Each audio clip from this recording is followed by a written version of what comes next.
Good evening, everyone. Hafari and Fev, how are you both going? Thank you so much for popping in today. How is everyone going? Hope you're having a wonderful day. We're back again, once again today with some more incredible Guild Wars 2 content. Now, on the cards for tonight, we definitely want to cover Raid Wing 8 again, because we do have to shore up our position as number one in the world in terms of gating crystals, see if we can maintain that lead up until the point we invariably purchase the new spear and delete that lead. But until then, let's see what we can do. And once again, incredible progress is going to be made towards our legendary quest. We probably want to farm up some Eternal Eye Shards at some point, and definitely want to dive into World vs. World so we can finish off the Dragonfall reward track, because that is just 12 more intervals away from finishing, which that's going to be another one done. Then we have to do the Sandswept Isles reward track, and then honestly after that we are done for World vs. World for the time being. And then it's on to Jahai Bluffs, because we must do all those achievements. So that's going to be fun. But in the meantime, we've actually built up a fair little stockpile of unidentified gear. Now, exotic luck is another thing that we also need. So we've built this up for a while. Let's go through, tidy it up. Oh, Addy. Yeah, I know, you're not sure who Dad's talking to. Addie was so excited when we had both Jess's family and my grandparents over for post-lunch coffee. Addie's greatest fear is that she cannot say hi to people. So while everyone was filtering in after everyone came back to our place, had her in a room, so her excitement was just peaking and peaking and peaking. Then eventually we let her out around the side of our house, and she ran around to come back through the main door. And yeah, when she came in, she was so just insanely excited, could not contain her. For a solid 5 minutes there, she was just sprinting around to everyone. I know there's no one here right now, Addie.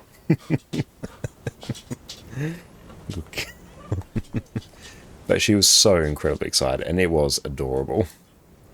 Deposit all that. Amy extra cute as always. I know she is. Why do you have to take the blanket? I laid that out for you. You want to help Dad salvage unidentified gear, don't you? Yeah, Addie is obsessed with my grandma.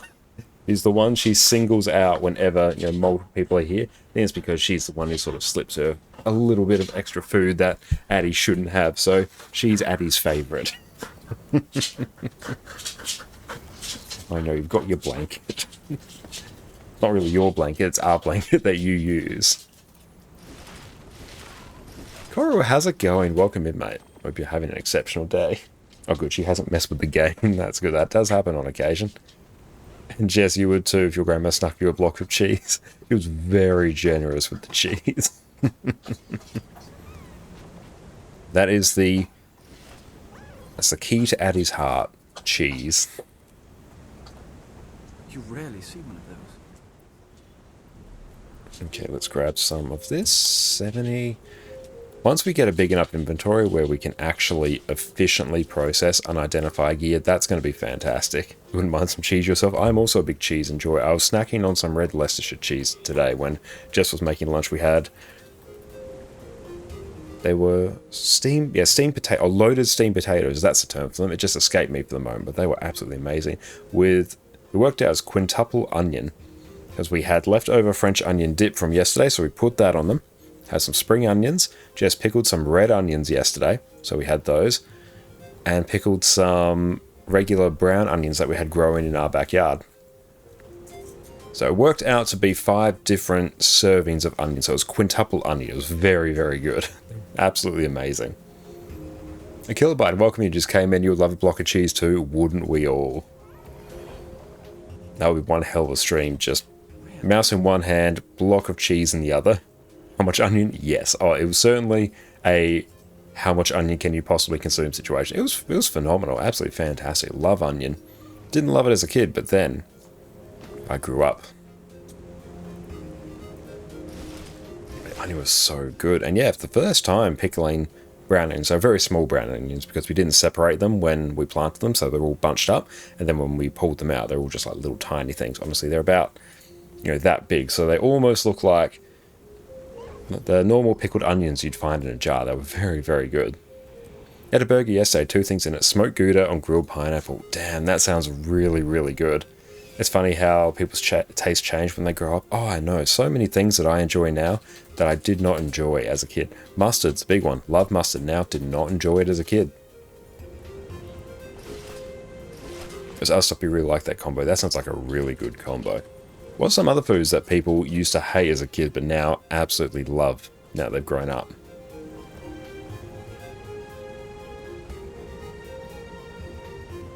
That. That's valuable. Okay, that is now mostly processed. Olives. Olives, nice. Still not the biggest fan of olives. I don't mind them on pizza, but whole olives just don't really do it for me. That's one I'm still yet to come around to. Still time, though. Our muscle was way too strong for you when you were young. Oh, 100%. You rarely see. It's those... anything that has that really strong taste. They're always the ones that you find people didn't really enjoy as a kid.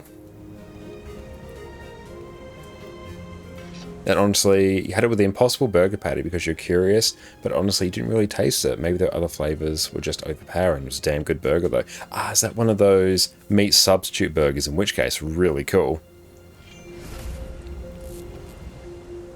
Let's go deposit all our luck.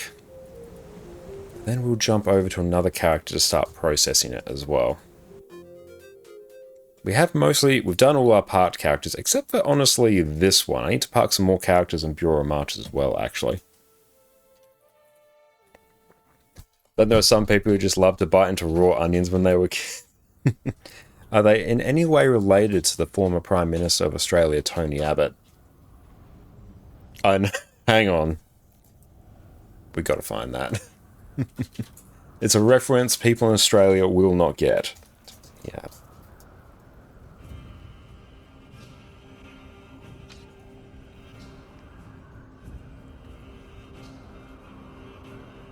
Hang on, let's see. So I think a bit of context for this. Tony Abbott, former Prime Minister of Australia, not the sharpest tool in the shed. And this is one of those, Tony Abbott is out doing an interview, is talking to farmers, and he needs to show just how relatable he is to the farmers. So as a part of that, just bring it up here. There we go, Prime Minister right there. That's just a raw onion right there.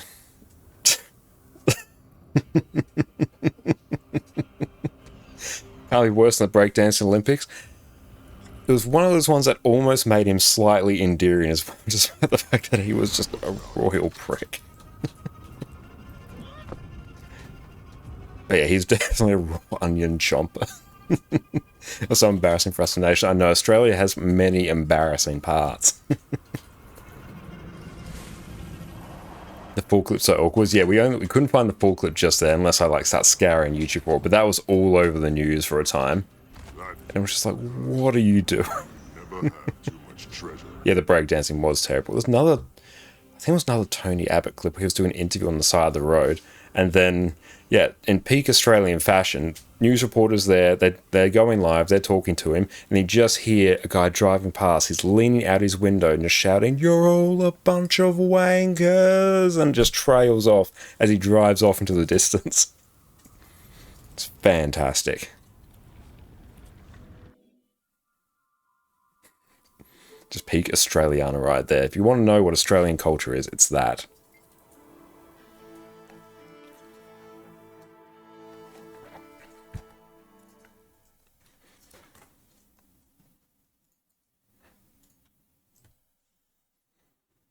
What was the thing? Yeah, just another demonstration of how little Australia tends to respect its prime ministers. The last one was that Scott Morrison, another before the current one. Yeah, there was a story going around that he soiled himself at an Engadine McDonald's, and that just took over. That's just what people think happened, and no one was slightly surprised.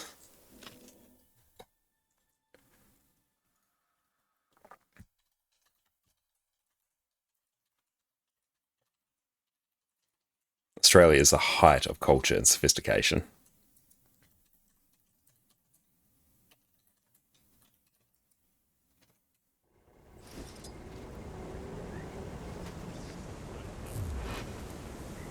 Remember that time Scoma was on one of the guys' freshly laid lawns? No, I don't remember that one.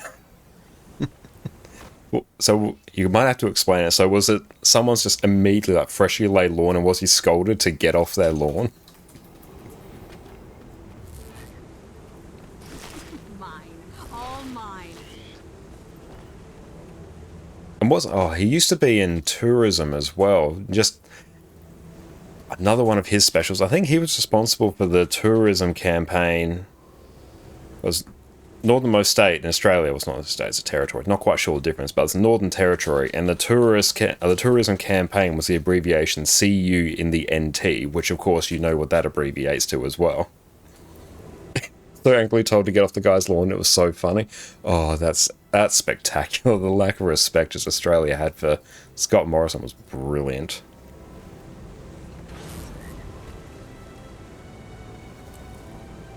How many inventory slots do I have? Yes, I've got enough to make this work. But you definitely should come to Australia. The wildlife isn't too bad. Today just now watching some Canadian travel vlogs, and the sheer prevalence of bears was somewhat surprising to us. We don't really have that in Australia. It's mostly the little animals that are more dangerous. The big ones are fine. The little ones, they're the ones you have to worry about.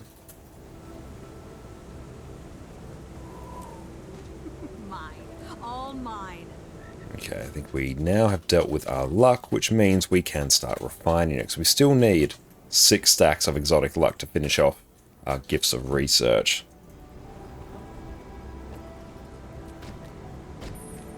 Yeah, bears are scary. Glad we don't have them here. No, we don't really have any big predators, really. Oh, they do look so cuddly. They look like giant dogs, and they just walk around like giant dogs as well. Unless you count koala bears, yeah.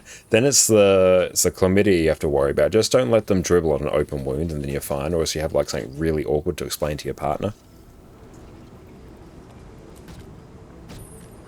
Sweet, sweet loot. There were so many videos of someone just looking out their front window or driving alongside the road, like, oh, there's a black bear, there's a grizzly bear. Yeah, why not friend to friend shaped? Bears are the friendliest but still most terrifying animal, bless you, that I've ever seen. They look so cuddly, but they're so dangerous. It's all the really dangerous animals in Australia. They're not cuddly at all. Spiders and snakes. And most of the marine life as well. Oh, have you seen stonefish?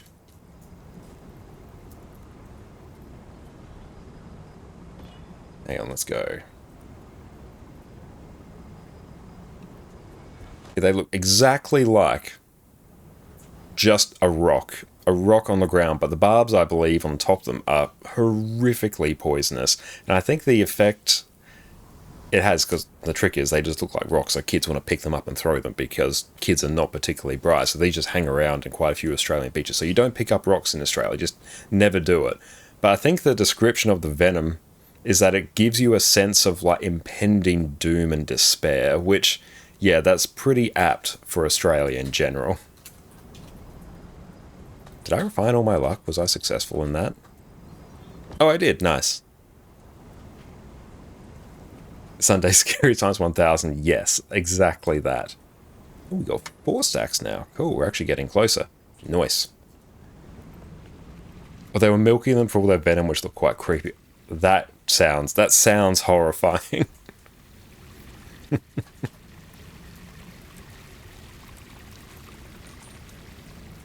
Always a pleasure. Azrael, welcome, you wasted 1,000 gold on keys. Hot, and that's a lot to waste on keys. Or you love to go dive in Australia. I've done that before on the Great Barrier Reef when I was younger. It's fantastic. Yeah, the reef is spectacular. And deposit all that. Oh, we've got so many tier 6 material, or tier 5 materials. And yes, Jess did join a snorkeling group recently as well. Has been out snorkeling quite a few times, and it's fantastic. And yet you saw a shark an arm's length away, a Port Jackson shark. Yeah, surely the next key is going to be a contract. That's exactly how it works. And the mists thins. It feels natural. Ooh. For you, That's new dialogue from Malix right there. The veil between Tyria and the mist thins. It feels natural and yet worrying. For you, not I. Yeah, it swam right in front of you. That would have been absolutely terrifying. At least it wasn't a great white, though.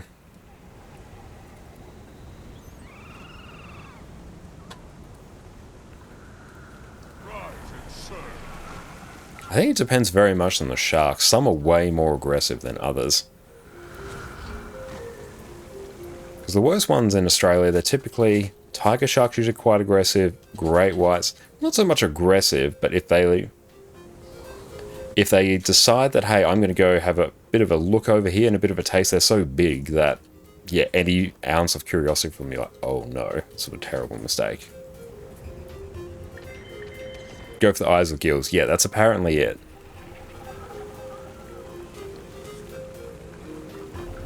Fortunately, I haven't had to deal with it. I need to close that tab of stonefish on my other screen. It's just a giant stonefish staring at me.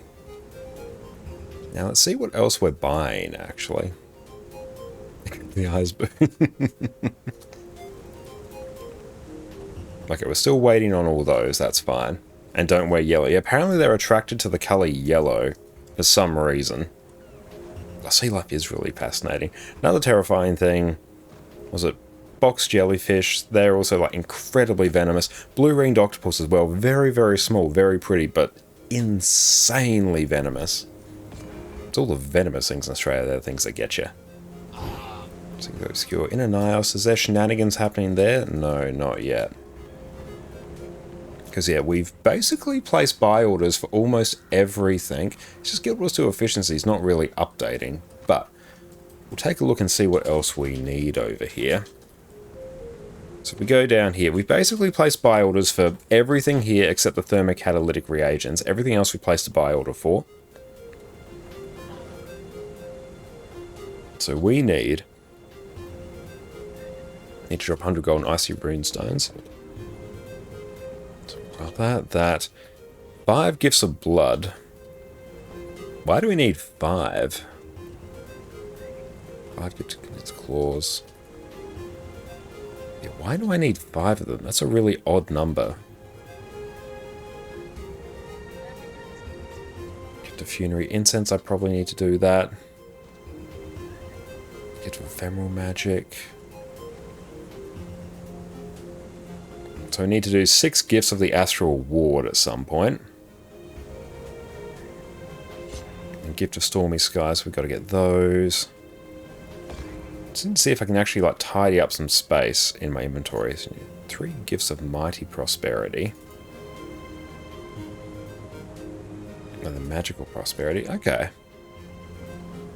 So yeah, our crafting list there is getting smaller and smaller by the day. But in the meantime, let's jump into some world versus world right now. Then maybe in about an hour or so we'll form up for a Wing 8 clear. We'll see how quickly we can clear it today. Only 50 steps, I know. Once we get to the point where we have everything, though, we can just cycle through our characters, and it should only take us a few minutes to actually craft everything, which is exciting. It's only 50 steps because we have 10 legendaries listed there. Okay, I will do the trick. I kept forgetting to do that. We'll go to Obsidian Sanctum and then to our actual map.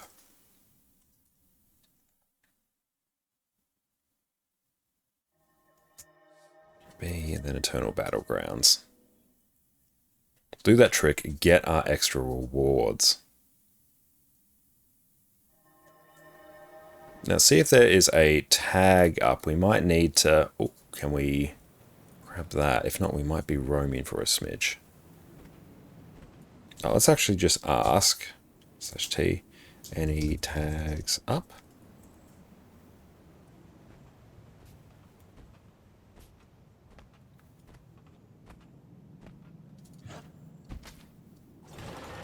Seven pips per tick. Nice. Okay.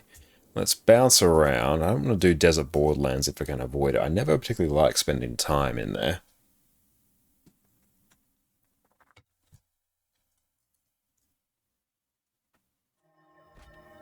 Store Alpine Borderlands. Doesn't seem to be anyone yet, so let's just check here. If not, then we might actually be roaming, which is actually a very good time for us to get some more practice on our class. Yep, I think that's what we're going to be doing.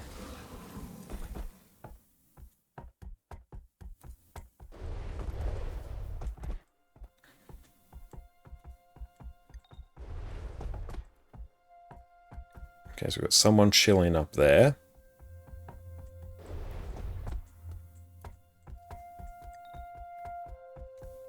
We will probably eat some more food here.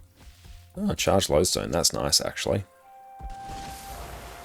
So I need to process some more unidentified gear, and then that will give us all of the luck that we need. Might even just buy a few stacks of it, to be honest. And then spend probably about 20 minutes processing it, and that'll be our luck done.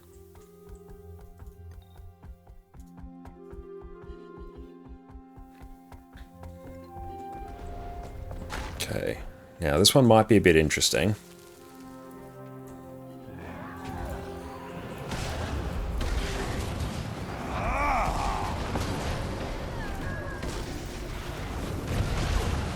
We must rise and return to the fight.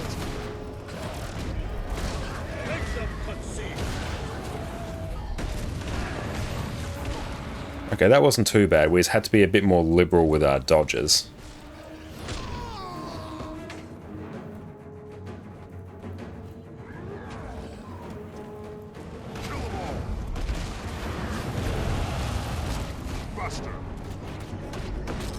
Not too bad.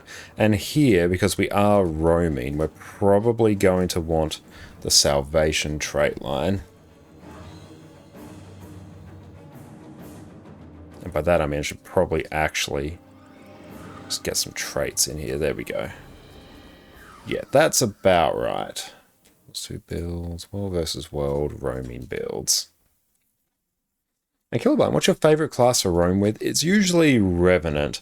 Vindicator or Renegade have been my favorite, and Renegade in particular because the Kala Spirits are just so much fun to throw down. The AoE pressure you can put on people is really, really good. But we're trying some Power Vindicator here at the moment. We'll just pull up the build guide from Guildgen in our other tab. Occasional, how's it going? Welcome in, mate. Hope you're having a great day.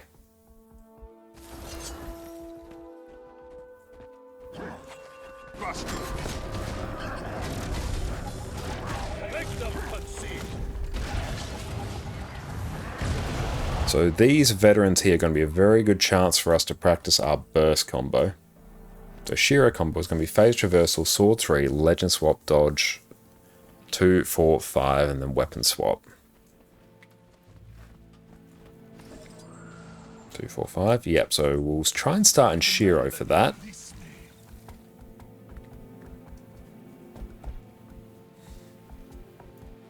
If we can go grab this one as well. Oh, we got someone out there. What do we have?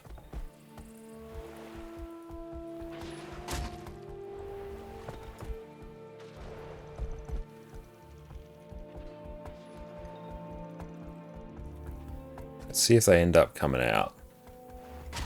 Ouch.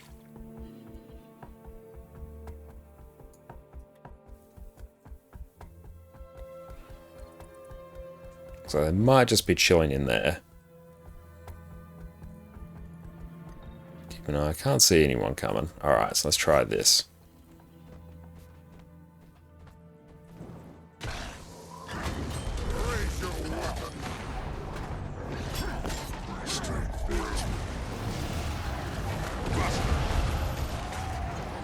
Are chilling at work? Are chilling just working on your last 100 shards for PvP trinkets?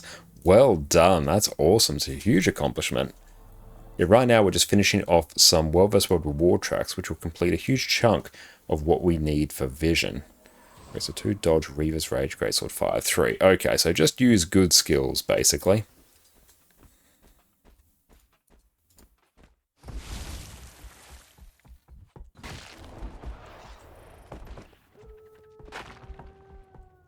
Refreshing.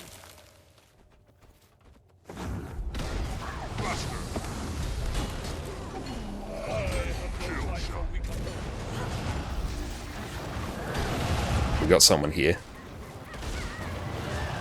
Gonna have to back off just a bit.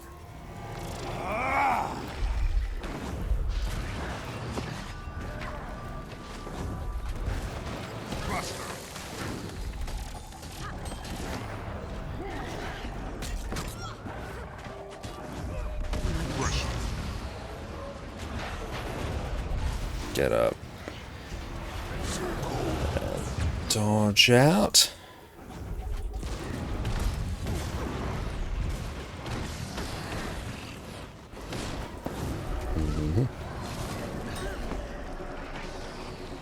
Buster. Make them concede. Charge through. Need more endurance.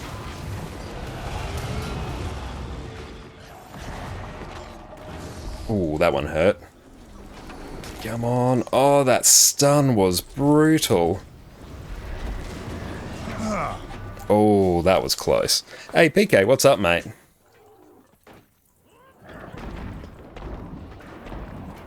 We maybe get a rally. No, we're not going to get that. Not too bad, actually. If we were able to target a bit better there, would have had a better time.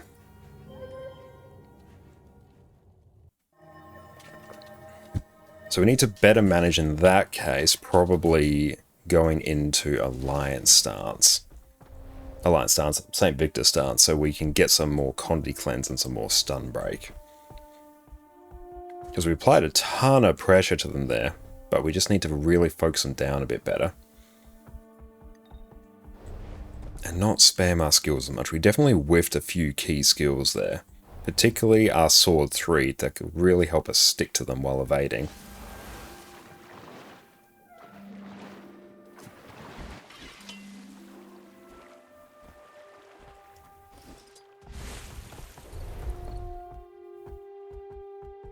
Oh, so what's Reaver's Rage, actually? We'll check that in a bit. Okay, we got... how many here?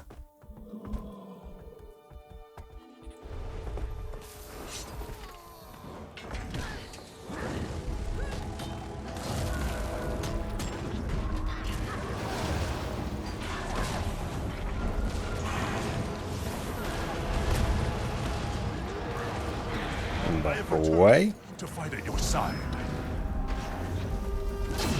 Oh yeah, we're struggling here.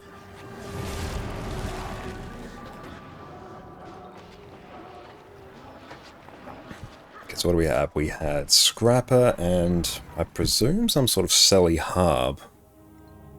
Yeah, Death Magic Harb.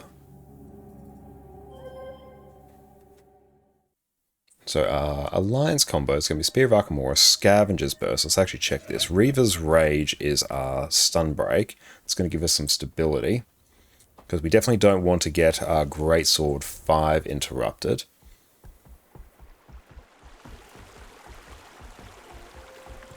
Okay, let's keep practicing our Shiro Burst. So it is Phased Reversal into Sword 3, Legend Swap, Dodge, 2, 4, 5 on sword, weapon swap, Greatsword 2, dodge again, then Reaver's Rage into Greatsword 5. Let's just target the supervisor here.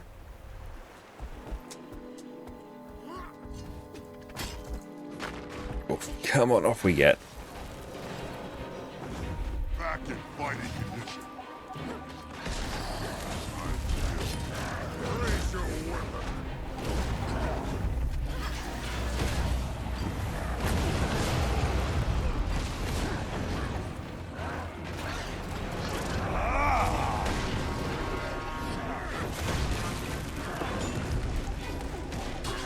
Buster.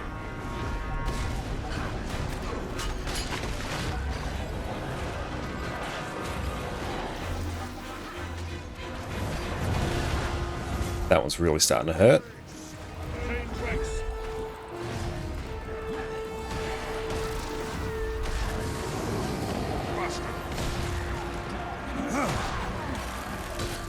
Just need to be a bit more careful with that. There we go. Things are now mostly fine. So Reaver's Rage is quite expensive as well in terms of energy. It's 35 energy.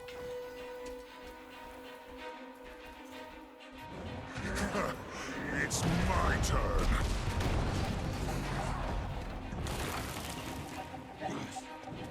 And that was a big knockdown. So this is going to give us 3 seconds of quickness, which will assist with the landing of Unrelenting Assault.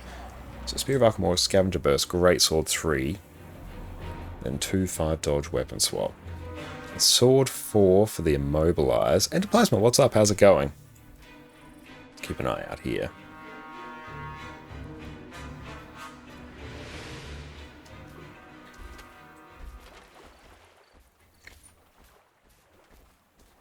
Yeah, so 4 for the Immobilize into 5 is a good shout. That looks valuable.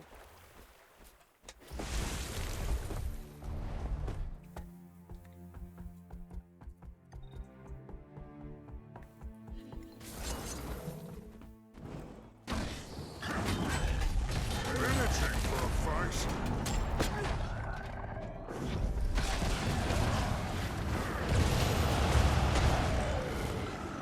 Cool, so it should be...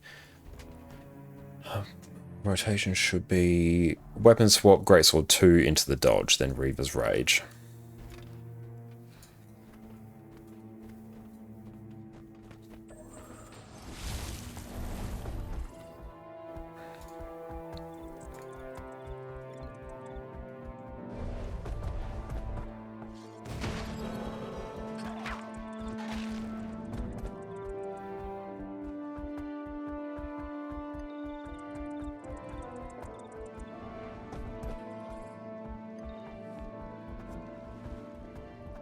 Oh, always be done with bronze as well. That's going to be nice.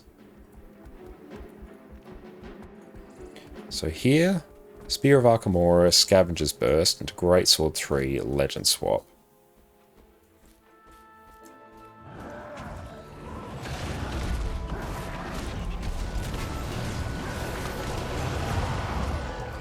Legend Swap, 2 5 dodge. Cool, that worked pretty well.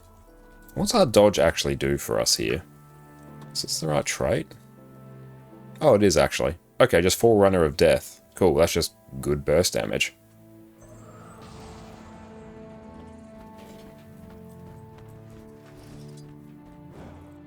Buster. Make them concede.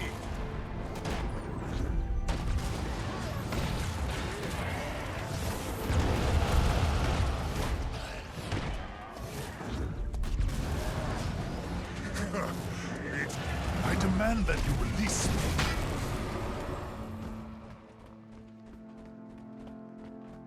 See if we can go grab this camp now. We might want to try opening with a Greatsword Burst instead.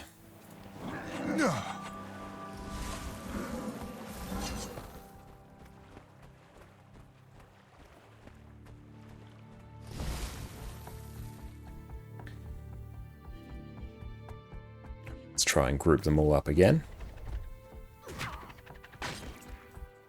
Refreshing.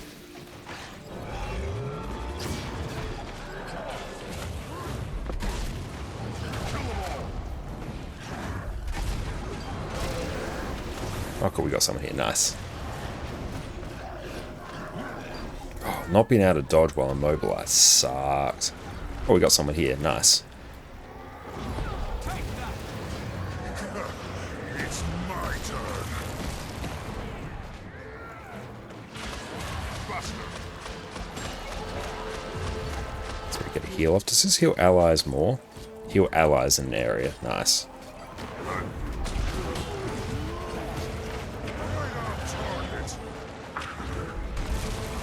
So focusing on energy management, which is going to be a bit more challenging in World vs. World than PB, because I think the energy consumption requirements are just higher.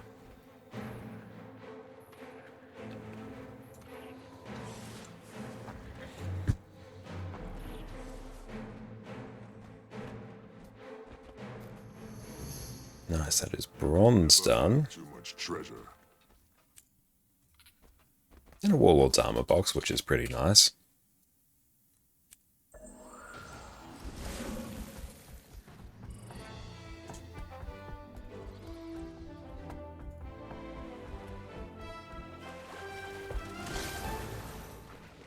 cool. We actually have skills equipped, which is nice. Revenant is pretty stacked underwater. We go deal with the veteran warg. Might as well. It's there.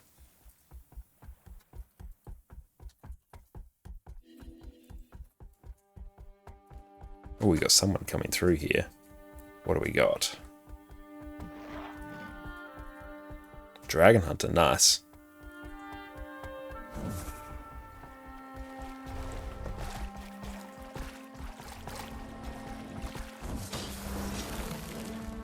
Buster, How's back in that? fighting. Excruciating?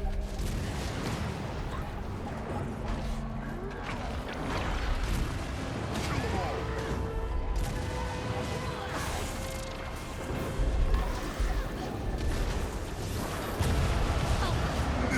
I'm hurt.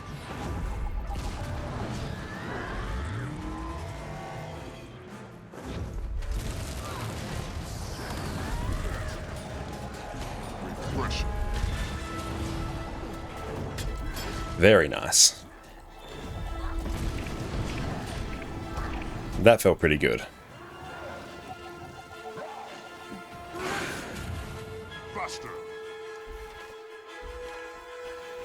You were able to much more efficiently land our burst there and get some useful stability at points, which felt very good. Okay, it's starting to come together. Let's circle back to the veteran warg, what we were originally dealing with. Bring in the pain. Kill them all.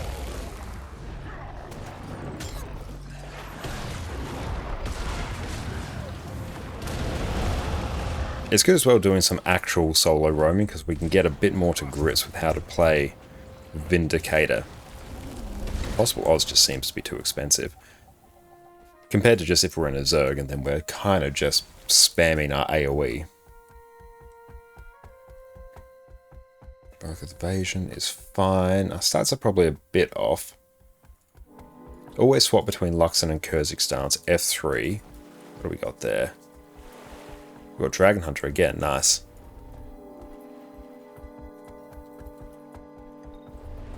An exclamation mark IGN will tell you which one we're on. We got 2 people in. Nice.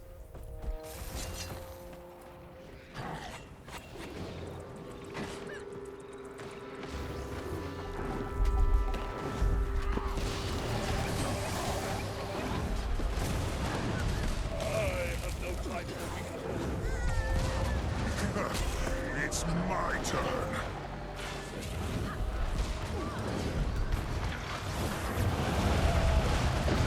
Change ranks. And get a big stun. There we go. Structural integrity. Compromised. Buster. Ooh, that one hurt. Make them concede.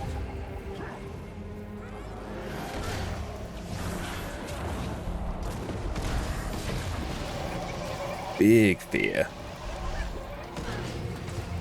Kill them all.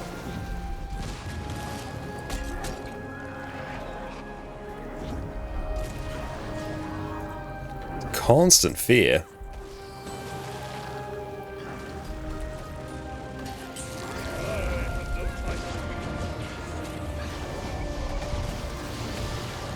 Buster.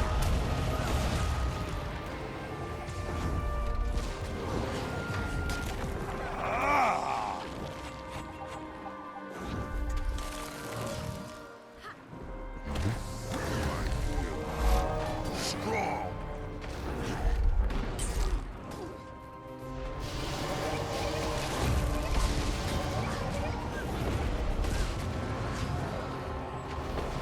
Buster.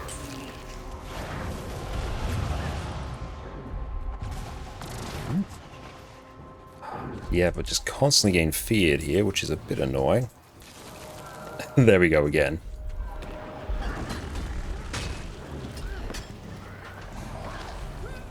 Finishing for a fight. It's my turn. Constantly. Yeah, core fear, man. So, like, it's not really doing too much to us, at least for now.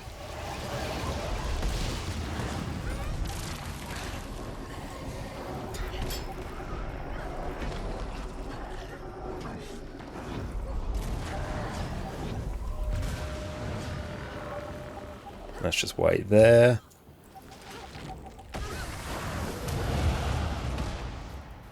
Pressure.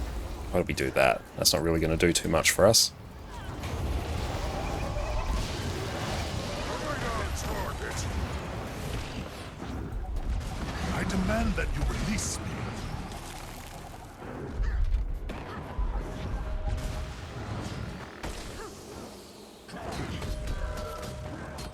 Buster. Make them concede. Reaper's Rage.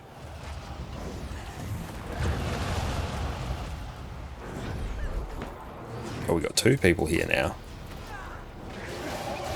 I have returned to fight at your side. Refreshing. Okay. So now if we can retarget them.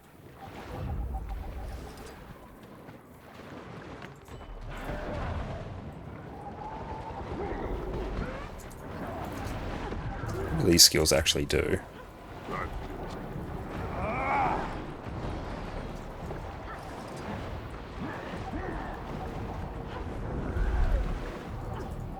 Oof. Especially when they're using death magic. Yeah, they definitely are.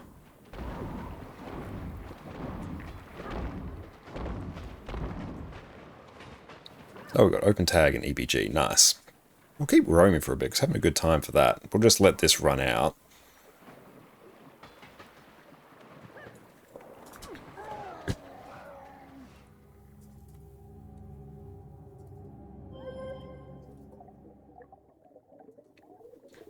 Actually, the condies weren't a problem. It really wasn't applying any offensive pressure until we got someone else in. Well, can we go? We'll probably find someone else there again.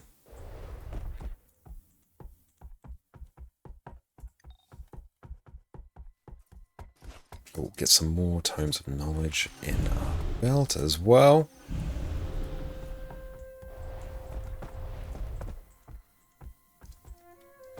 And we need to really get a handle on what to do underwater just for those situations.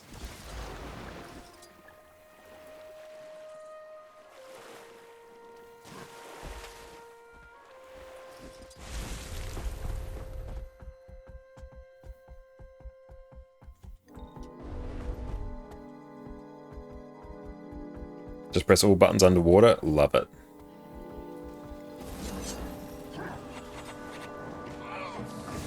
Active fighting.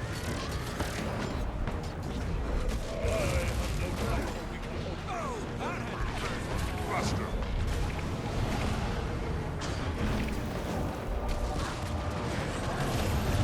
Oof. Hang on. Damn it. He rallied. The burst was good though. Oh, we got 3 peeps here now. Yeah, that's going to cause some problems. Yeah, the burst was very nice there. Being able to preemptively load up with that enchanted daggers felt very good. Okay, we'll move on somewhere else now.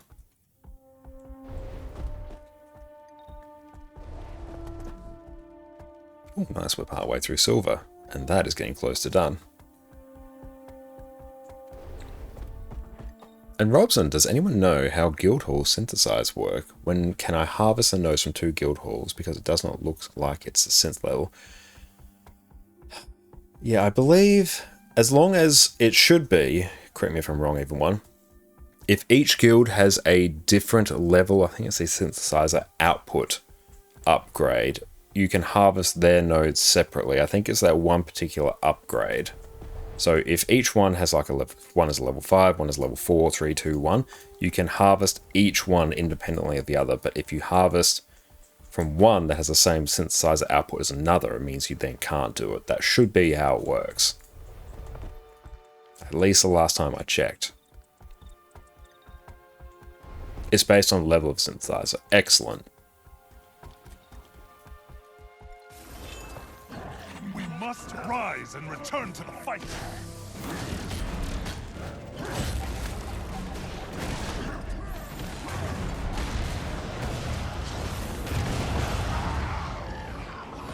Yes, if all the guild halls are different levels, you can farm all of them. Yes, that is how it should work.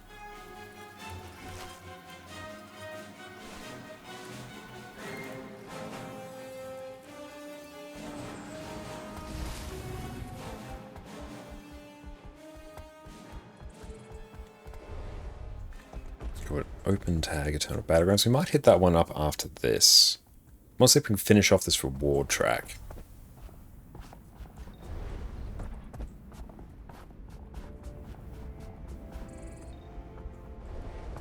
Cool. It's ours. So you could max each synth and keep output at different levels. Are you fine? I believe that's how it works.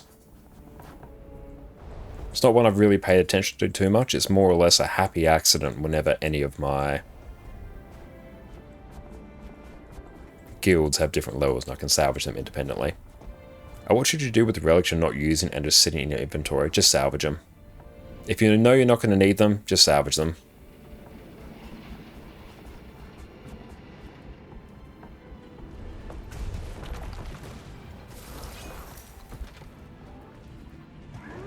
Buster.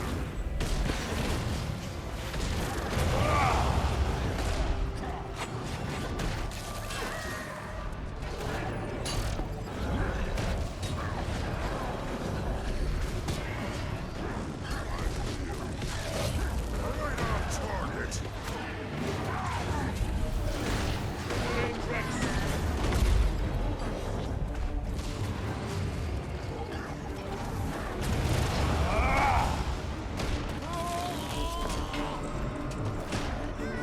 Hey, morning, Divine Box. How you going? Welcome in, mate.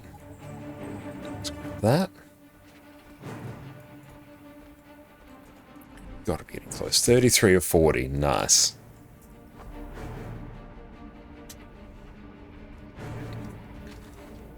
But it's not really anything good to do with the relics if you don't need them, so just salvage them. Can almost seem harder than other players. It very much depends on the build that they're rocking as well. I am having a good time roaming on this. The burst damage feels very, very fun. I could run maybe Relic of Zakharos as well for a bit more sustain and just see how that goes. But if we're a bit more deliberate with our dodge usage, we should be okay.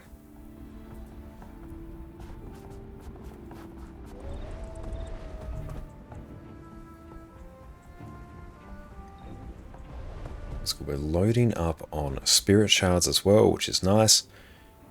Here we need to do the Convergence of Sorrow achievement and do that. Oh, thanks Fire for the Hydrate, mate. Set up auto run. Ah, there's our water. On the other side.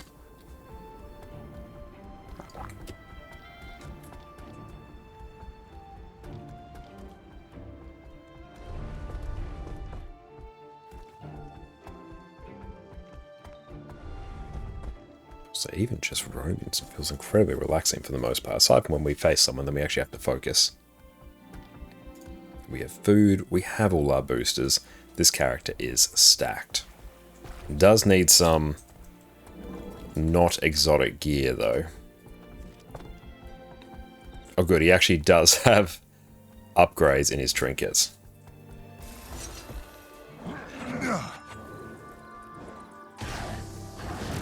Active fighting division.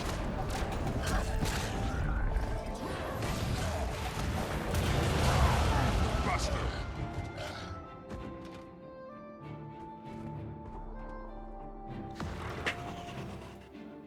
Unyielding spirit. So let's actually see what other traits we should have here. No, that's right.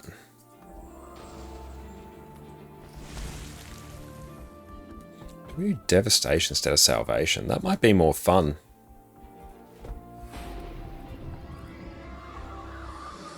Movement skills grant resistance. That will be nice. Tome, let's grab this. Yeah, let's just make it more aggressive and let's see how we feel. Need more food though.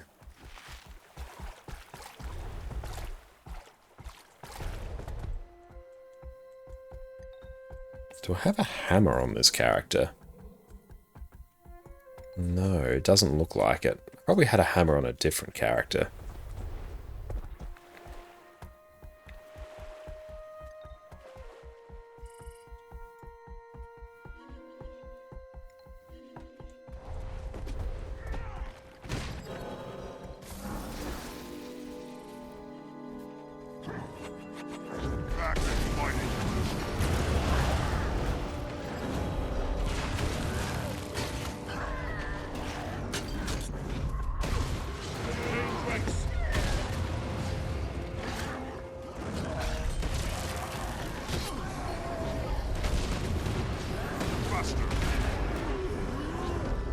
Kill the Doliac. Damage definitely feels much higher with that. Honestly, that felt easier than when I was running Salvation. Might just be because we're a bit more comfortable with it now.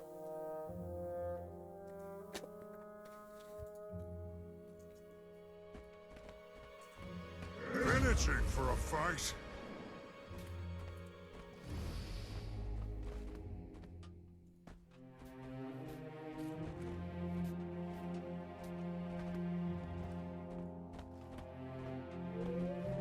Grab that. Nice. It's my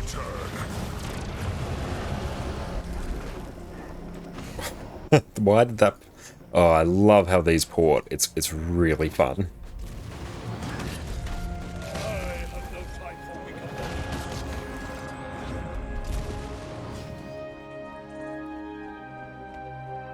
Okay, let's maybe head into EVG now.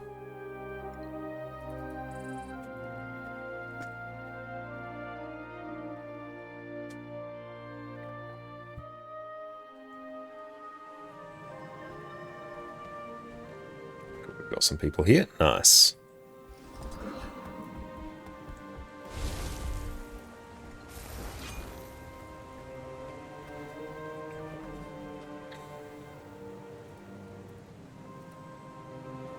Cool. Just need a few more memories of battle to pause all that.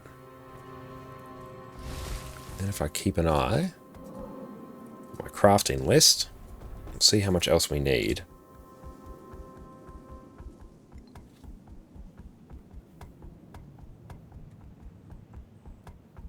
So we might be able to craft all of our remaining gifts at least. Yeah, it's really just not updating for us.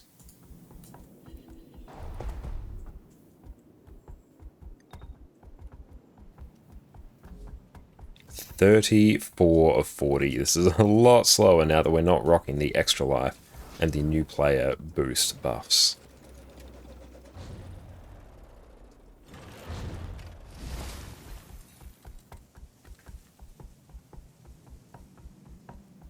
Soon the craft commences. Honestly, we're getting super close. We just need to finish off Vision and blast through Icebrood Saga and a little bit of Living World Season 2. And then the crafting commences. We're not far away at all.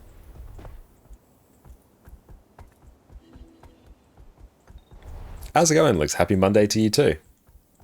It is Monday. Excellent. I just lost complete track of the days there.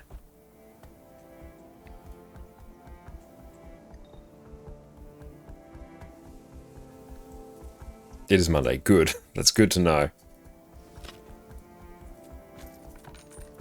Load up on testimonies, more tomes, more shards. We love it. Sadly, you have to work again. Sorry to hear that. Wait, it's not Thursday? I know we have to shuffle all our plans. For some reason, I thought it was Sunday.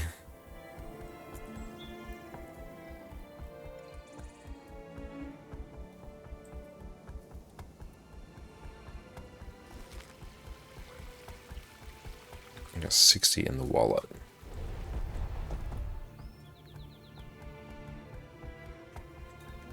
Should I be running Jealous while I am in a squad? It's the day you want it to be. Yeah, time is just a made-up construct, as is the delineation between days, so just make it whatever you want. That's all they did when they first set them up, and we've just gone with it ever since, so no reason we can't just redefine them however we please.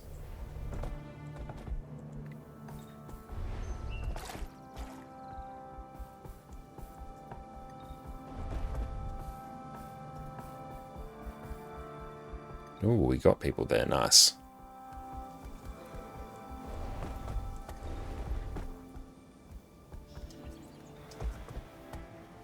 I guess happy birthday to you, Merry Christmas, Happy Easter. Yes, just load them all up.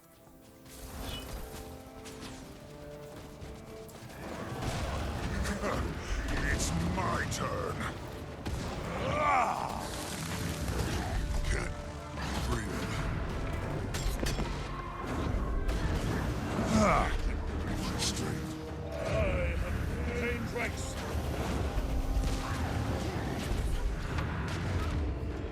Oof.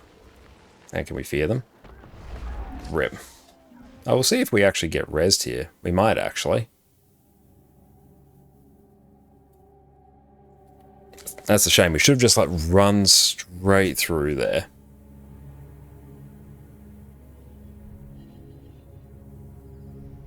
Beautiful.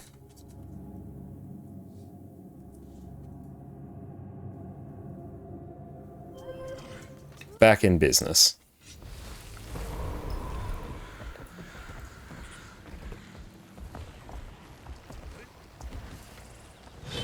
And Fox, thank you for the hydrate.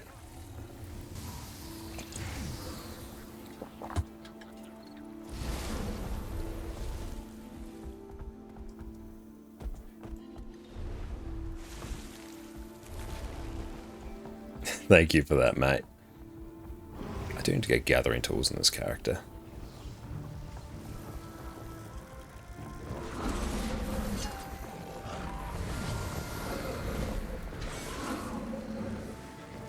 Go for the keep now, nice.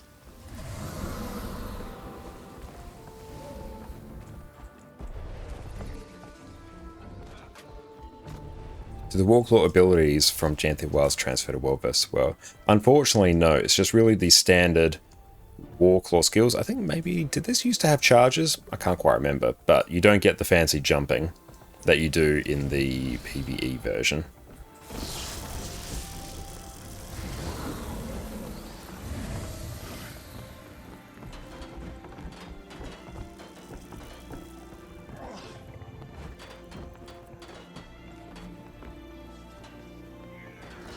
That would be absolutely busted if they did.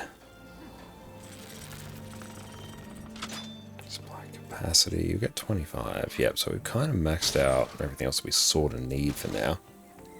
Oh, it would be OP. Yeah, just jump from here immediately into the keep, just over the walls. Walls are just a complete non-factor in World vs. World at that point. It would be very funny. It'd be a great April Fool's prank if they just enabled it in World vs. World for the day.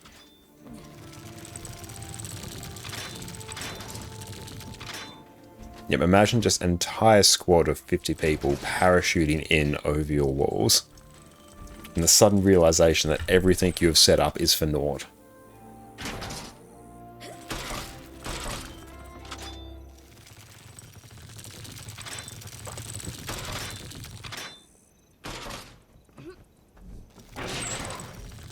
We will finish off this tier of silver in a moment, which will be nice.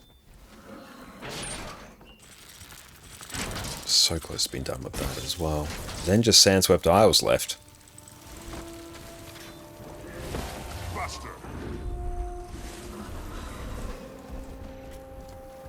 Oh, we can't make that jump. Rip. Irrelevant, what's up, mate?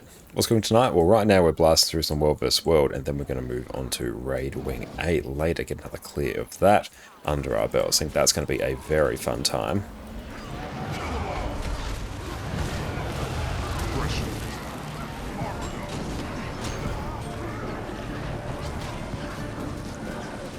Oh, we got some people over there.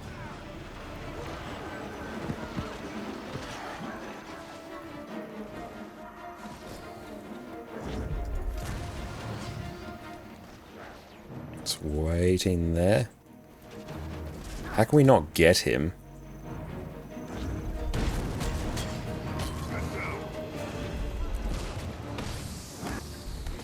Oof, that was weird.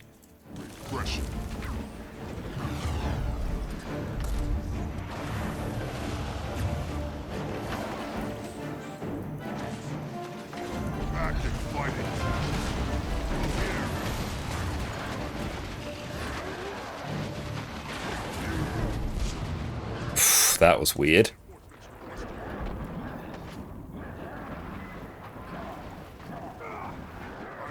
Yep, we're making the run back. Oh, nice. Border waypoint, nice. Well, it's well for any specific reason or just feeling like killing people. We are doing it so we can finish some reward tracks, which will blast through a bunch of progress towards vision. Because if we do the Dragonfall reward track, where is it? We will unlock the item we need to complete the Visions of Dragonfall collection. And my favorite class is Revenant. Absolutely love it. I love how relatively simple it is to play. I like the variety of skills you have, and I just love the overall theme and aesthetic of the class. Doesn't work for Jahai, I know. We still have to do the Jahai achievements. But yeah, we basically, for everything but the Jahai episode, we can bypass any of the story achievements we need. The particular mastery achievement for that episode. Still have to do it for Jahai, but the other ones we can bypass entirely. So that does save us a lot of time, because we're also doubling up and generating a lot of spirit shards from World vs. World as well. We've also used World vs. World to fund a lot of our provisions tokens. So it's a lot of progress towards many things.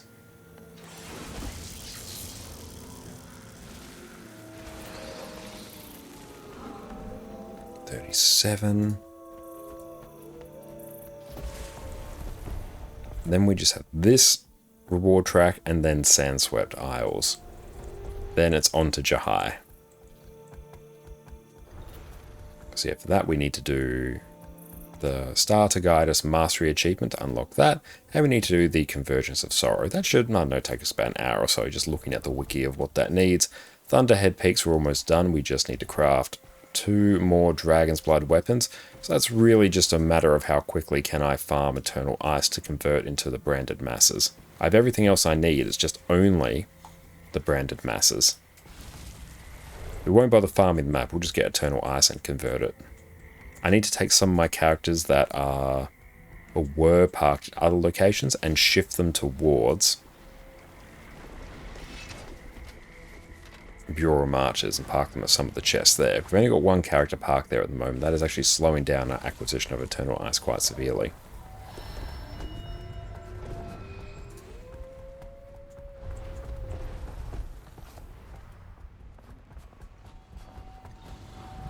Just porting the Omega Golem there, I love it.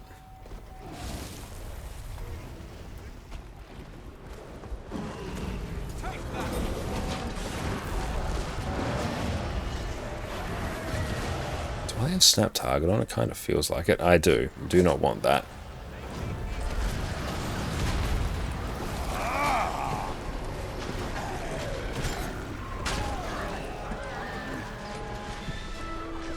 It's super annoying that doesn't work with the Jahai episode.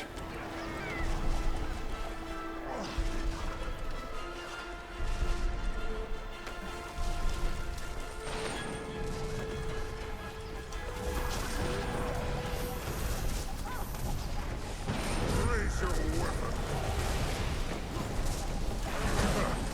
It's my turn.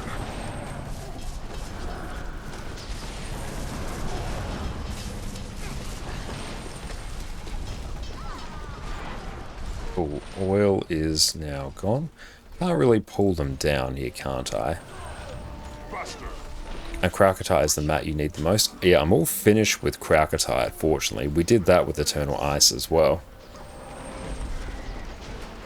For I'll be doing the achievements, that's quite fast compared with doing in World vs. World. It depends on how much World vs. World you already do as well. And because I was doing mine at the same time, I was farming up stuff for Conflux, so it was really no extra time for me.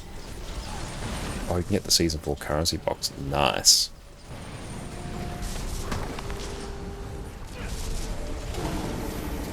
Structural integrity compromised.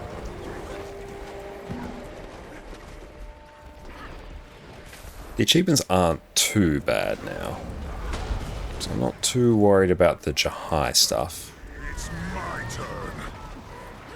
Buster. Don't think we need to do all the achievements either, so we can maybe pick and choose. Right on target.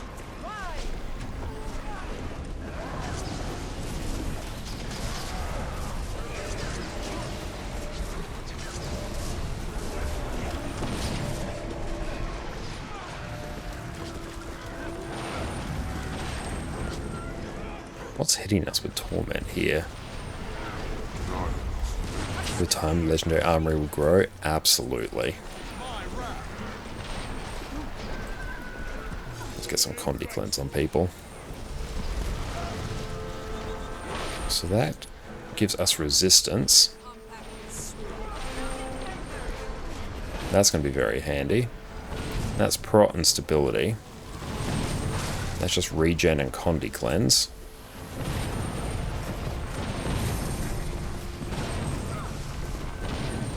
This will let us heal our allies. And we degen some of our health.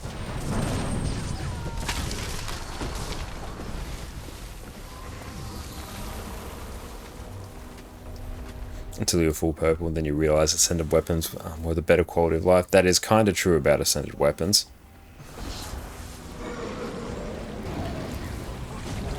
Earn of St. Victor, it's a bit of an annoying skill, but you can get use out of it.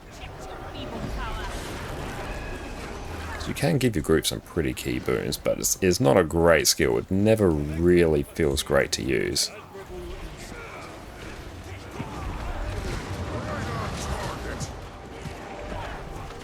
Oh, hang on, we got someone here.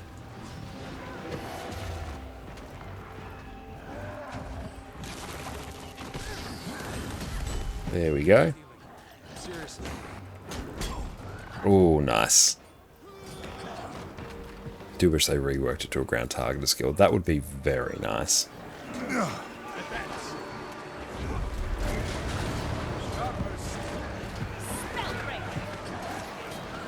And how did it work in Guild Wars 1?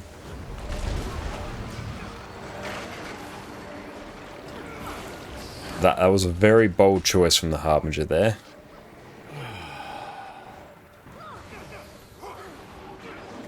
This one right into a small Zerg. That looks valuable. No supply.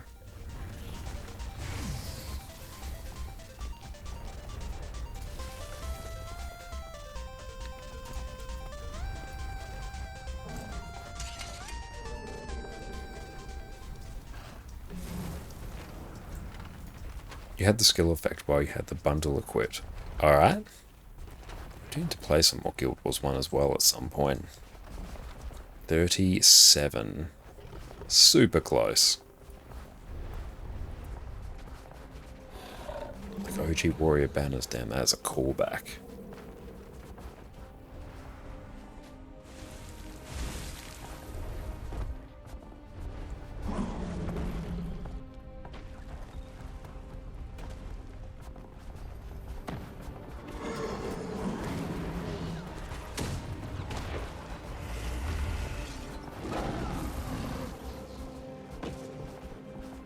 Oh, someone's not living their best life up there.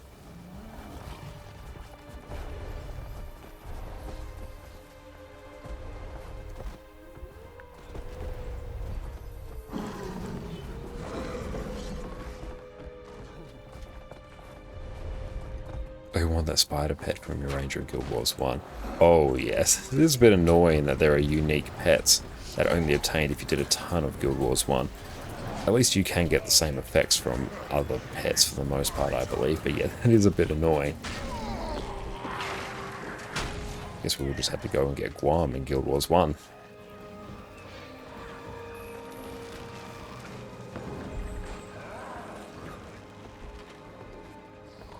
Resup. Ooh, we are ranked 1 as well. Good.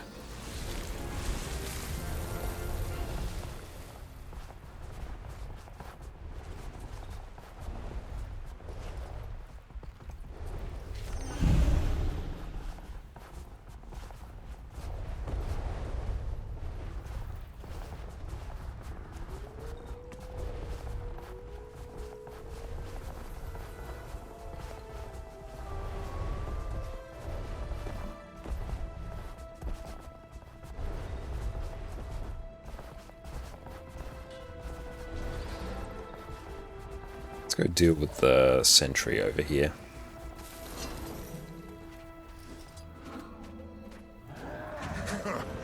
It's my turn.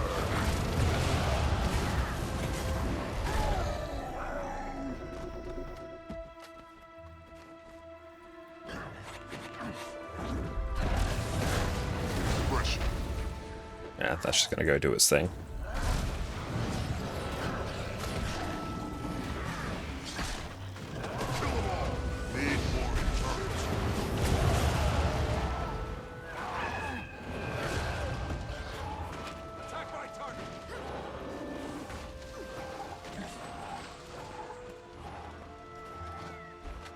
And Richards was very interested in playing Guild Wars 1.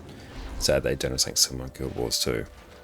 Yeah, I really need to go back and play some more Guild Wars 1. We played a bit of Assassin in Guild Wars 1, because that was the character we've made and the one we've spent the most time on.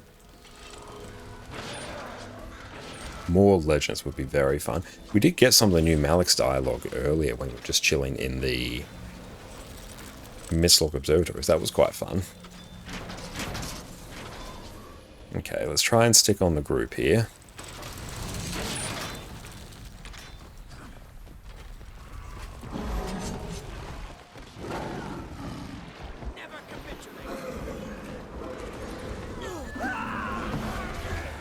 Stand your ground. It's my turn.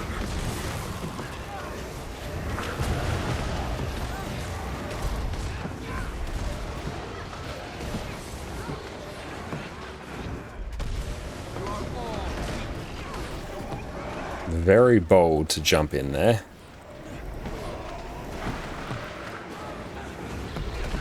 Got a Reaper out here.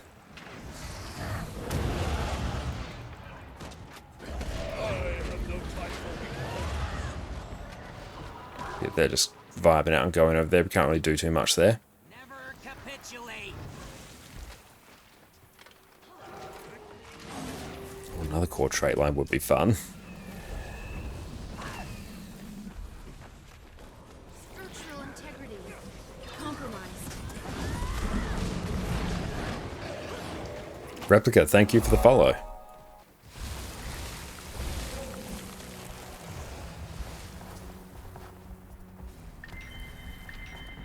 This new weekly is shuffled over. That is good. Longbow and red. More classes need longbow. Every time I think about making a legendary longbow, I'm like, well, no class really uses it that much. Or very few use it well.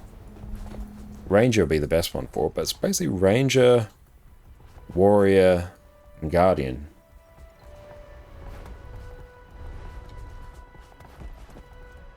In melee longbow, they just grab it and use it effectively as a melee staff. That would be very funny.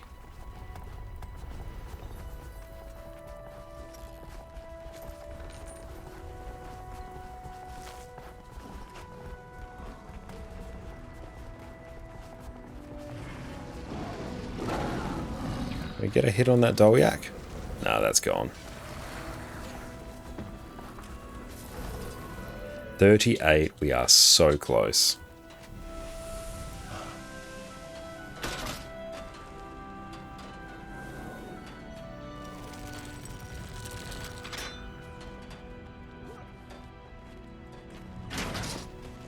Make sure we keep building.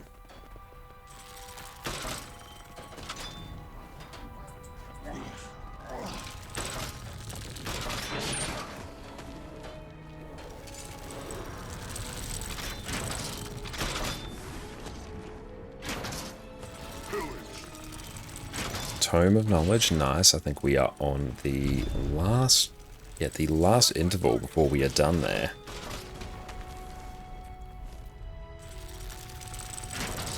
What I might actually do on the next pip, we might swap over to Sandswept Isles because we're going to overflow in the amount of progress we get. So we'll get one more tick here on Dragfall, cycle over to the Sandswept Isles one, so we don't waste any progress.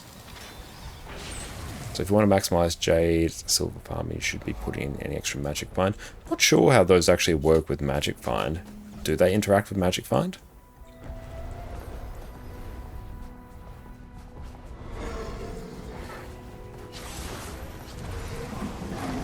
Garth, how's it going? Welcome in, mate. It's my turn.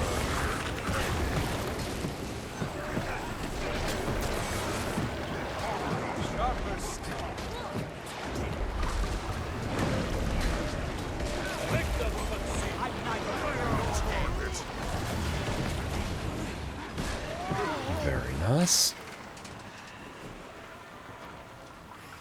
Make sure we load up on supply. Let's get this last tick here, then cycle over to a different reward track. Sandswept Isles, get progress on that, then swap back immediately. We've drained all supply.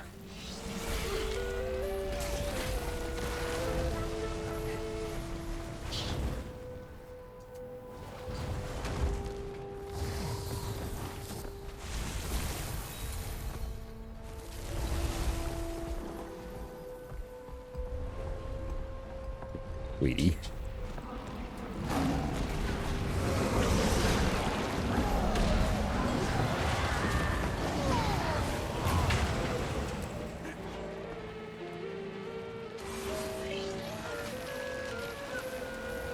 With all the flues. Well, today you have your first relatively calm day in a long time. That's really good to hear, because yeah, it's been a while. You've been very busy for a while. So I'm glad you've finally been able to get a bit of respite.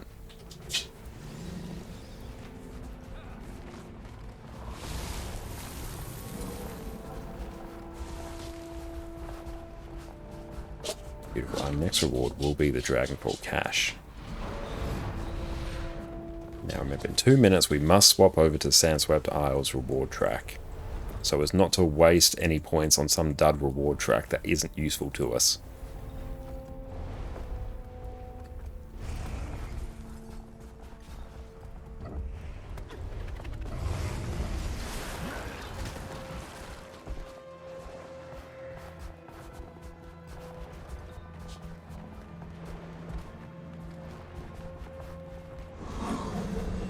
Yes, we will be doing raids today. We'll be doing Wing 8 in not too long, actually. Probably maybe about 15-20 minutes or so. We'll start forming up for that. Just finishing off some stuff in World versus World and making some great progress towards Vision, which has been on our list to tick off for a while. Vision's actually been probably the biggest hurdle in terms of our legendary crafting. We want to see if we can honestly just go and get the Wing 8 clear.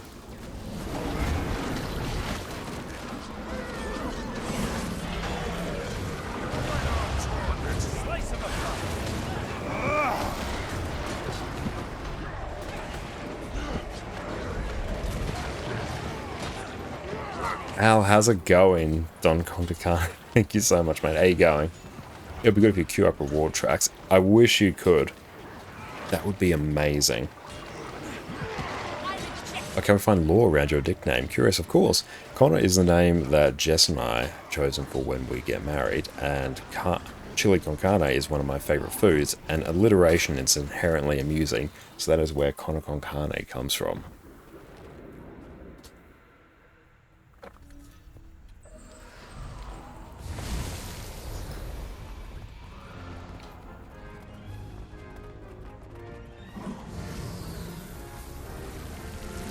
On the World vs. World Barbarian. I do love that one as well. That is great. Never had too much treasure.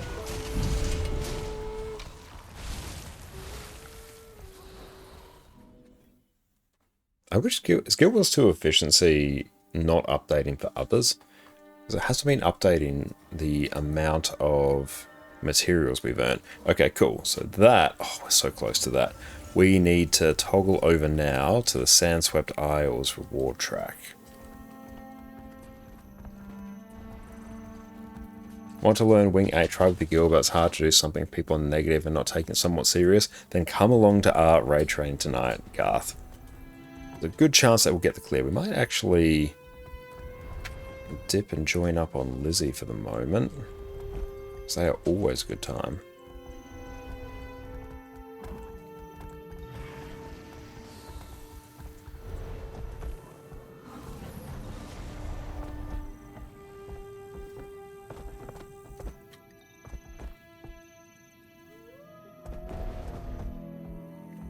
Last team World vs. World, though, that's good.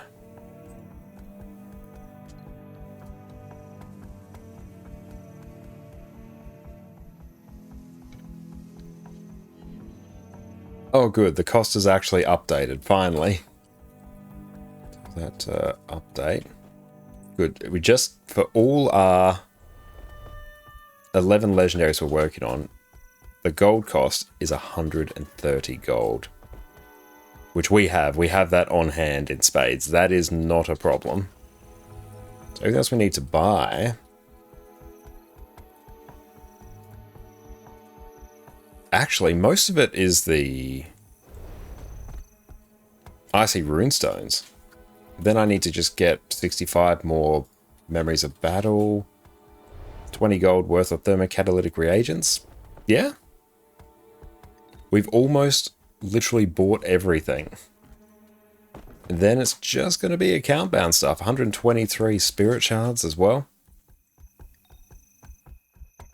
Yeah, I agree. Greer sucks. How many more gifts of battle to go? No, no more gifts of battle. We are doing world versus world now for the reward tracks.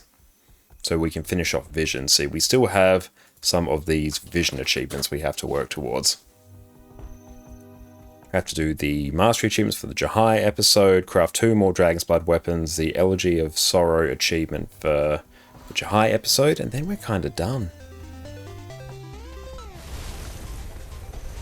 So once we finish this tick, then we're going to go back to the Dragonfall reward track, and that will finish off the Visions of Dragonfall achievement. So we're doing this to basically bypass the need to do story achievements, and it also gives us a lot of spirit shards as well. For Greer, I think you either have to have enough squad DPS to phase and then go for the ads, or you have a miserable time. What I tend to have success with, what we did on our NA training last week, we had basically everyone make a beeline for Rieg, the one on the right at the start. Kill that, focus on the boss until you can't do anything else. Then focus on Rieg again, then kill Gree. And then just sort of repeat that.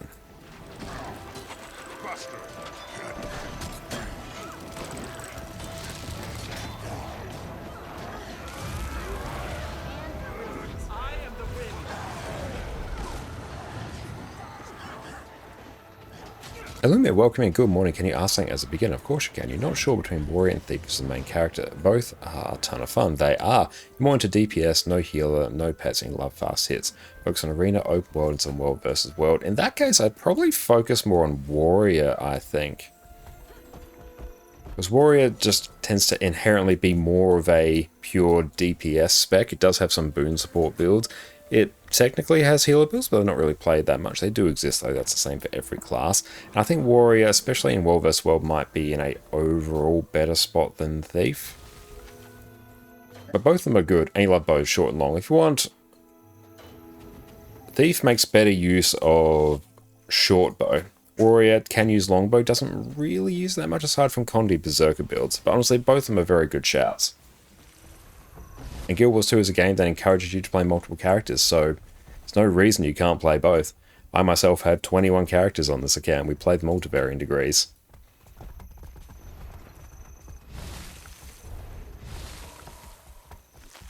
So in your case, I'd probably say just make both.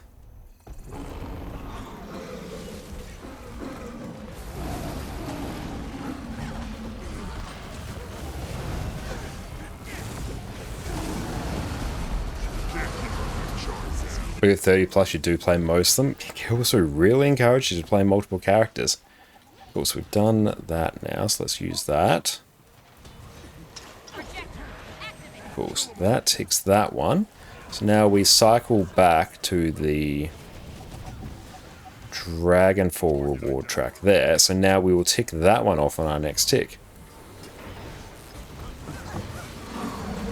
And sometimes Greer jumps really close to the wall and it's hard to avoid the attacks and there's no room to move. Yeah, that's just really annoying. There's not too much you can do about that. Issue is, it looks like ArenaNet seems to have designed the whole Greer encounter around the fact you will have bubbles every time, making it punishing if you don't have 2 Ventari bubbles and X amount of feedbacks. I agree. That fight is too dependent on having really frequent reflex. Because that fight, you really just cheese it with 2 Ventari bubbles and call it a day. But because it's so, not dependent on that, but it's so trivialized by that, that's just probably going to be the comp that people bring. And the arena is way too big. I agree. The arena is way too big. You spend so much time just running around the arena. That's just annoying. And that's totally fair with me. In that case, I'd probably recommend Warrior. But both of them are honestly a good shout. There's no reason you can't switch later on down the track, because so much of what you do in Guild Wars 2 is account bound.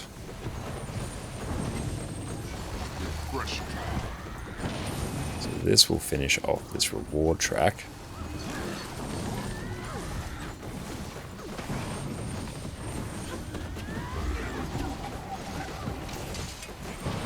Fight also doesn't change that much. Yes, I agree. That fight, I think, is dull. And because the boss has such HP, it's not a particularly difficult fight. It's just really long. Decima is a really fun, really interesting fight. And a lot of player ages in that, but I'm looking forward when they make the change where you only need 3 people inside the green arrow rather than 5. That's going to make that one so much easier to reliably clear.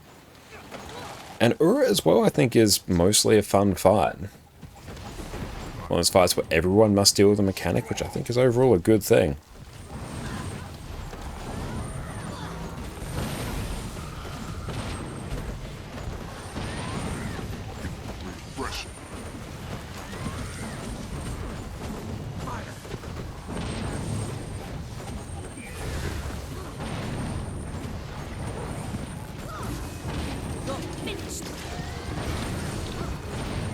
Looking at this gameplay makes you want to gear up your road for Vindicator and try that out. I recommend it. Vindicator is a fantastic build. And I've got a guide for Power Vindicator in PvE as well over on my YouTube channel, which you can go check out.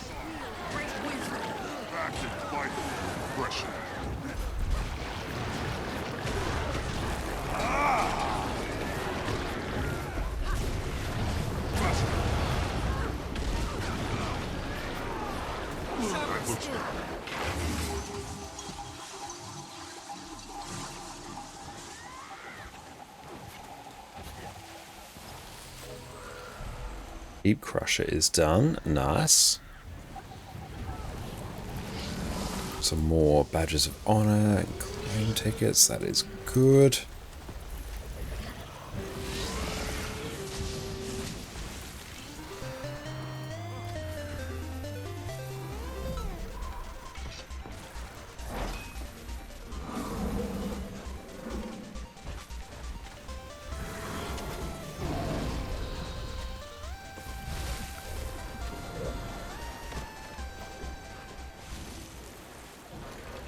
Cool, this one's open as well.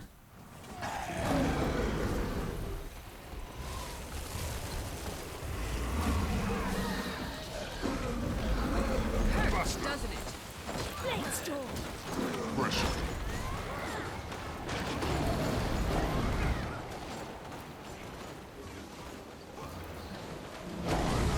Oof.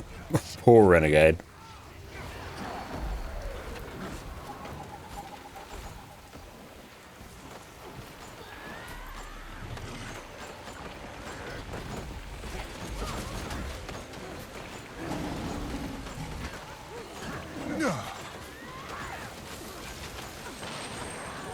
That is the Dragonfall reward track done. And no, get away from the Crucible of Eternity reward track. The amount of time I've wasted on that track, very sad. So for that, let's go pick up the Heavy Corsair boots. And that is Visions of Dragonfall complete. Nice. So we still need to do Visions of Sandswept Isles, which that will be complete once we finish this next reward track. Jahai, we still have a bit to do.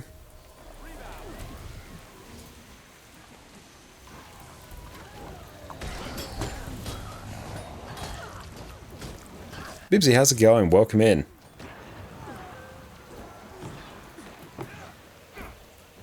Target identified. I feel strong.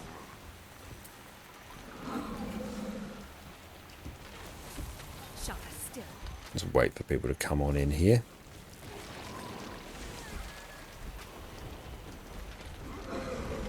At 6:30 AM, got to ping you alive. What time do you wake up? Oh, in Australia, it's 6:45 in the evening here at the moment.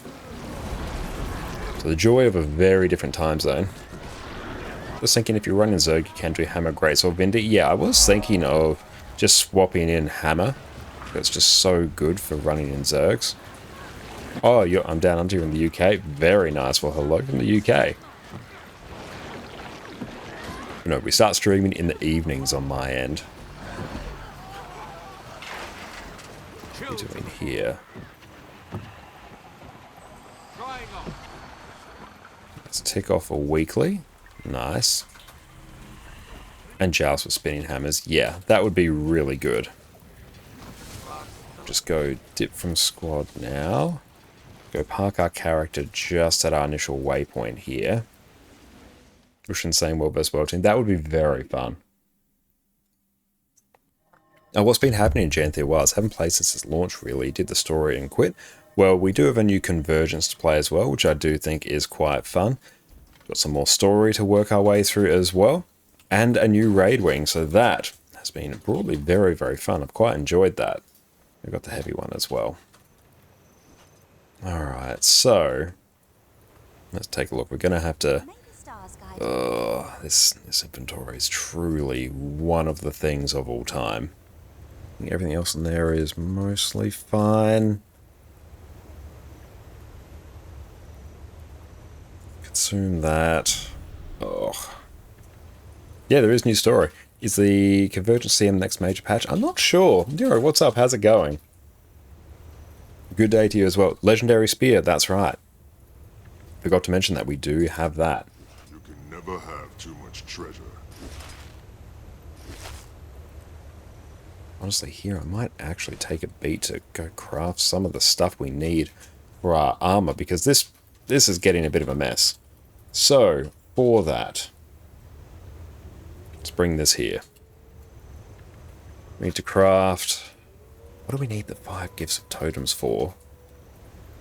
To condense magic. 5 gift of scales, 5 condense might.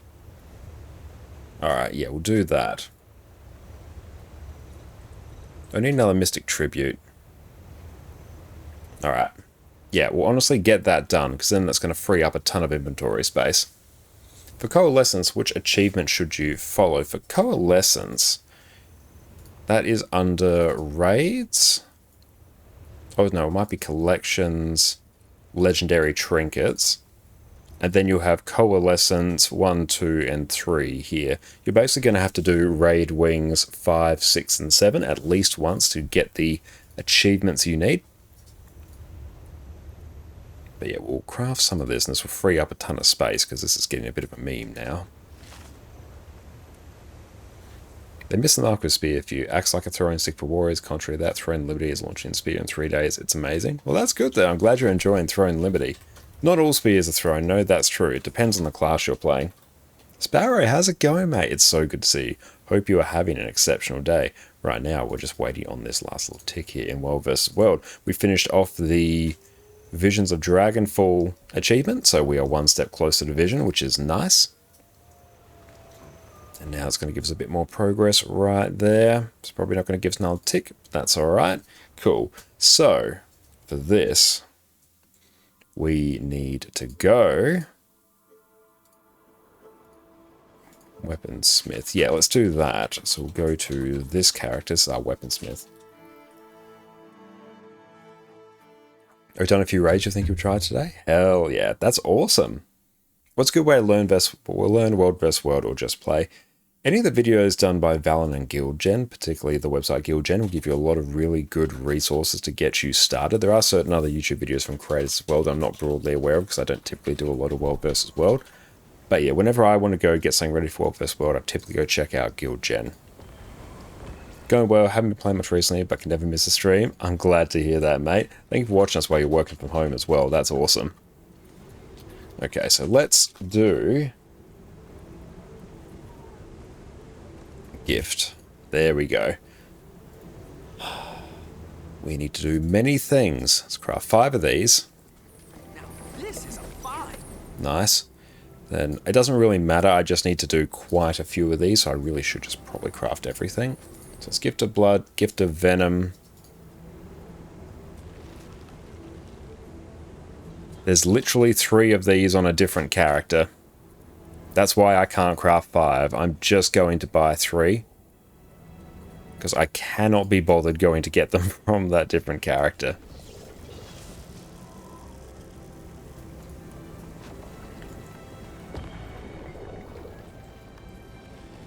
Gift of Totems, 5 of those. Oh, don't you do it. Quite a reward.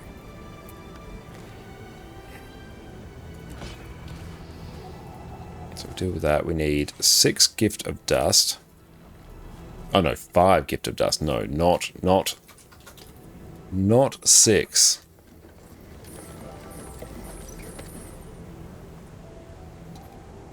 We need to do Gift of Bones. I'll start with Gift of Claws first, just following the list exactly.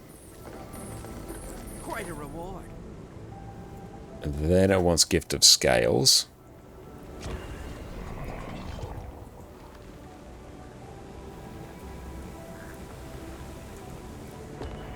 How are your endeavors, Professor?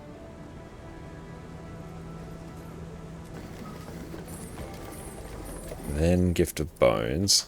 I just finished core map completion for the Gen 1 Spear. Congratulations, Van. That is awesome. Now, this Then is Gift of Fangs. Nice.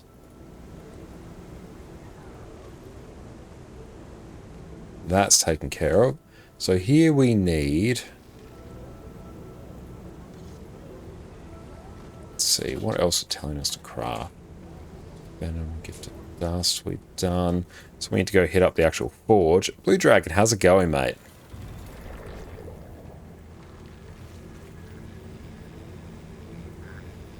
Gift of Claws. How many of these do we need? 5 Gifts of Condensed Might. 1, 2, 3, this is a find. 4, 5. We need 5 Gifts of Condensed Magic.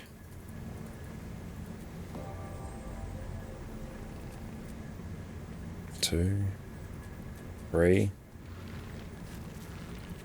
4,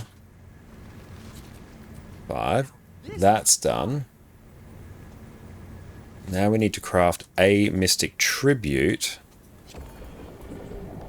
So that is going to be a stack of Mystic Coins. Nom nom nom nom. They are going to just disappear. Oh, no, do not want to do that. Yep, forge. We got another Mystic Tribute done. Cool, excellent. We'll go dump that in the bank. We also need to do 7 cubes of stabilized dark energy.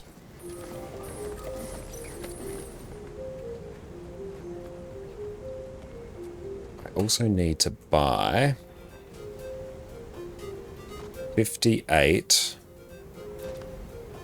memories of battle.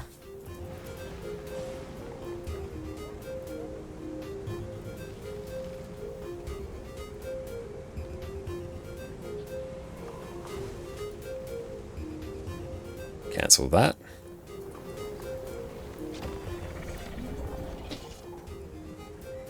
Take all those.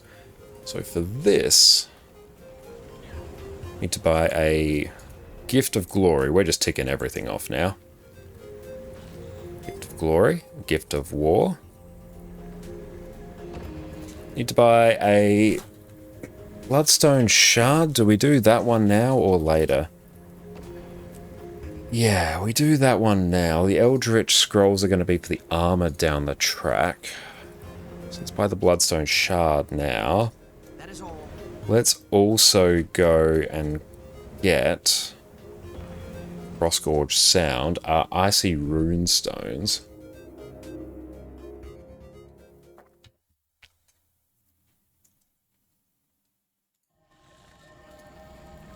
So we need 100 of these.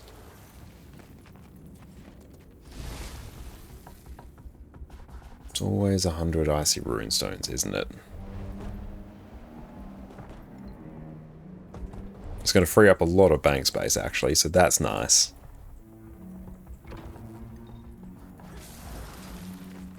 Rocketeers, how's it going? Through Jormag, all is possible. For through him Cool, that is done.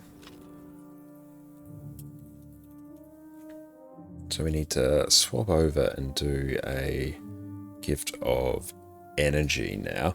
What legendary are you crafting? The answer to that is yes. We are crafting Conflux, Coalescence, Aurora, Vision, and a set of open world medium armor. We're going to do it all at once in a single stream, but right now we're doing some of the preliminary steps because our bank was overflowing with materials. So we're probably, knock on wood, about 2 weeks away from being able to do this. We're good in terms of gold, it's actually just account bound stuff we need now. So where's the shopping list? I literally just need these few things.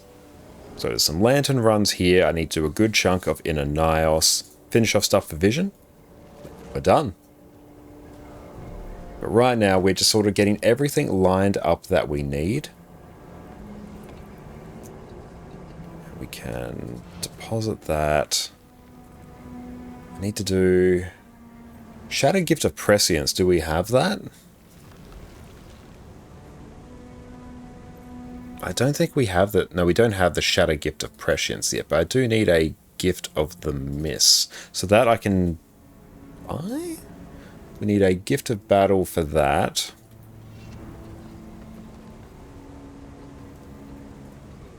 Or what about the 1 million karma? Nah, that's what that is actually doing. It's actually a bit of a trick.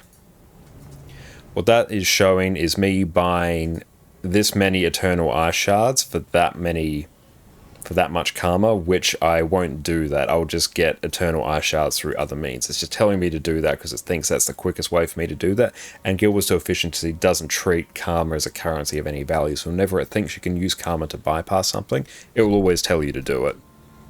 But me actually buying this much would take longer because you can only buy a set amount for karma each day. It would take me longer to do that than to literally just go and farm it. And plus, I still have to do some of the Return to achievements for Icebrew Saga, which will speed that up. Yeah, you're just griefing yourself. Yeah, it's going to make it take longer. It's not worth it. I need the Cube of Stabilized Dark Energy.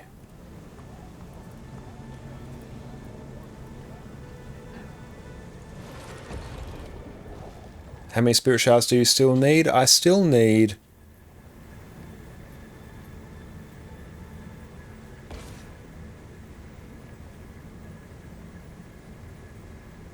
It's a bit glitched at the moment, but about 120. What made you craft the open world armor instead of the raid one? Mostly because I prefer the look of the open world armor. It would be incredibly easy for me to do the raid one. I have one set of raid armor on this account. I have 3 sets on my other account. And on this account I already have basically enough of the legendary insights to craft Coalescence and 2 other sets of armor as well. So that's not a problem. But yeah, we mostly wanted to do the open world armor because we prefer the look of it compared to the medium raid armor. I don't like how that looks generally. And I haven't crafted one before, so we get to actually go through the process and experience it. What would be better as a first set, World vs. World or Soto Legendary? Depends how much Guild Wars 2 and World vs. World you've played. Generally, I'd say the Soto Legendary armor because none of it is time-gated, whereas in World vs. World you actually do need to be a pretty decently high World vs. World rank, so it sort of depends on what World vs. World rank you're on. You like the medium and the heavy obsidian armor? Oh, they look very good. Oh, except for obsidian shards, and it tells you to spend a bunch of airship parts. Yeah, that's the other one as well, because it thinks, oh, you can buy... what is it? Obsidian shards for airship parts, ignoring the fact that airship parts are actually quite annoying to come by. Yeah, they are very much worth it, legendaries. They 100% are. So I need to do that, that, that, and that. Forge. Gift of the Miss is done. Okay.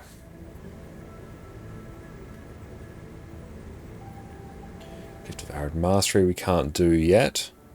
Okay. Once we do the Gift of Energy, that's kind of where we are at for now. For your endeavors, Yeah, if you play multiple characters like I do, I have 20 characters, 21 characters on this account. Legendaries are insane value. Good, look at that inventory. It is now no longer as despicable as it was. Because yeah, we've made insane progress on our legendaries. We've got a whole bunch of stuff here for the open world armor. Here are the 4 components to craft Conflux. Here are the 4 components to craft Aurora. And here are the 4 components to craft Coalescence. They're all right there. I could literally go into the Mystic Forge now and craft 3 of them, but no, we need to do it in the one stream. That is what we are working towards. So I think that, once that updates, that will be mostly it done. Just see if there's a cheeky inner Nios thing. That's also what I kind of need. No, there's not actually. So what we're going to do is we're going to take a break, and then we're going to come back, start forming up for Wing 8. So sit tight, team. And we are back. Welcome back, team. And Aluska, you wish you could save templates of a legendary weapon? Yeah, that would be so much better. That is one of the benefits of having ascended weapons over legendaries. You can swap them more efficiently. Yeah, I really wish they would do that. That would be absolutely incredible. Okay, so let's start forming up. We're going to start forming up for Raid Wing 8 right now. So if anyone wants to join, we are showing us online. Beautiful. So join up on me if you are interested in doing a Raid Wing 8. And beautiful Garth, come on in. We love to see it. Yeah, if you can go somewhere in a boon DPS, that would be great. Because we'll probably start on Heal Quickness Herald. And then we'll move towards Heal Alack Scourge. Heal Alack Scourge is just god tier in Raid Wing 8. Oh, nice. That filled up like super quickly. Love to see it. Boon is always perfect. Let's turn on Arc DPS. Beautiful. So Garth, you can come with me and you can cycle between whatever boon. We got people in. We got my J-Lo. Nice. We got Dragon. Love to see it. Cool. So if you start going Alack DPS, and then once we get to Decimo, we'll transition you to quick DPS, because I'll swap over. I'll be healing most of this. Let's see who else is on. Are you familiar with Daredevil Deadeye staff builds? Yeah, quite actually. I've made a build guide on Quickness Deadeye, which utilized staff at the time. So we've got a video on that. Inoculator, nice. Beautiful. Yeah, everyone just come on in and let us know what role you want. So I will be quick healer. You will be Alack DPS. And actually, got an A heal. Perfect. Do you know if there's good open world builds for it or adjustments? Honestly, you can kind of just keep it as it is, and if you want a bit of sustain, just swap in Invigorating Precision and you're good to go. Yeah, we're on EU here. Open for everyone? Absolutely. We're on EU, so jump on in.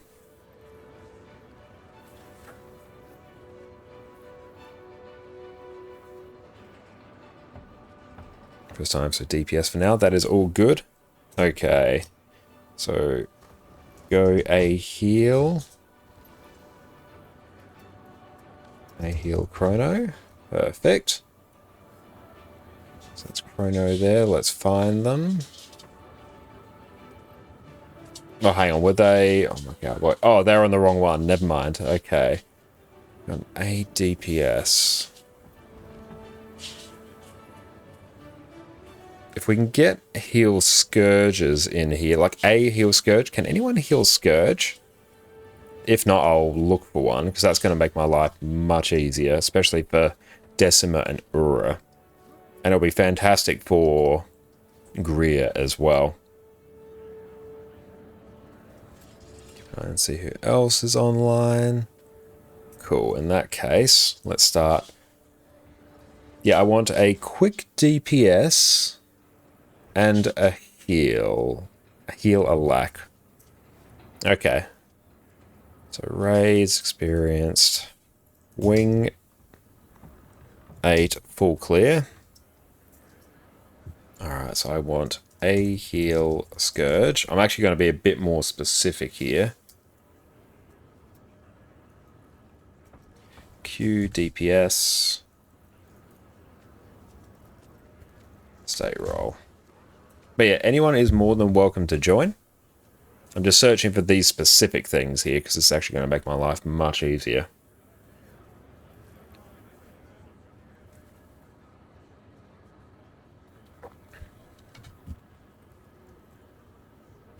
And this is still on Call the Miss as well.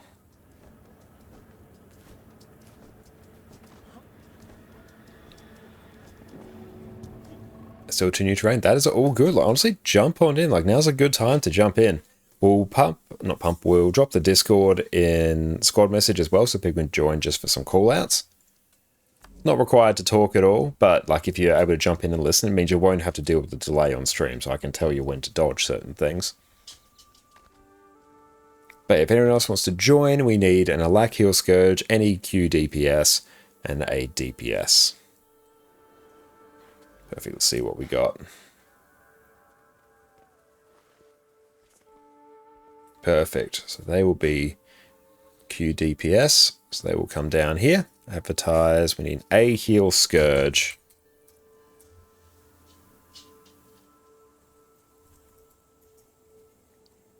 Oh, okay.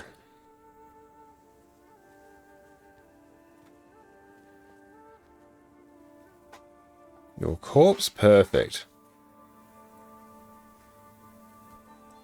TY. Indigo DPS. Black healer. All in sub 1 DPS. Now let's actually go get in the raid channel.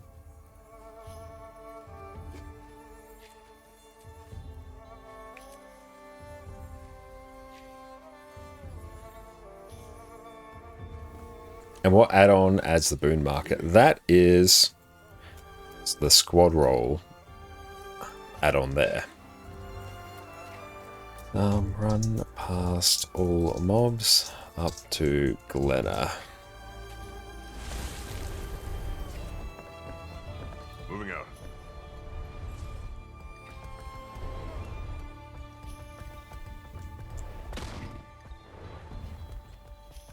Help! Anyone! Is that? Beautiful. Welcome on in, everyone. The heck you doing? I'll fight back! Glenna, I'm coming. Excellent timing, Commander. I see little history. Think about starting a new character and leveling it through the traditional way. No tomes. Can't decide between Thief and Ellie. Both great choices. Beautiful. Let's go in and just start blasting. Go forward, my undead minion.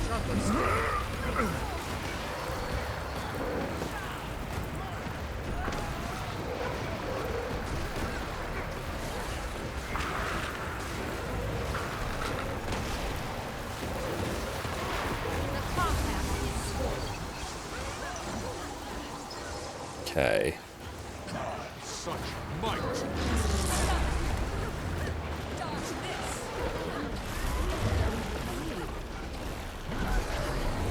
Such purple goop.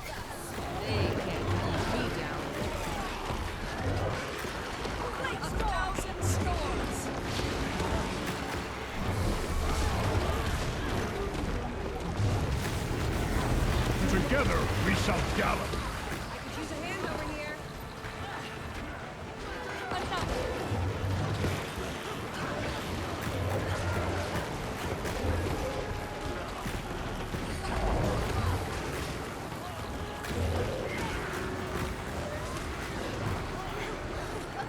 Sorry, I was literally at the base of the mountain for you, but what can I say? We'll get some cleansers there. Glad I made it before things escalated. Ha, you and me both. Now, You should be able to get out of combat now there, Bizzo. haven't been able to scout much farther myself. Titan spawn everywhere. Heavy concentrations of them. Over here, Bizzo. You should be able to respawn soon, then just run past all the mobs up to Glenna. We're just doing pre-events now. Been far too long. Now, don't get yourself killed. Just the pre-event. So feel free to enter Discord while we clear. Looks like you're on bubble duty. Yeah, I fully intended to be on bubble duty here, so that is fine.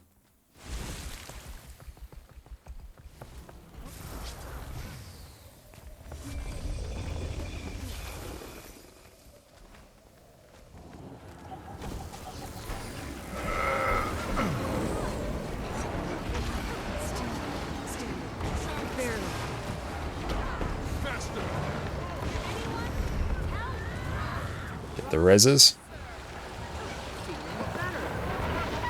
Time to bust some heads. That one stings.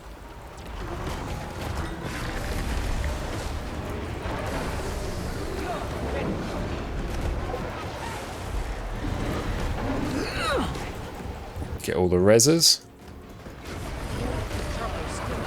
Yeah, peak and counter design incoming. I know, yeah.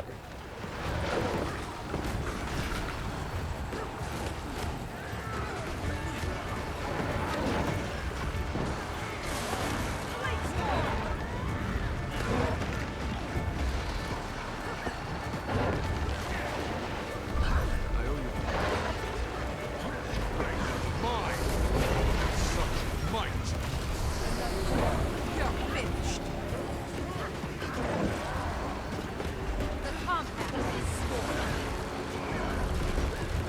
Let's go get the cleanse.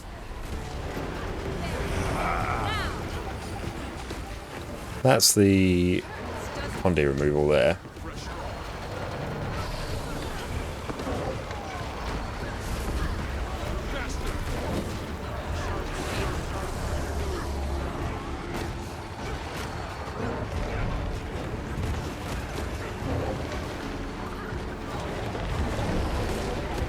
Together, we...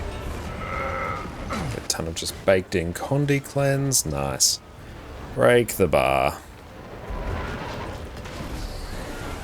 It has been too long. Allow me to act.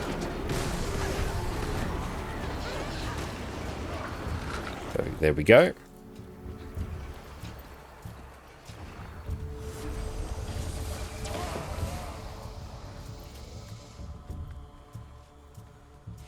Sweet, sweet treasure. Focus on Rieg first, then boss. Oh, hang on. Then again, kill other mob when we have nothing else to do. I'll call target.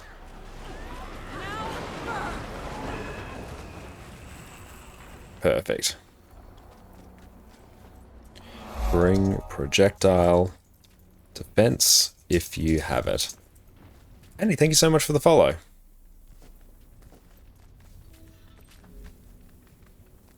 And we'll wrap our guild here because then we can use our food.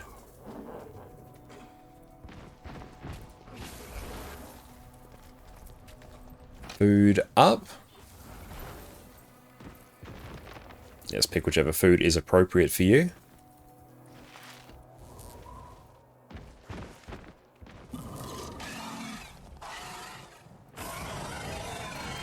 Beautiful. And make sure you stack tight on the tag. We'll be moving around the boss, trying to get behind it. You can run through the boss as well, and that is good to keep in mind. Don't feel the need to run all the way around it if you need to quickly. Don't stand in any of the big purple AoEs if you can avoid it. They are bad. Green circles, don't stack them on top of each other. 2 people in each and we will be fine. But yes, load up on projectile reflex if you have it. Both are good. Scourge for the Condi cleanse. Yep, and both Reaper and Scourge will be fine, but Scourge I would prefer for the Condi cleanse.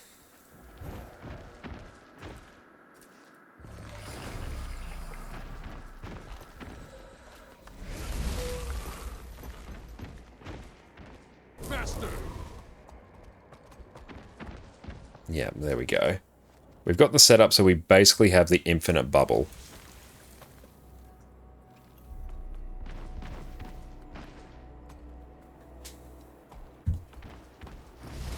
So we're going to mount up, we're going to head to the mob on the right. Kill that, then focus the boss, and when the boss goes invulnerable, we'll kill Rieg. They have stupid names. We'll kill Rieg first, focus the other one, back to the boss.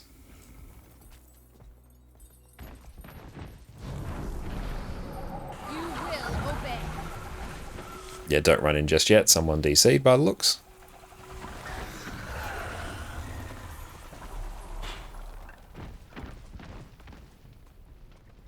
I've gone out to character select.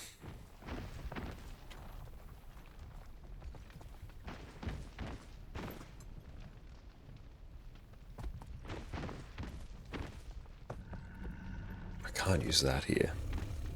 Your lack of a fire in squad will be hard. That is true, yes. There's some issues. That's all good.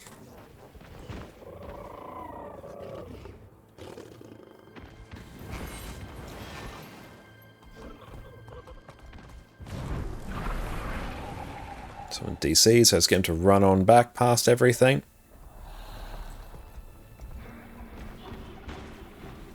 Keep an eye, as soon as the ready check goes, we will run in.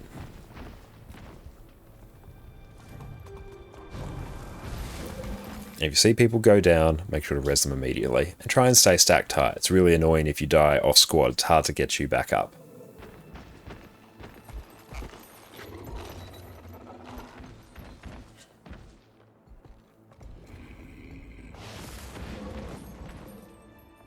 Yep, the rear of the mob will be safe.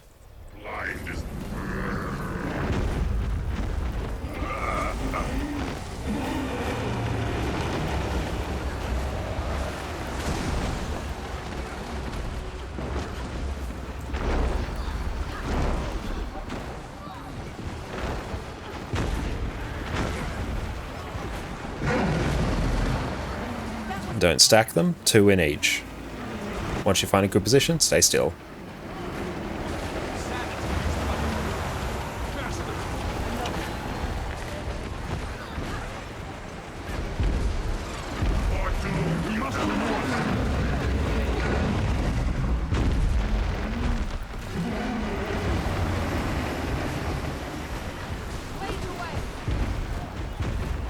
So just keep moving behind it. Grab the reses.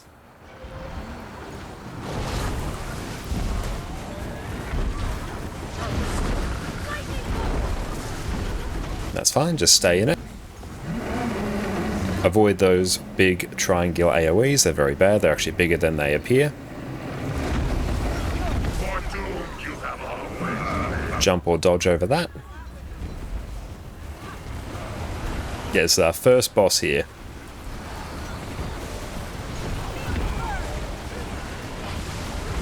When we CC the boss, we'll remove 10 stacks of the empowered. So we've got 8 at the moment, so we'll remove them all. So when we see the CC bar pop up, break it. Break the bar.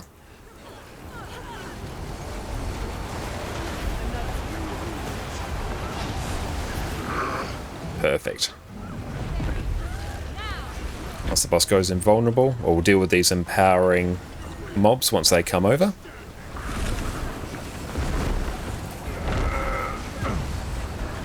So let them come to us, they'll make their way here for the most part.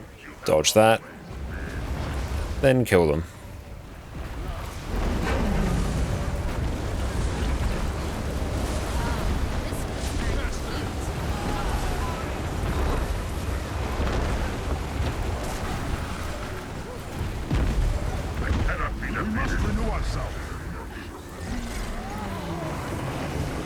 Okay. We'll deal with Rieg first.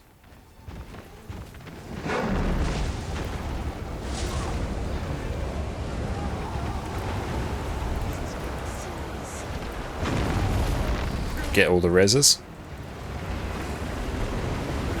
The pains of this world of beauty. Sharper still.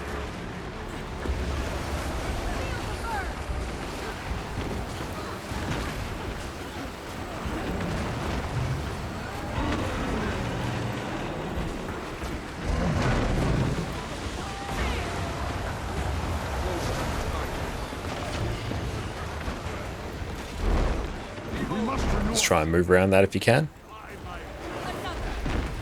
Stay stacked tight on tag. We're going behind the mobs.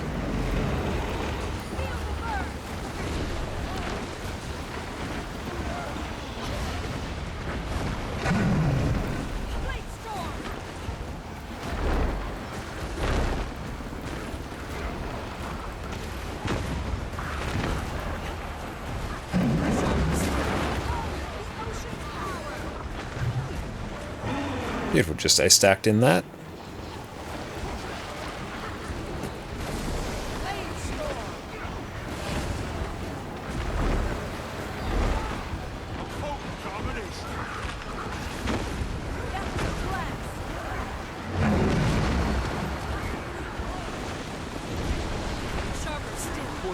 Just trying to be too close to the boss when that pops up. Get the res.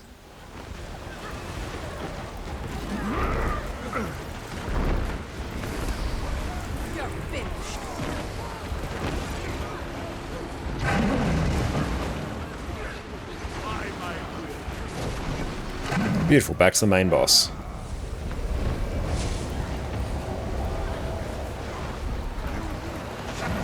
Focus on the reses. Target Reeg.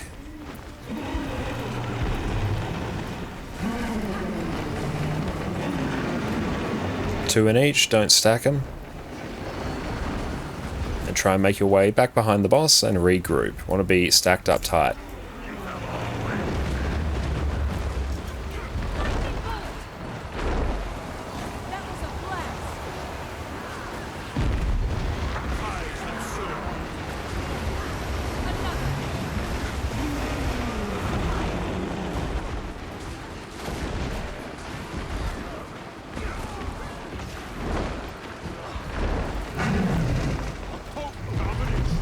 The main boss now. Just wait until these dissipate, then we'll run back through. These do hang around for a bit, so don't feel the urge to run through. They do hurt a lot. So just take your time, there's no rush.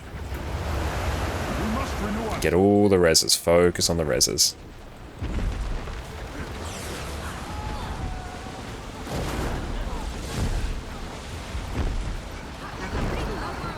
Beautiful, just regroup, come behind the boss, and everything will be fine. Get ready to dodge or jump the shockwave, get those reses. Yeah, make sure we're stacked up tight on the tag as much as possible.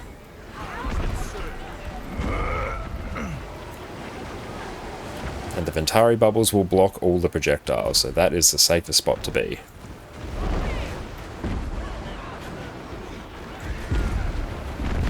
And dodge the shockwave. We're going to circle behind the boss, so stay stacked tight on tag if you can.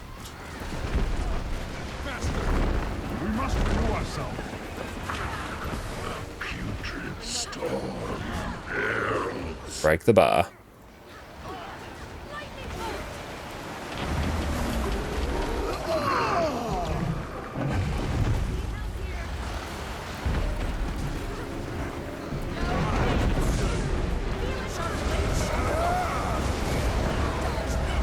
Kill these elites as they come in.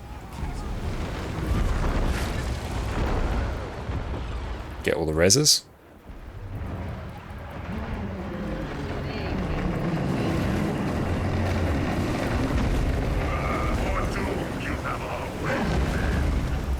That's right, just restabilize, res.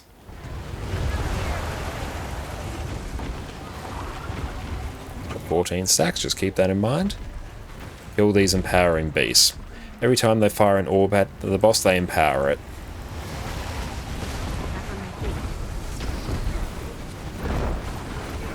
That's right, just regroup. Still entirely workable.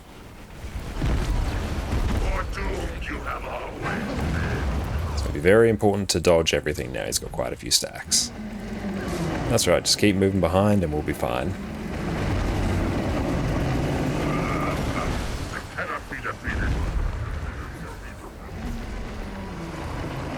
We'll deal with Reeg, which is over here. Move behind.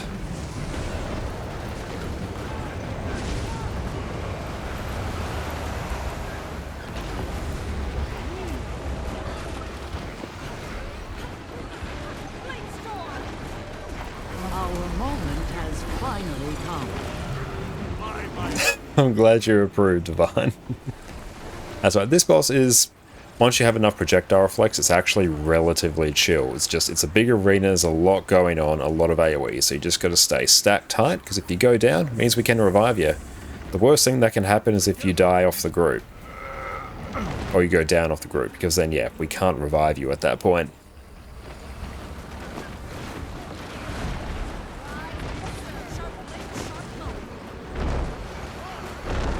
Let's just re-center ourselves here. And this is a long fight.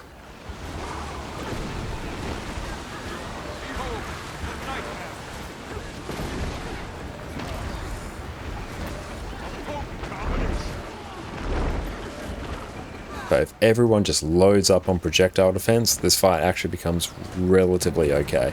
We also just need to have a good strategy and a coordinated strategy to deal with these mobs. So we need everyone to just converge on one, kill it, try and reflect the other mobs' projectiles that go towards the boss. Yeah, Greer is tedious. I don't consider this to be a fun encounter. Decima is a fun encounter and much more difficult.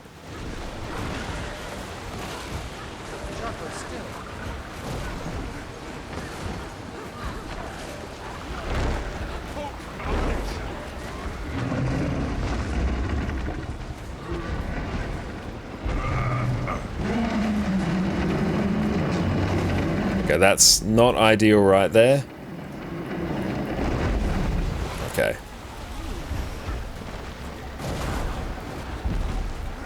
Everyone regroup. Just make your way back to tag. Tag is where it's safest. Rotating behind.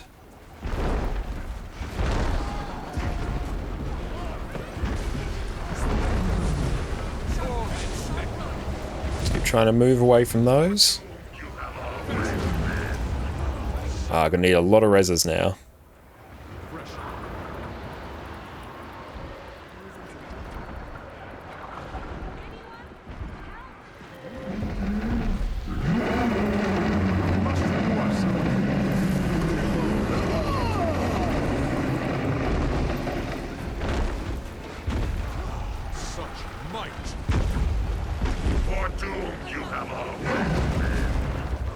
Focus on the reses.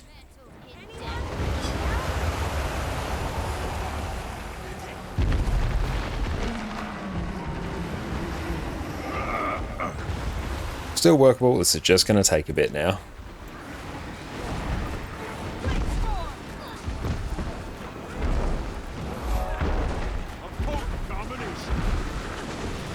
Tway, thank you for the follow.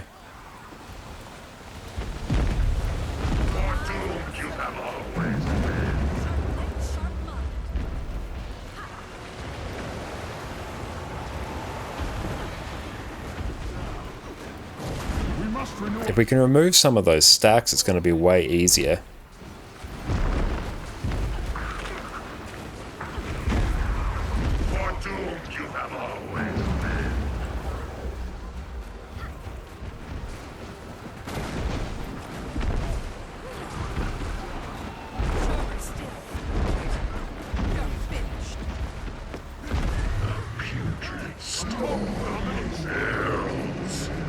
Break the bar.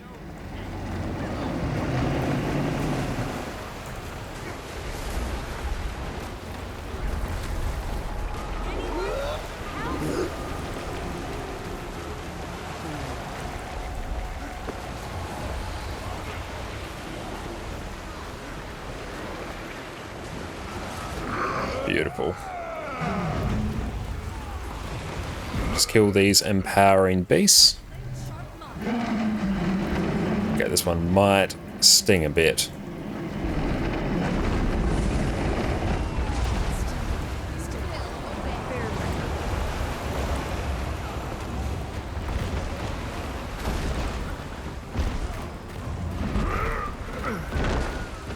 Try and kill these empowering beasts as quick as we can.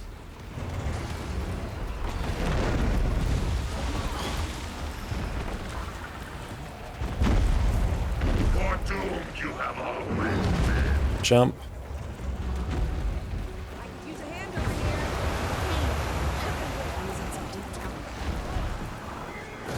16 stacks, not great.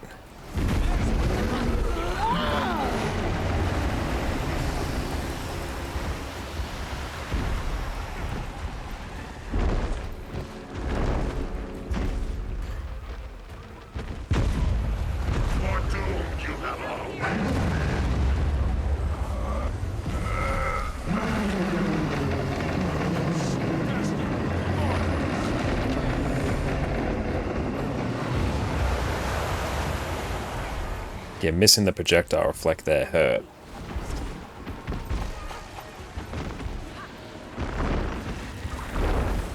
Okay, let's head over to the left of the boss.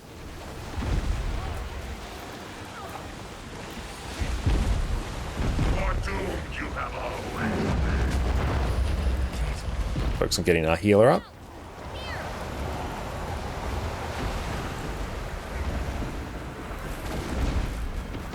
Okay, let's make our way around to the left of the boss.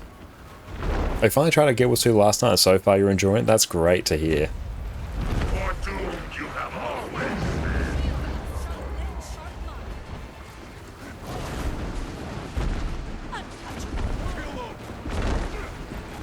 Oh, this one's kind of cute.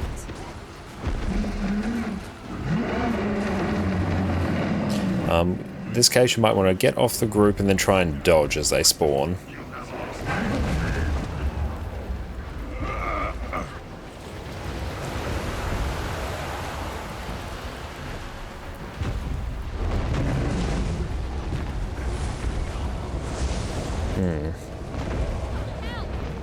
Oh, GG that.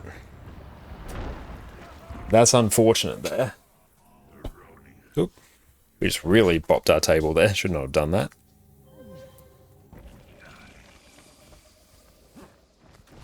Okay, so same strategy. We just need to stack up a little bit tighter and try not and down as much. Again, bring as many projectile reflects as you can. But yeah, we'll basically just do the same. You live by my wish. The more you stack, the better off you're going to be. Such might!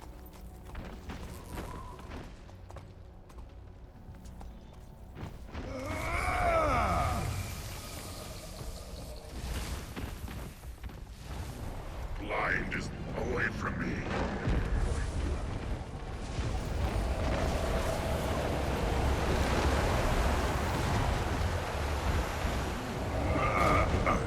There we go.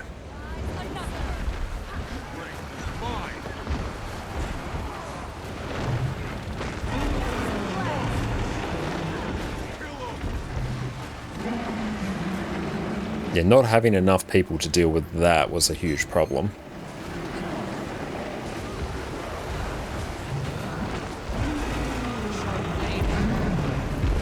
Dodge through the shockwave.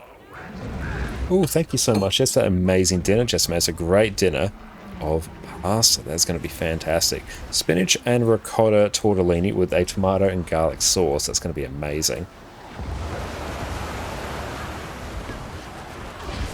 Yeah, if reflects are covered, this fight is honestly pretty chill.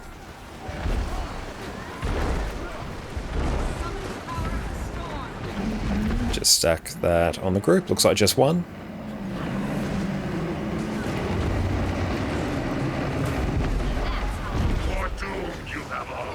Jump the shockwave. Or dodge. There you go, he's actually aggroed on the mech by the looks, which is nice. Stand a little bit back from the boss so you don't get knocked by that.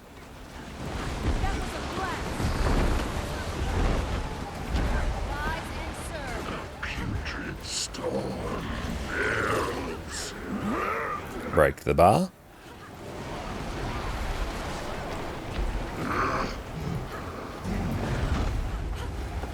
Got elite empowering beasts, so to wait for them to come in, kill them as the priority. Sharp blade, sharp line.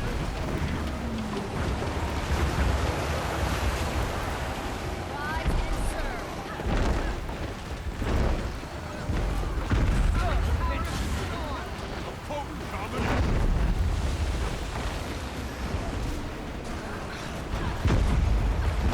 serve. Work your way behind the boss when we can. Let's get those reses. It's a lot of reses.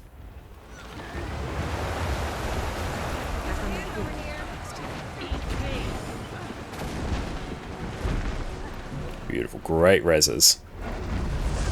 Beautiful. Let's just move around the boss now. Okay, let's try and get those downs up. Focus on the reses and we'll restabilize. We're going to go over to, yeah, this one. Might as well, we're here.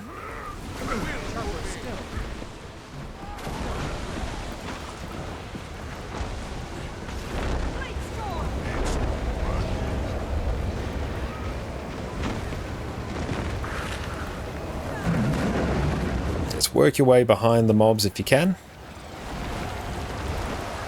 That's where it is safest.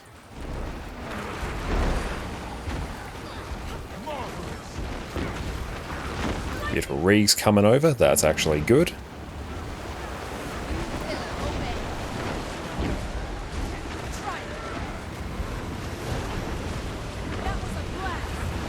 Just bring a bajillion projectile defense and you're mostly good. See, look at that bubble. It's putting in so much work.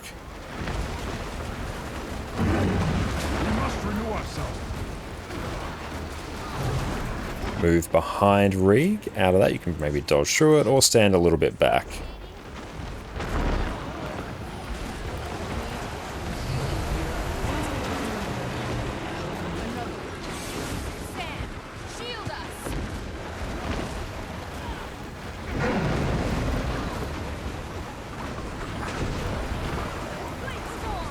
We'll just kill these in whatever convenient order. It doesn't really matter at this stage.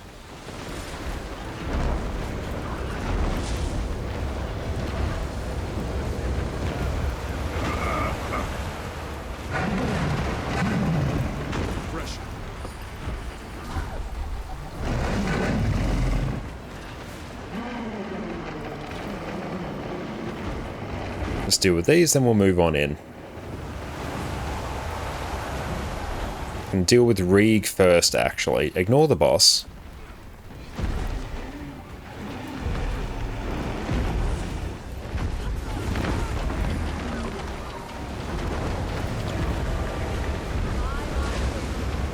Work your way behind. Let's get those reses.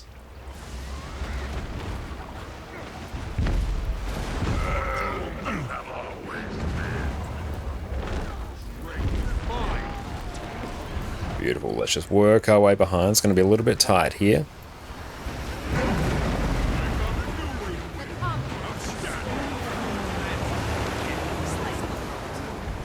Yeah, Wing 7's great fun too. We need to get 3 pylons. Move out of that.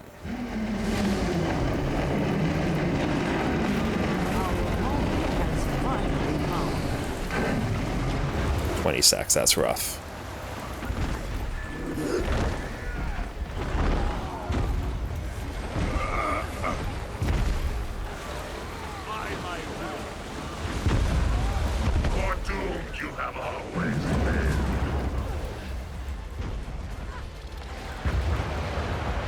Let's get all those reses.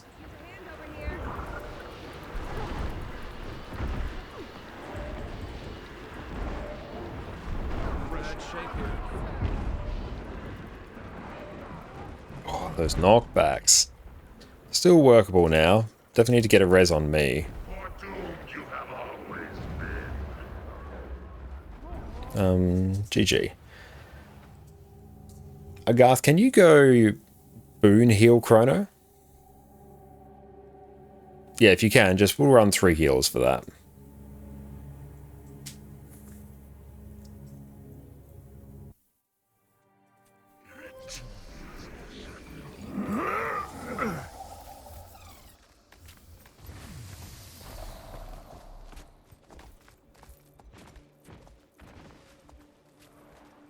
That's really all we need to do. It's just not die to these.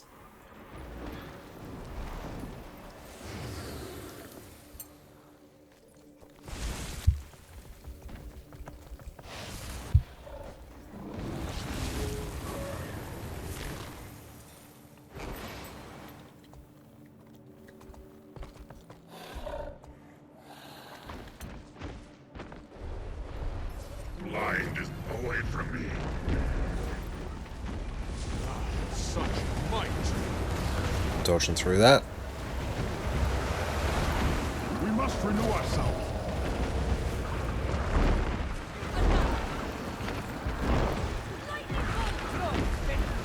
Pressure.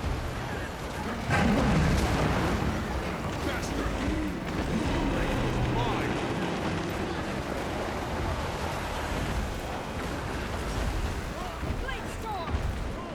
You will obey. For doomed you have always been. Check that.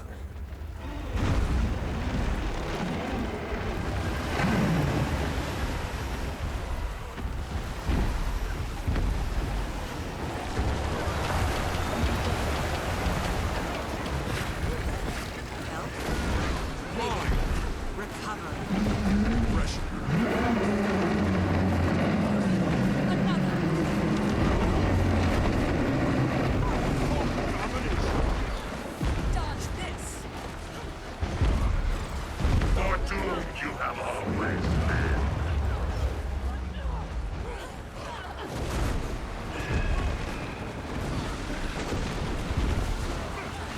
That was a blast! Sanity is but a mirage. For doomed you have always been.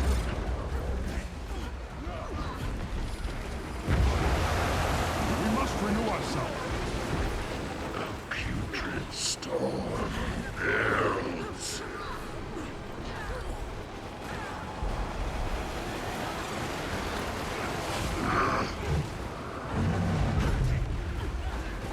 Regen some energy.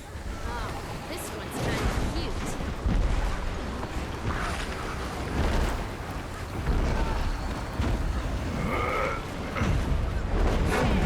Shield us! Get some Condi cleanse. So he's got 2 stacks, that's fine. Just going to keep that chilling over there for the most part.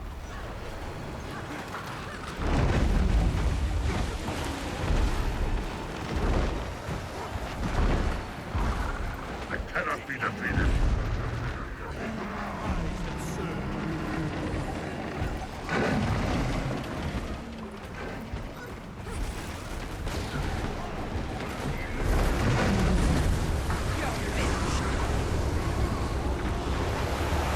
Oh, that knockback, that was something.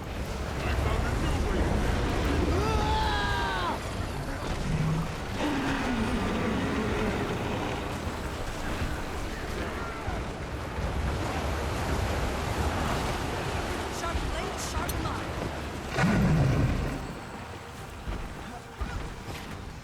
Just be careful of the run over there. All these attacks are dangerous.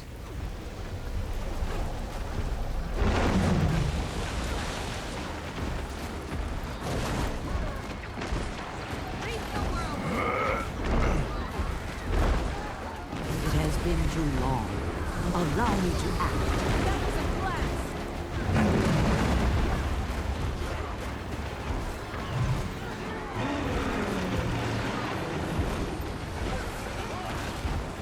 In terms of the lore of the raid, I think basically it's just the Titans have started re-emerging, and here's basically a harder version of the various story encounters that we find them in. But basically, Titans are coming back. It's all tied into the current Janthea Wild story. Allow me to act. Sharper still. That icy embrace.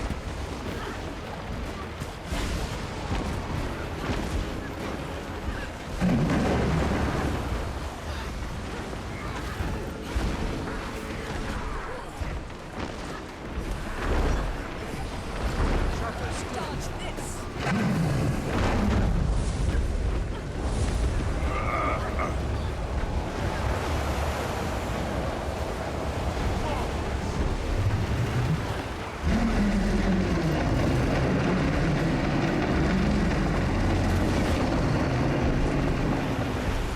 Try and get the reses. Going to be very important. For doomed you have always We must renew ourselves. Yep, GG. Got Secrets of Janthi more. Janthi is the better expansion, I think. Refreshing.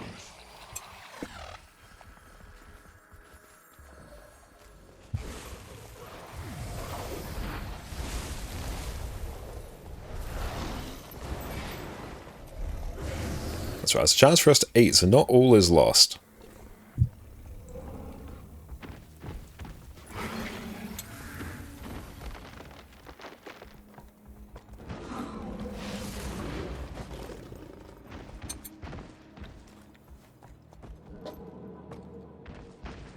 Yep, sure, that's fine. We can, honestly, we run 4 heals, I don't really care.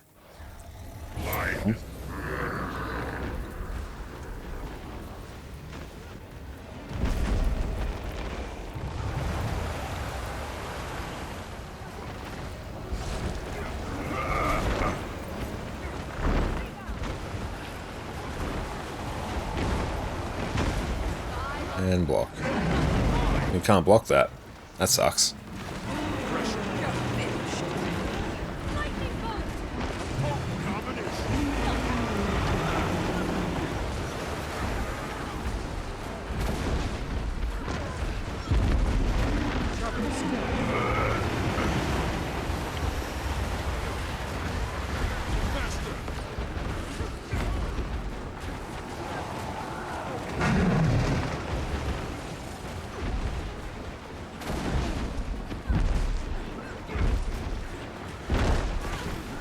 Yeah, we need people to stay stacked. If you do that, we kind of just win.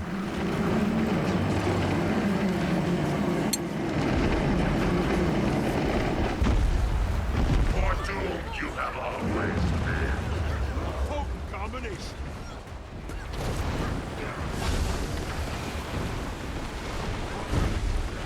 Health?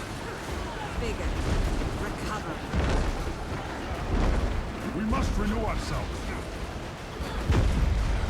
Fortune, you have always been.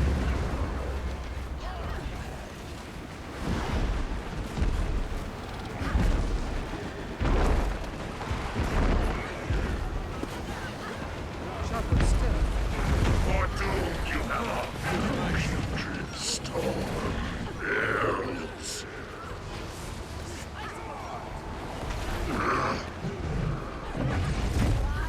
Is a guild new friendly? Absolutely.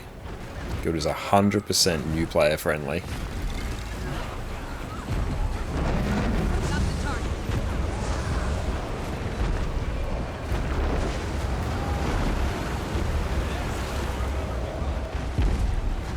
Fortune, you have And dodge that. Got someone down over here, so let's help them up. Three is only on 4 stacks, so that's pretty good. Recover. You want to kill the empowering beasts as quick as you can. Nice, we were able to stop that. Yeah, we don't want to overlap those if we can avoid it. Fortune, you have always been. Yeah, focus the reses.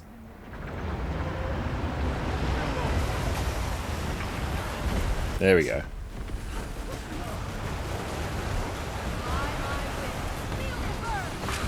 I cannot be defeated.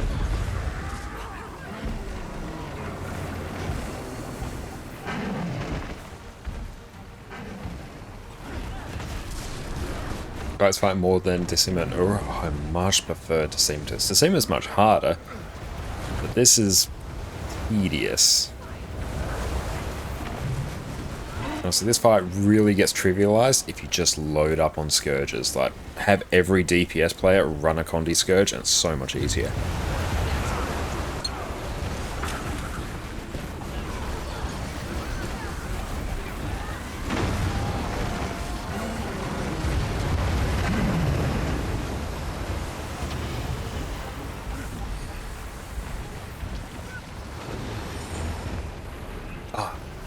And sure thing, I'll flick you an invite in a little bit.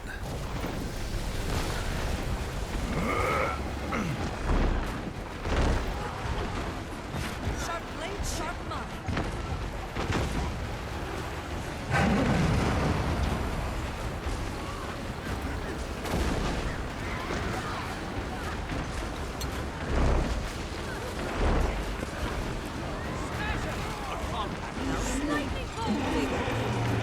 Guild invite. There we go. That should be done now. Yep. Let's back away.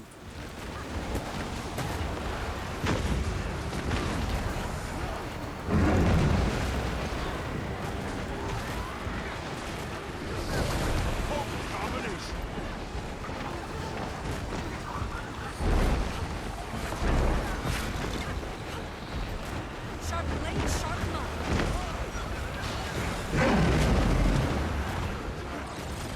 Dodge this.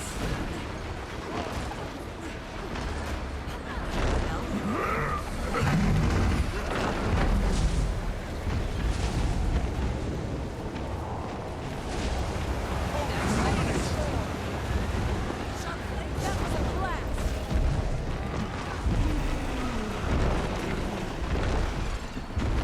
Deal with the Reek first.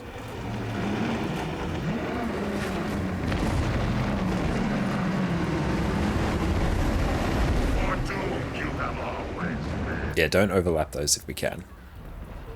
Our power is that 2 of them down are your healers.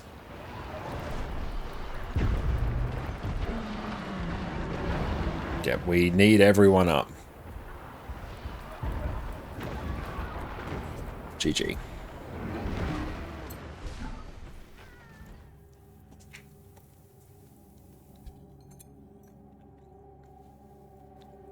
Thank you, Cyclo. Yep, just make sure we don't overlap the greens. Or they'll one-shot people that are in them.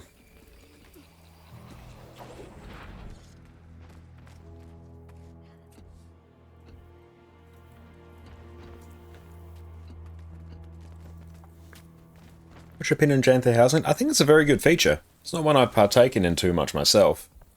Because we haven't had the gold to be able to do it. DPS vert, perfect.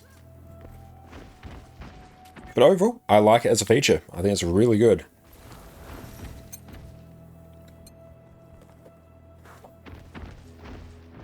Scourge can also use CPC, which can be lower damage, but still projectile reflect. Vert is great as well, because yeah, obviously the projectile reflect is awesome.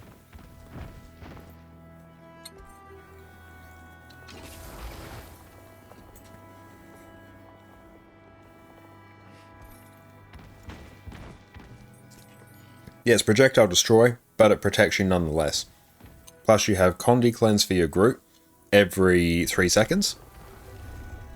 And your power vote feedback DPS is insane. It's absolutely bonkers.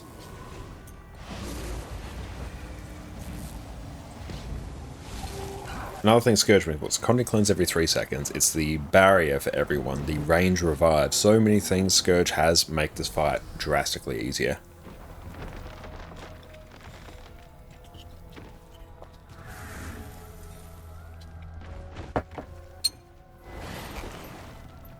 Yeah, Power Vote is one of the best DPS in this fight. Scourge is dead. Scourge has never been dead, for it is Necromancer, it just revives itself. Everyone would have an easier time, honestly, with this entire raid wing, if everything was a Scourge.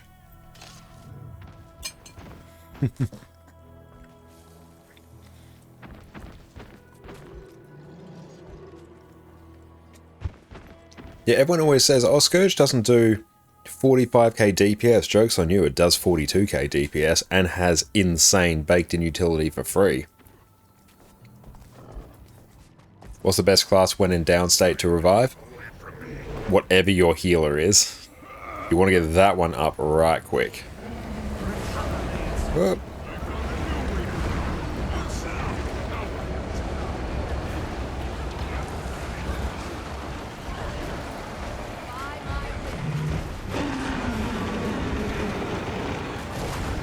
I mean, when everyone's in down state.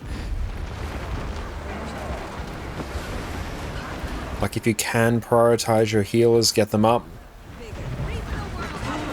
But honestly, it should basically just be... You want to basically get the first person closest to you up, so then that person can start reviving, they can actually get the revive snowball going.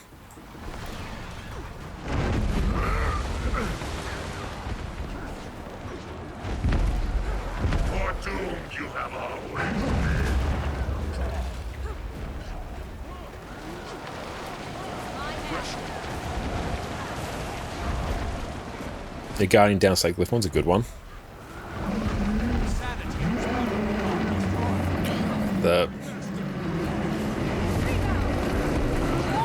It's very rough, that attack.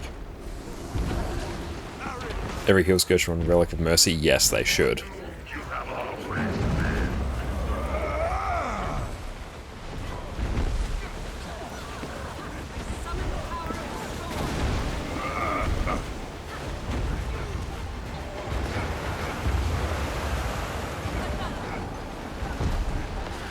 Always summon more.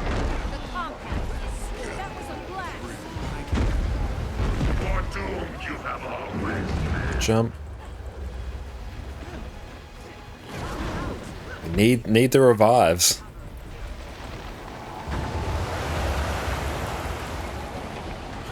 Back on my feet. Nice, that stopped it. Okay, here we go. You're doomed, you have always.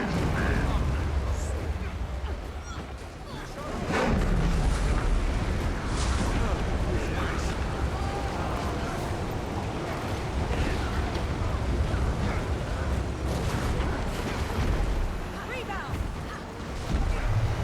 Rocket.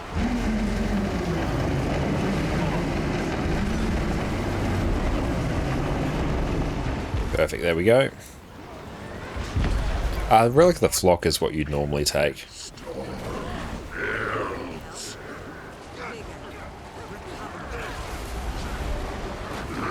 Perfect.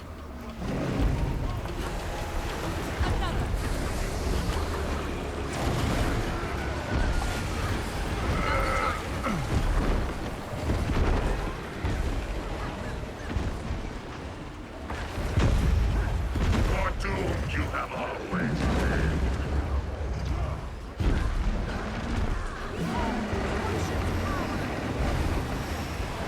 There we go.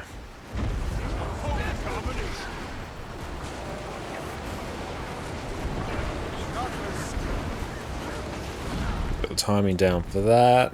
Block that.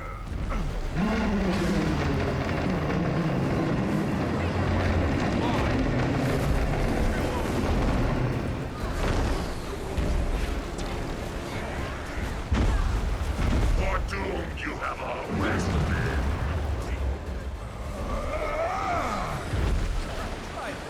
They cannot be defeated.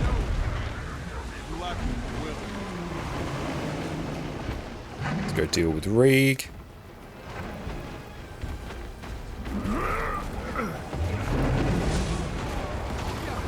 Sharp blade, sharp line. That was a blast. See, that's a giant problem. Yeah. Can't even get you over there. Ah, that's super annoying. We must renew ourselves.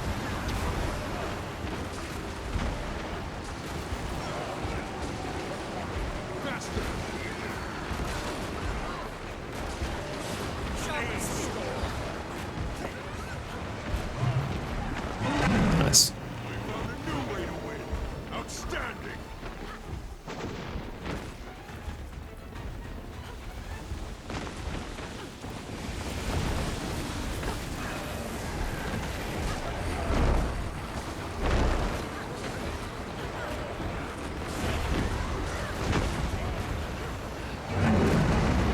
So here you need to be running to the group. Oh, we're going over here. Perfect. Oh. But yeah, like if you die off the group, you need a Scourge to get you up, or else, yeah, there's really nothing you can do without dedicating the entire group to go get you. So you want to be behind the mobs as much as is practical. Has finally come.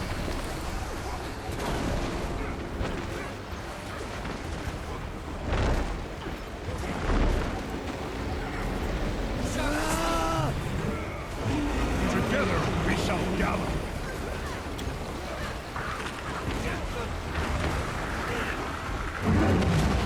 That's how I do it. We gotta do this with 9 people, I think.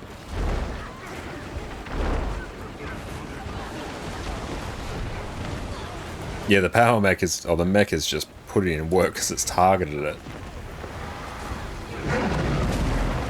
Rise and serve.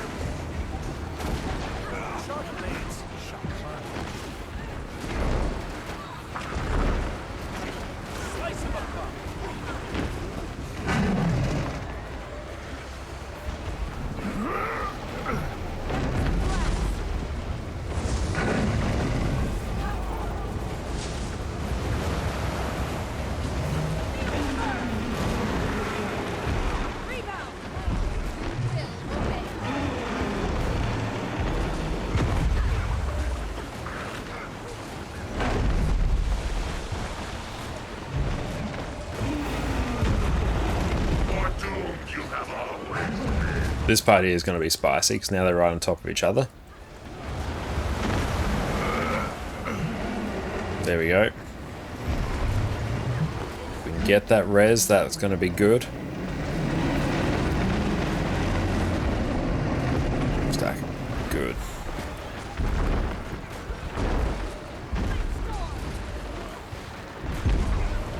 For doomed you have always been.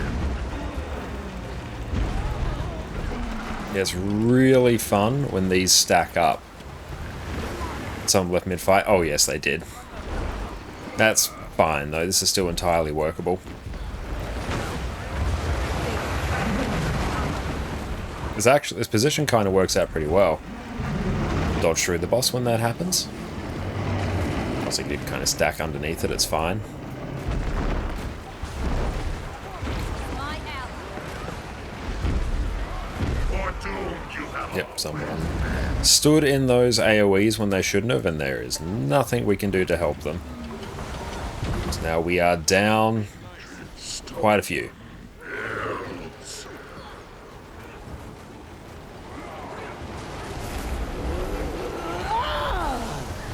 Behold, dragon and hero together.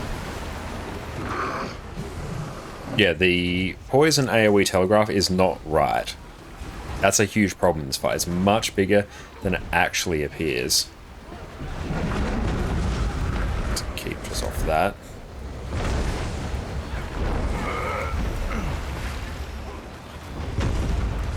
For doomed you have always been.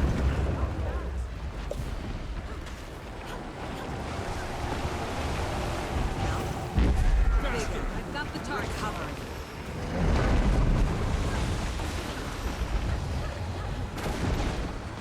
Grizz on 14.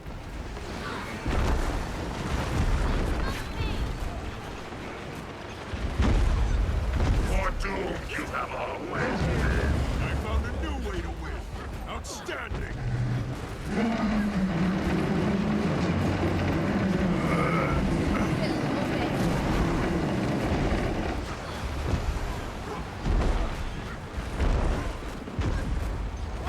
It's so good when he aggro's on the mech. For doomed you have always been.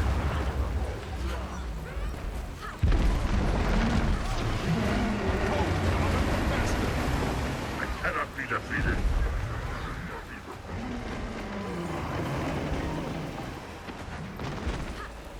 Yeah, so we'll deal with Bree here.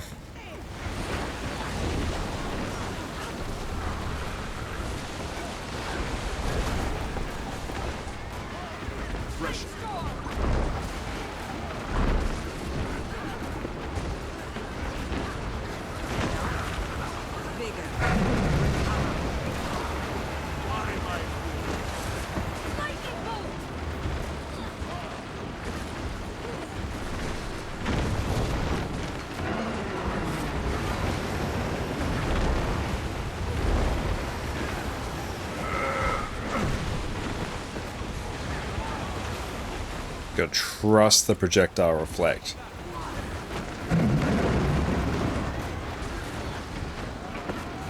Oh, good. Oh, imagine those just overlapped.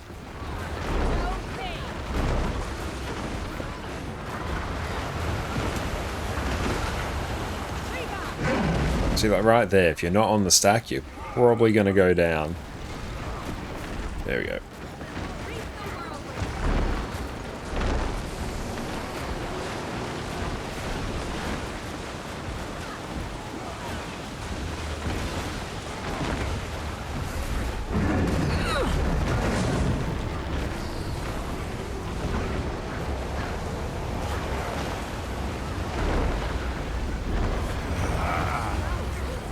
Power res, power res, power res.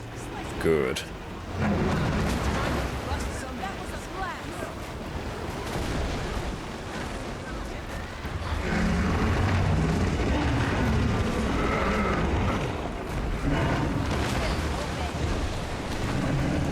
Ah, done. That's honestly most of the fight done now.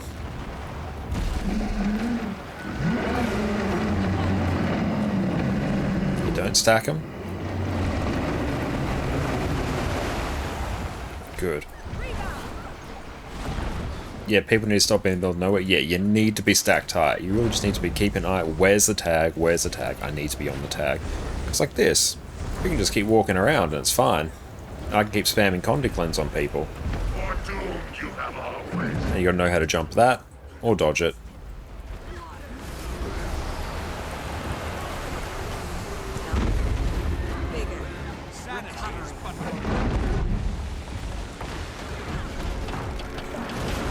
See, that hurts.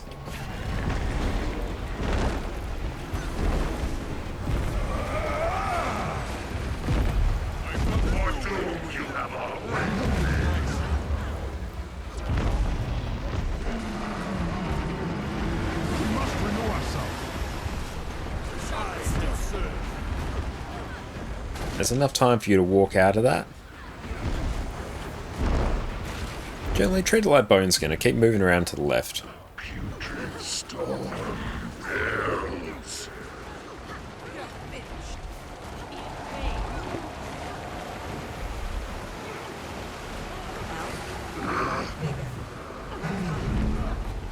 It was down to 4 stacks. Chaos, how's it going? Welcome in, mate.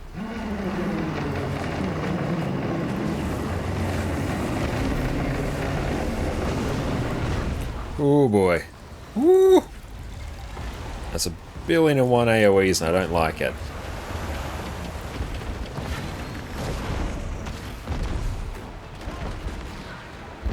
Yeah, if he actually did toughness taking, that would be pretty damn sweet. Foredoomed you have always been. Refreshing.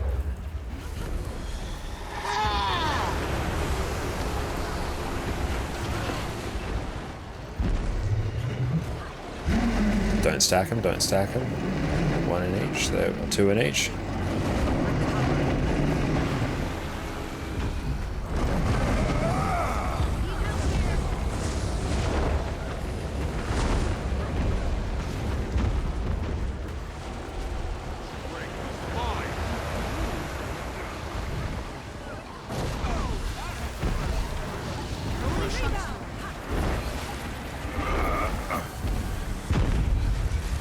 Oh, that's them dead.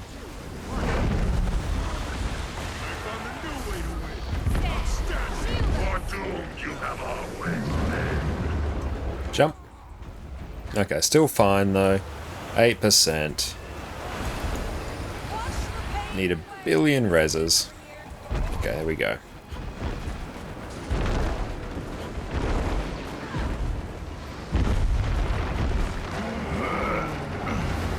Eight percent, 5. There we go. It's got 8 stacks.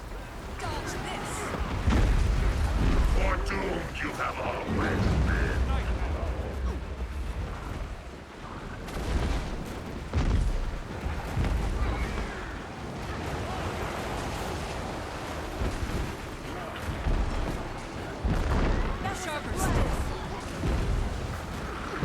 been. Ew, we got it. Oh, nice.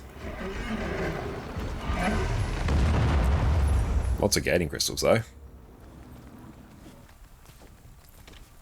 Beautiful.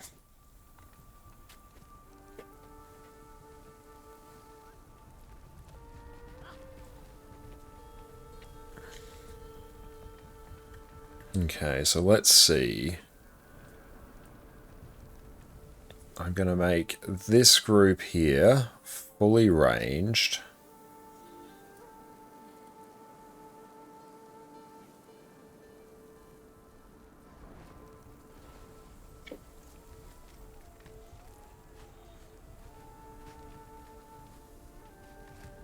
Oh, hang on, I got to do that.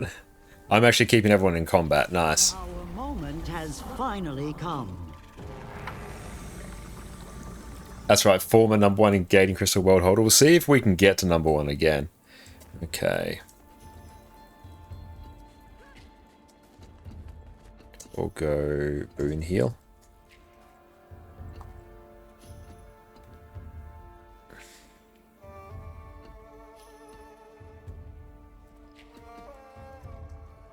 DQ DPS by any chance?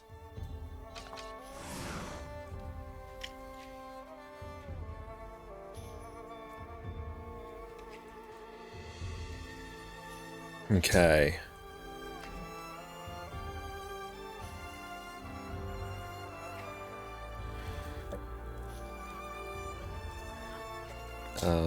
TY.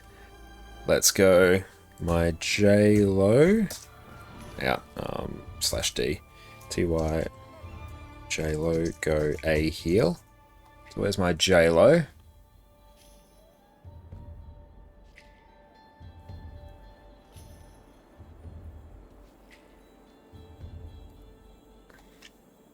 Okay, yeah, Alacrity Healer. I will be Kiter. Garth, if you can go quick DPS now.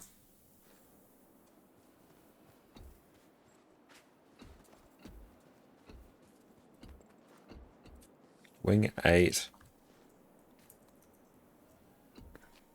Oh, actually, hang on.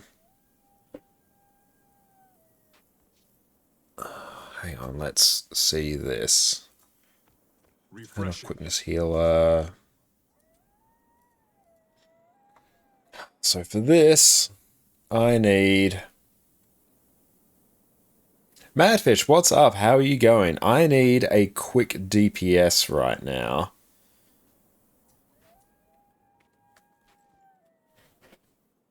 But yeah, so everyone does want to join. I need a quick DPS to really make this work. You can go Q DPS melee. That would be great. You go Q DPS melee. That would work pretty well.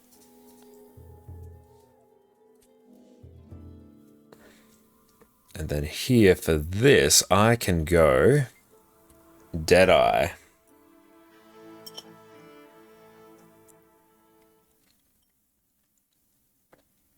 Hey Pierre, what's up? How's it going, mate?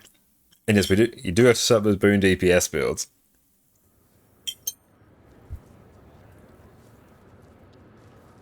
Madfish, there you are. Okay.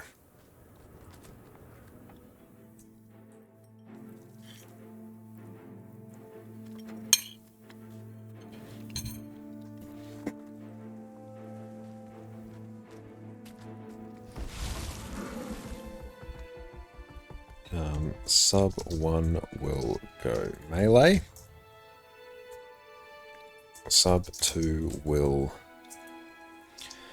bait arrows at range. I will place markers for where to stack. I'll kite. Beautiful. So if you are in sub 3 actually, bottom subgroup, you will be fully ranged. It's important that you are not standing in the red AoE that will appear at the boss's feet. Very important that you don't. And everyone that is in sub 2, the top subgroup, you will be melee. So it will be your job to stand in melee and capture the green circles before they hit the boss. Too many hit the boss and we instantly wipe.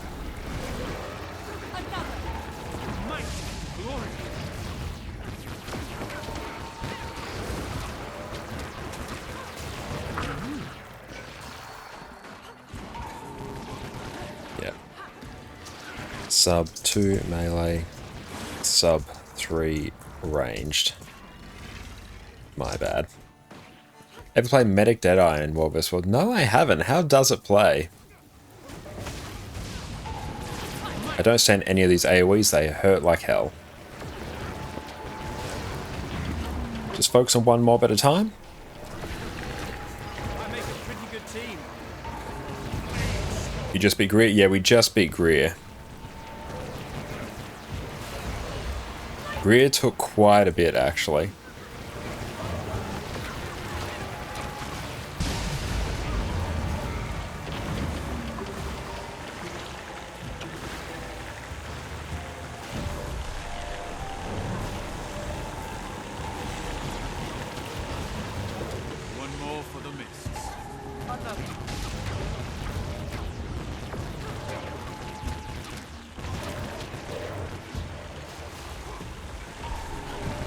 So if you have range, feel free to range it from the outside. If you melee, you can go into the middle. More people on the outside mean there's a lower concentration of AoEs to try and dodge. Help me, please.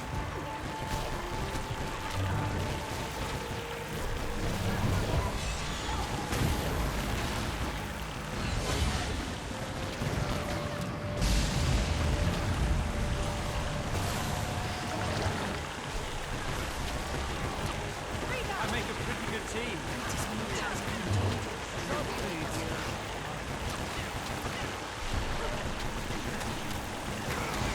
What's that?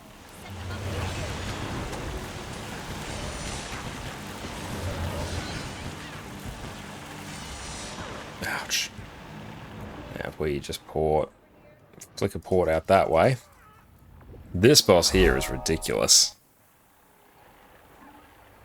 Hey, thank you, the aspect for the follow. I appreciate that.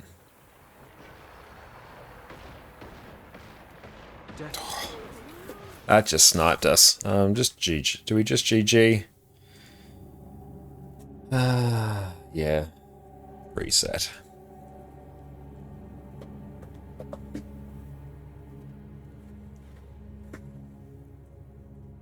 So ridiculous AoEs on this one.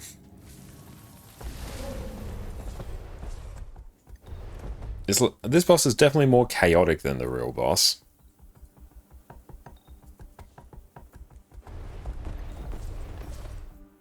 Why'd that bring us back here?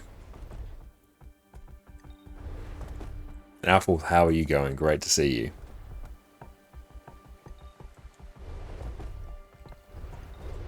Yeah, this is just the pre-boss. This is a really annoying one because so many of his attacks just straight up one-shot you.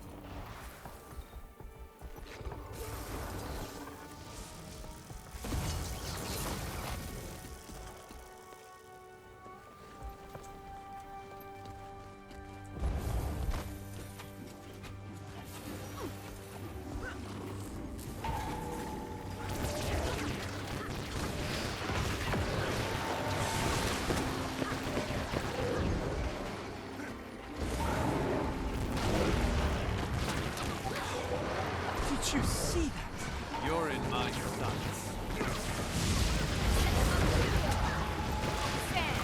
Shield us! Need more endurance. That one almost pushed us right on back. Do this elite sentient conduit here. Blades away! Ready for any pain everywhere.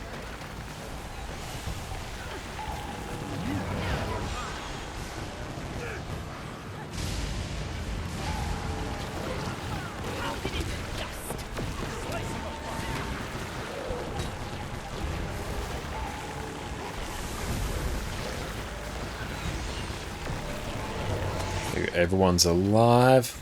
Yeah, honestly, Guild Wars 2 is going very, very well. Making great progress towards all our legendary weapons. Getting some progress on Raid Wing 8. It's a disproportionately difficult wing compared to the rest of them.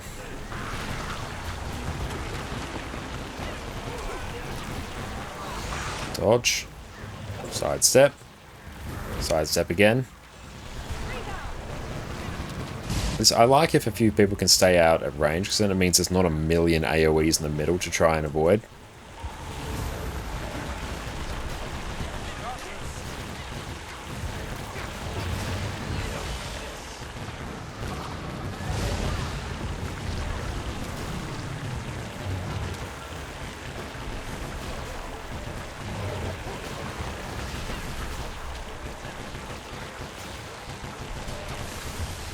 A splendid combination.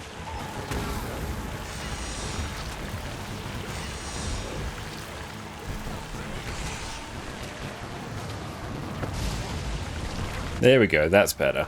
Once everyone learns that the AoEs basically one-shot you, you tend to get it fairly quick. So your class right now is good for everything? Honestly, all classes are kind of good for everything in varying degrees, just depends on which one you enjoy. Alright, so let's try Alt 2, Alt 1. There we go. Okay. Below 75%. Sub 3 stack on arrow. On circle for the melee group. And for everyone before that. And your Mesmer's a really good one as well. That really excels at basically doing everything quite well.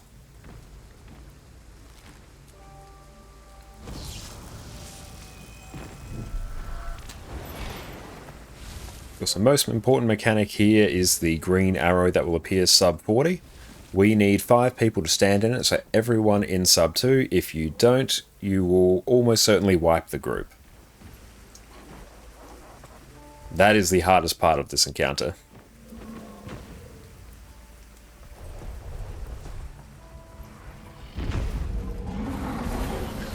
I feel furious.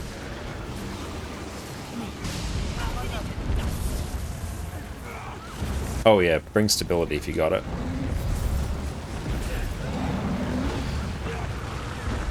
Don't put that on a pillar. That really shouldn't be on that person there. Yeah, everyone else in the circle go in melee. It's just going to be me out for now. So everyone else right in the boss's face. That you want a stability. Don't touch the red arrow, it will be instant death. If you've been hit by an orange arrow, do not grab a green.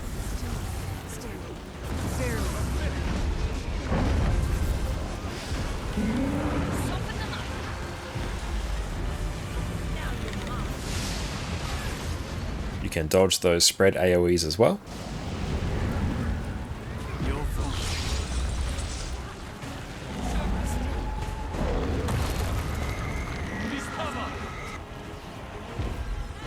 Grab the greens. I feel furious.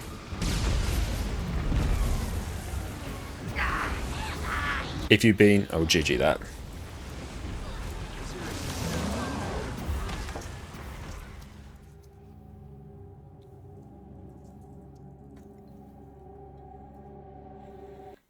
And yeah, just make sure if you have been hit by an orange arrow, you do not pick up the greens until your debuff has expired.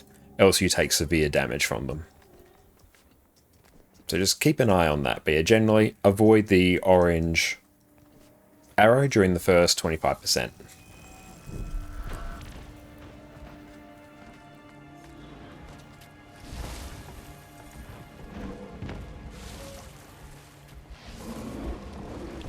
Which arrows do you mean? The green arrows sub 40% or the orange arrows that we were seeing there? Because the orange arrow, basically the person who gets hit by it is going to get a debuff, which means they can't pick up the greens. What you want to do if you get the orange arrows, you want to move it so it's not going to hit any one of these pylons. Because it will charge up that pylon if you hit it, which will generate more or stronger greens for people to deal with. Which you do not want. See, I placed it between them. Dodge that. Now I will get the red arrow in a bit, probably after that attack. So I'm going to place this behind a not charged up one, because those greens are easier to deal with.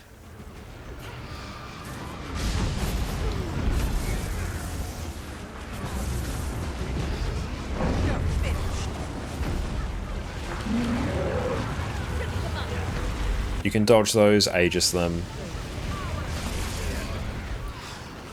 Did you see that?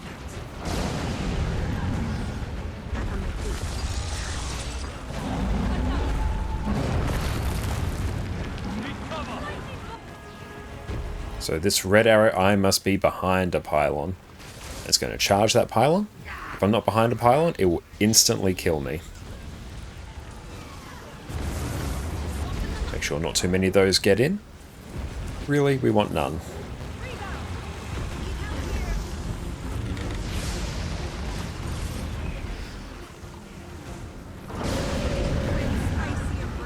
Get ready to CC. Everyone in, grab greens and CC quick. Don't let any of these get in or they'll refill his CC bar.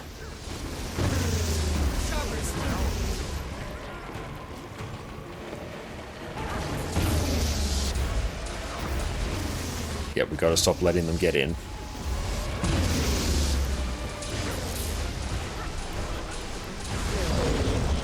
Get all the reses. Now, if you're in sub 3, go stack on arrow. Need all the reses. Res is the priority. GG. As soon as anyone goes down before 40%, it's an instant GG.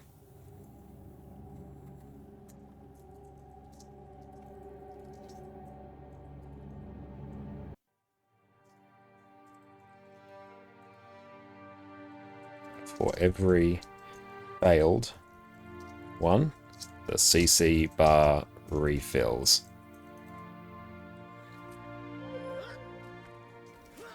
But yeah, we need giga quick CC on that one, so we can minimize the risk of that bar refilling. Because there's nothing worse than having it filled completely, or having you basically remove it and then having it refill.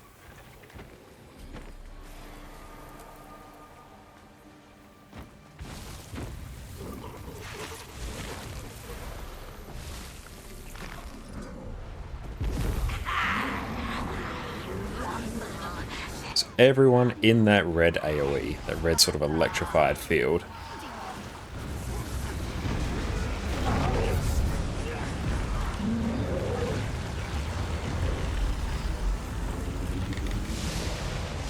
There we go. A good thing to be refilled to beverage, very true.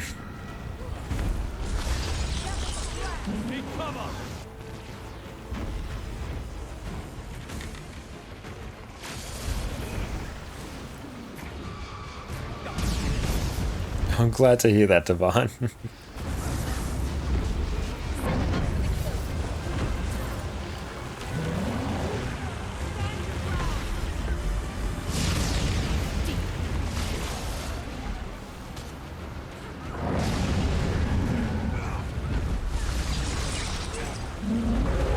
Dodge that.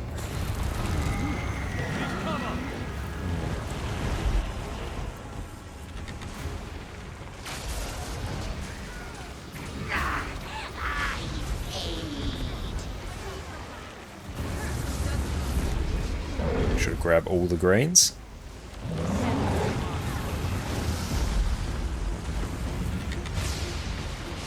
Grab all the reses. Res is the priority, and big CC. Gargantuan CC. Everyone can grab greens. Now remember, sub 3 on arrow next.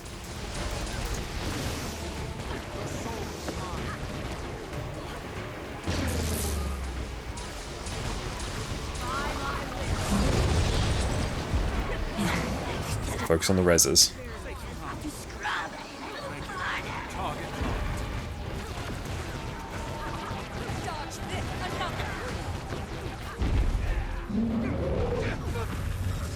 Perfect.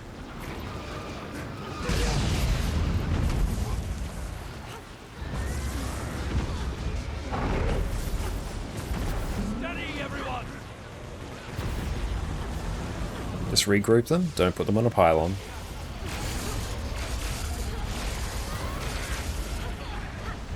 You will obey.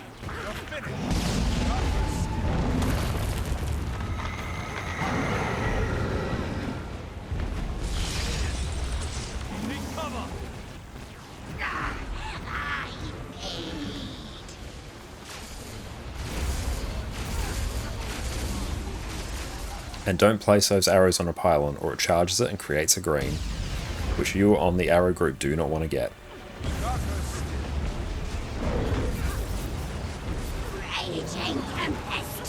Stack them tight.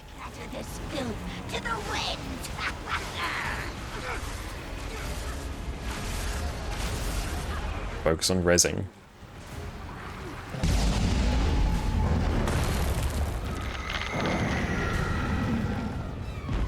Get the greens.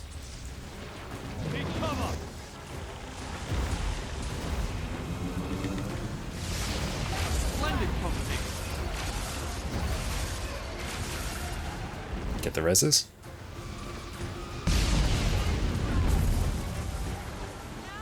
Get ready for 40% CC.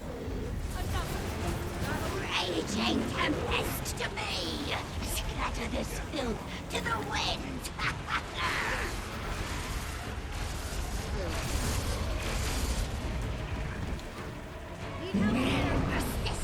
Big CC.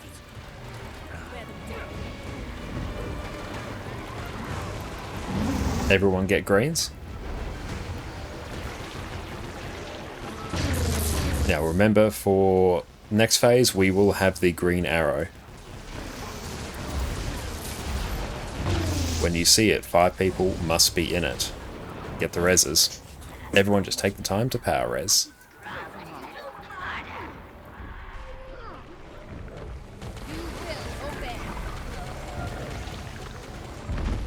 You're in.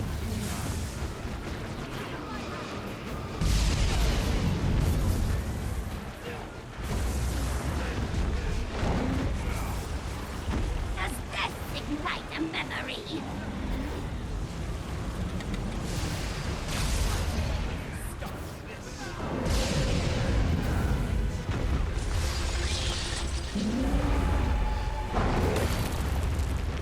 Need cover.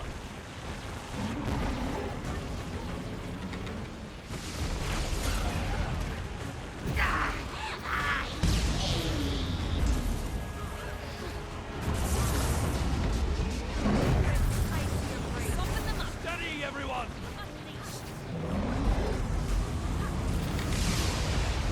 Bad shape here. Your spirit is mine. Power res.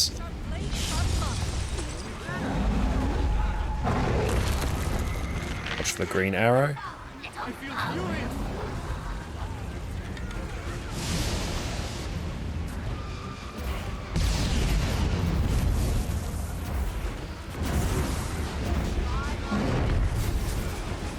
Raging tempest to me!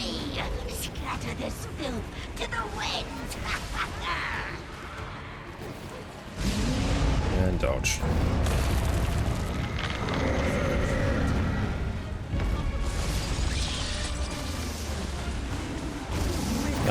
GG.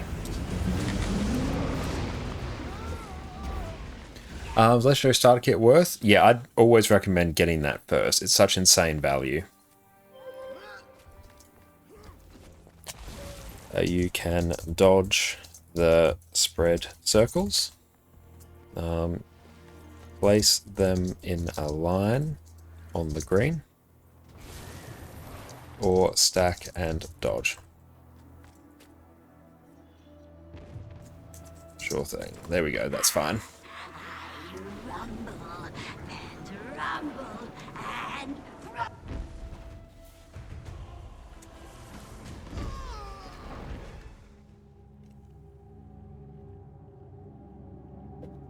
Yep, this fight as well, Scourge is incredibly helpful. So if you can bring Scourge, I highly recommend bringing Scourge.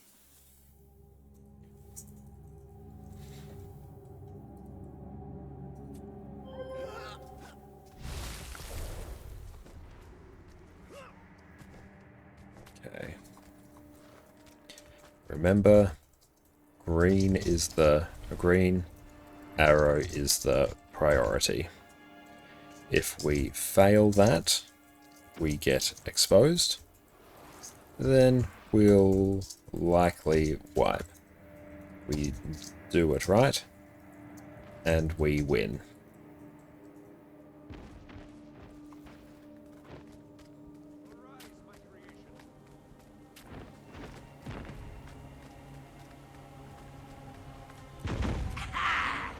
That we're going.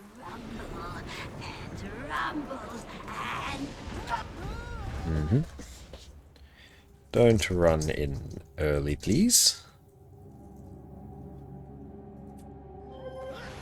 That's right, just be careful. You can stay back from the boss a bit. We have quite a while to aggro it.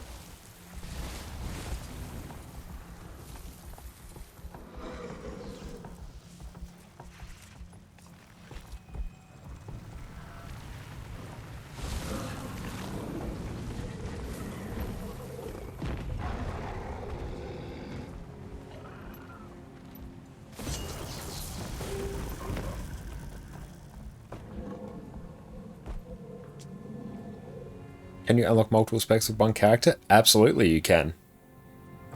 Not classes, but elite specs. They're two different things. You can't be multiple classes, but you can be multiple elite specs. Or you can unlock them more appropriately.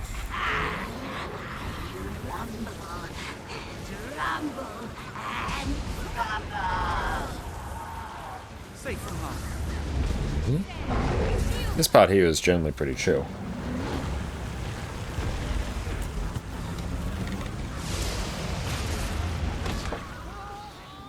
Yep, if we have someone, honestly, if we lose anyone before 40%, GG. It's not worth trying. It will destabilize and wipe. There's nothing you can do about it.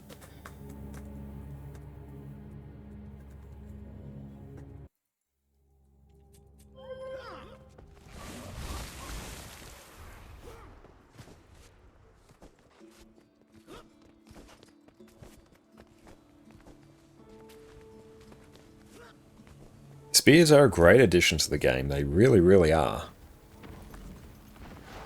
Let's see, there's really nothing else I can do to this build to make it more user-friendly. Aside from maybe adding in refill endurance and cleanse conditions. Like, that's fine, I guess. Get the ready check up. In terms of skills, Shadow Portal is good.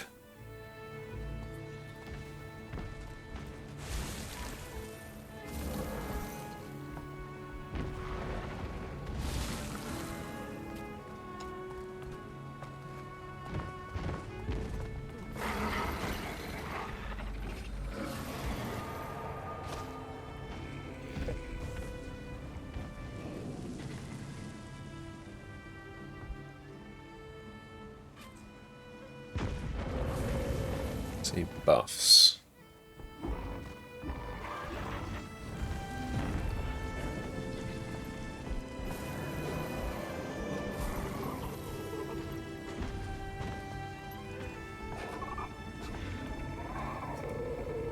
Absolutely, ask away.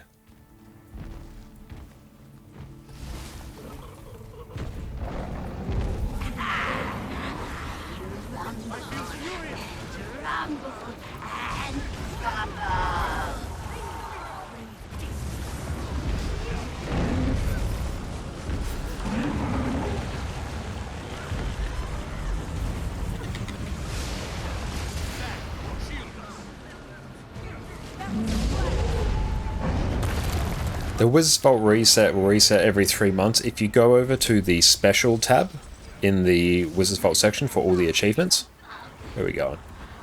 That will give you a countdown.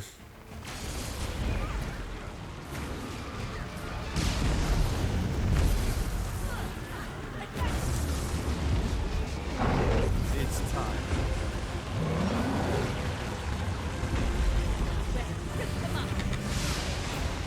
Did you see that?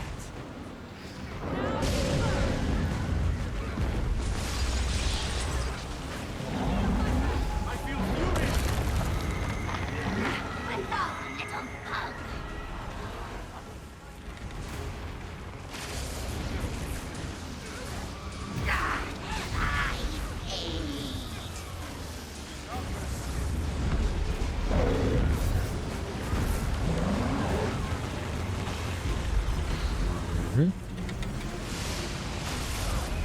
furious.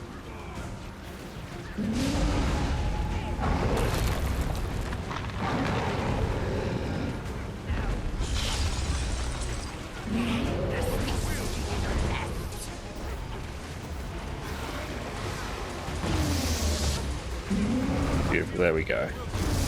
Everyone grab greens.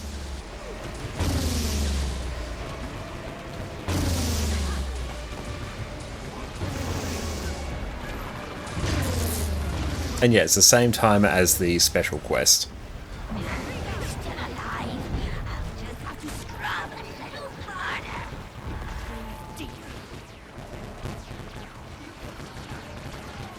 It's always the same timer as the special quest.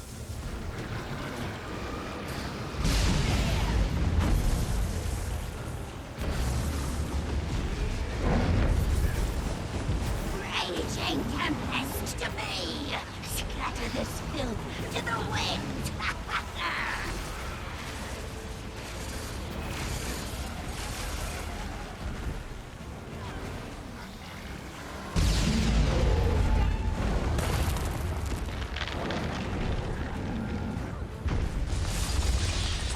Need cover.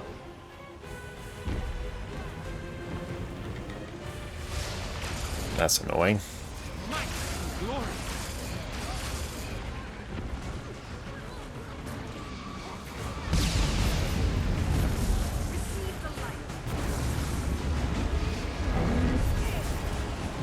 Steady, everyone.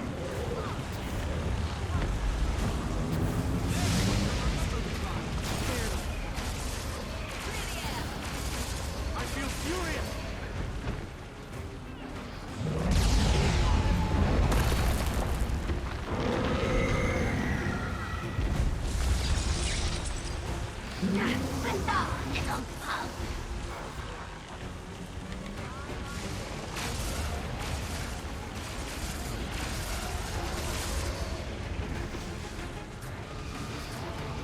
Ready for more.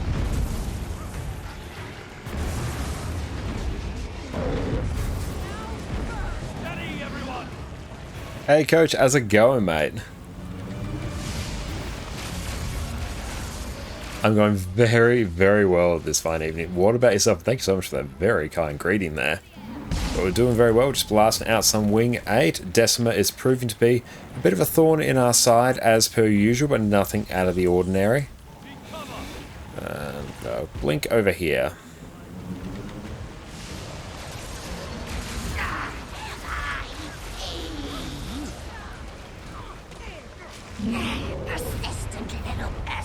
Ready for more.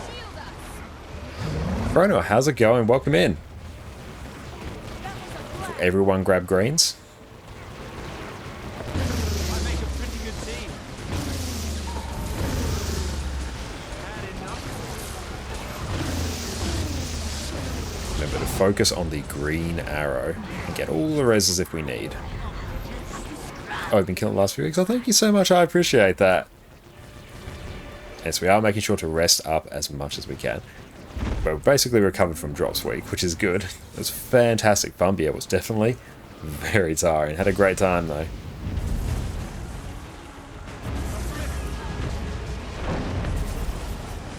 Does this ignite a memory?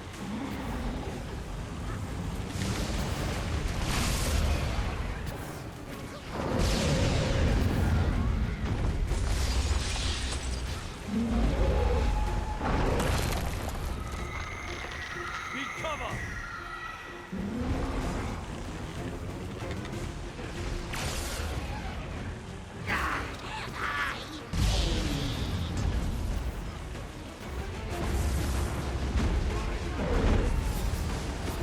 Raging tempest to me! Scatter this filth to the winds! Dodge.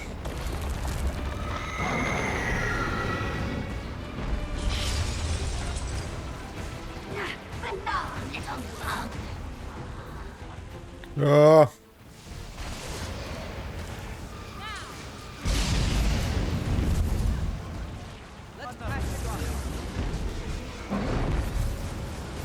Raging tempest to me! Scatter this filth to the winds! Get all those reses. Mad reses.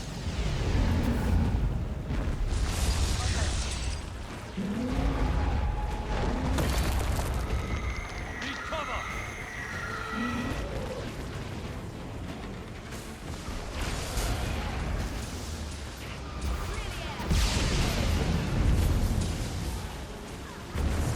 12%. Not bad. Not bad at all. Raging tempest to And try and dodge. scatter this filth to the winds! Power res. Ouch. Dodge. I feel furious. Belong, little bug!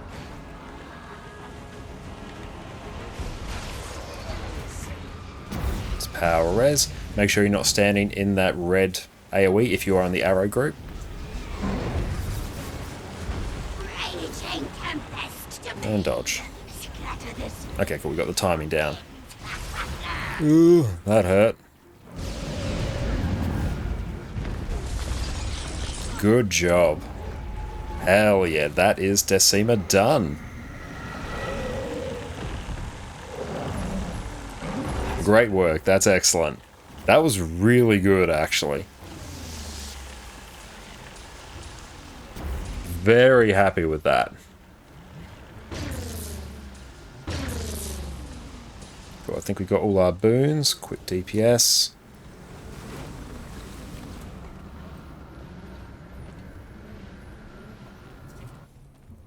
Make your way to Ura. Reef the whirlwind. That's really good. Given Greer was actually way more of a problem than Decima was. I'm quite happy with how we kited that as well for the most part. The green arrows seem to basically be on the group the entire time, which is what we want. So very, very happy with that.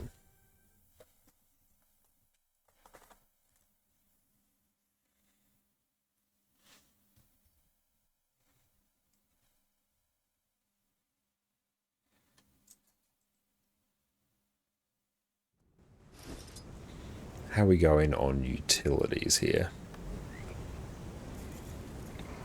I need more tuning icicles. Did they make the changes to Decima already? No, I don't believe so. I think it's still 5. Yeah, I didn't think that change had been made just yet. Okay. Everyone race to pick up the bloodstones. Use them to free those who get bubbled. Stack the orange circles so they are easy to free. Place sulfur geyser on group. Use bloodstone on it and kill it. Sure.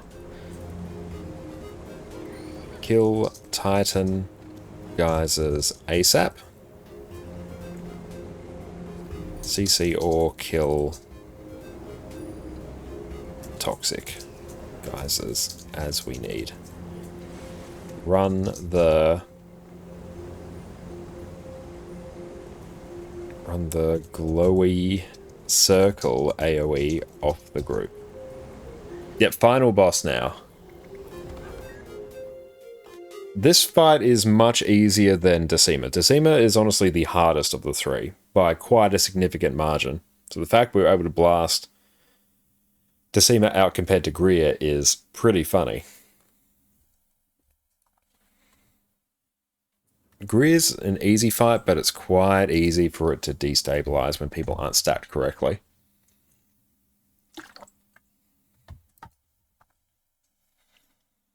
So the main thing to make this fight easy, kill the Titan geysers as soon as possible.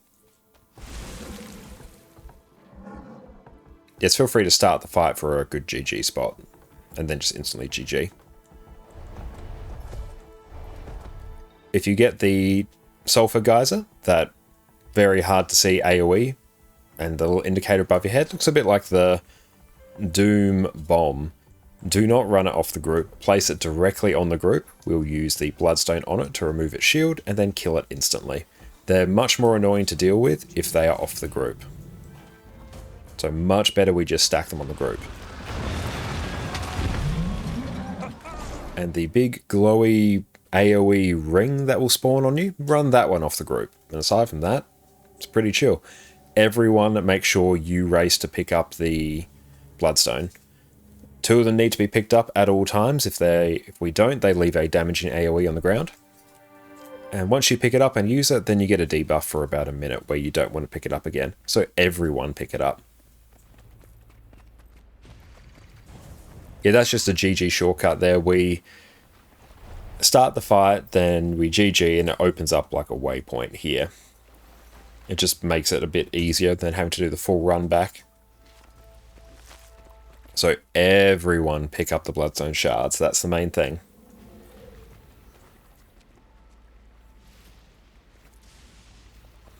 I'll bring... might as well just bring Epi here, actually. Sharper still.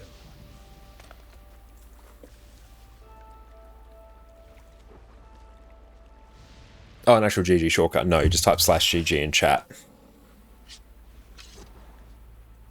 So, how's it going?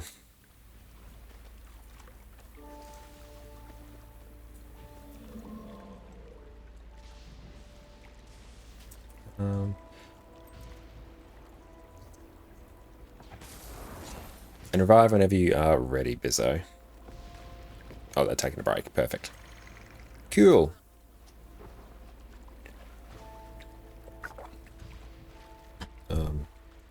Remember, sulfurs, geysers on the group.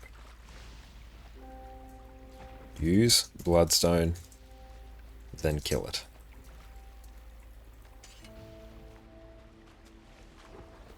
Oh, doing some Pokemon Showdown matches. Just got the random thought and I kind of miss it. I do miss playing on Pokemon Showdown as well. I had a great time doing that.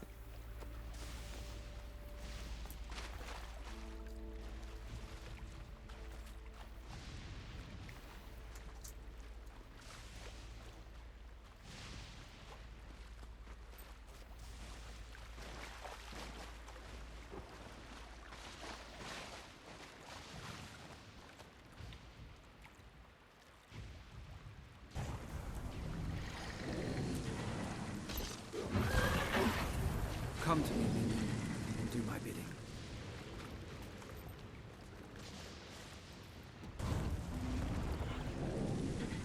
We got through Decima as well with everyone alive. Of course, if someone pick up the other shard, we're going to need them all picked up. Stack those orange circles, stack them off the group. Yeah, you want to stack those tight. We need others to pick that up. Save them. Use the bloodstone. Yep, you want to stack those well off the group. Stack them tight like that. Oh, what time is it in my place? It is 9 PM where I am. CC every 5%. Make sure we pick up that shard behind us. If there's a shard on the ground, it must be picked up.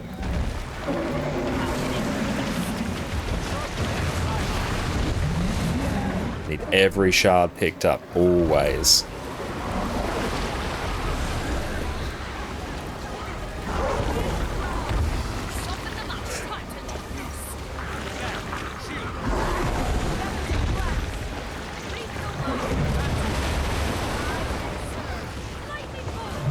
Stack them tight.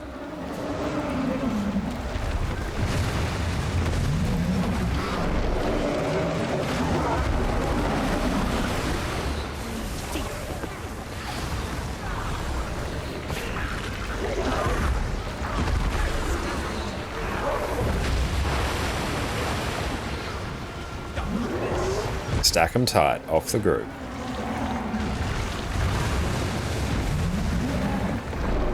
If there's a shard on the ground, it must be picked up.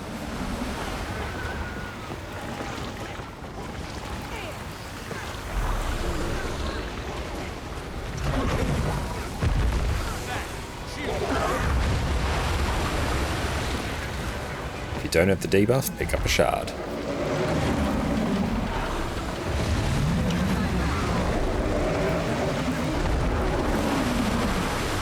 Shards on the ground, pick it up. The hardest part of this fight is getting everyone to pick up the shard. Everyone does that, we're fine. Just eat this, everyone's going to be bubbled, someone use the shard to save us.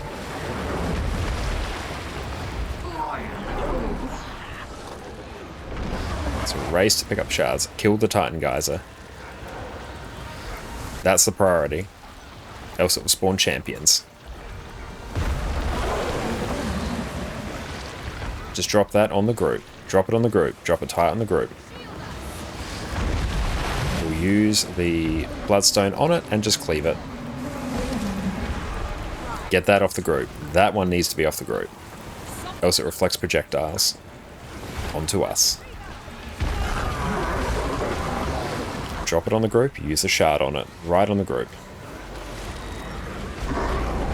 And wait for a second after it spawns to use the shard.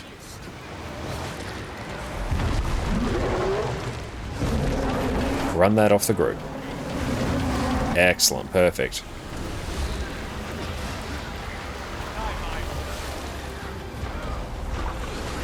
Beautiful, we now have mastered the fight. Drop it on the group. Use a shard on it in a moment to break it. Run that off the group.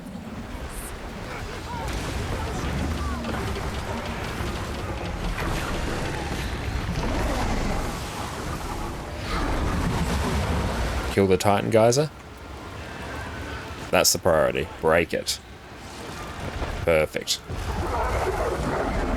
Drop that Titan on the group. Titan the group.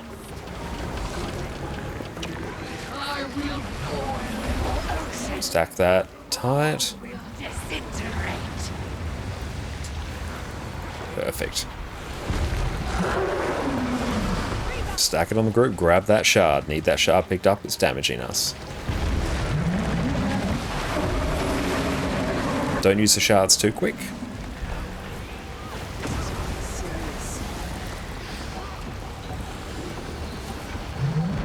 Stack these tight.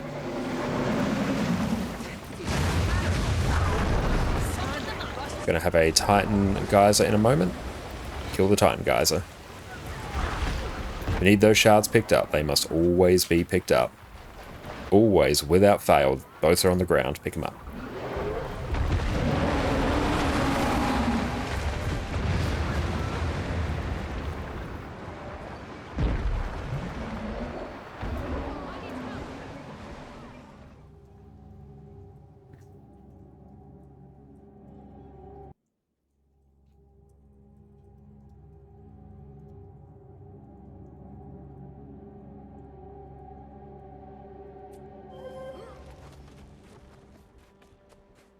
Yes, everyone picks up the shard. That's all we need to do. If we do that, we win.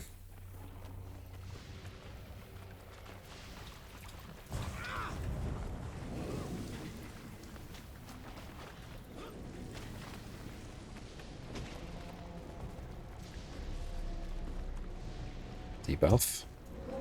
Race to pick it up.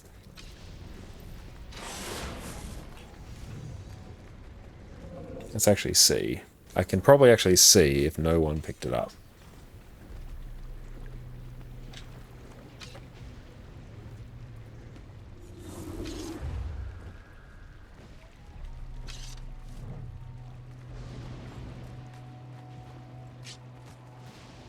Mechanics, here we go. Okay, everyone picked up the shard. That's good. That's what we like to see. So we just need everyone to do it.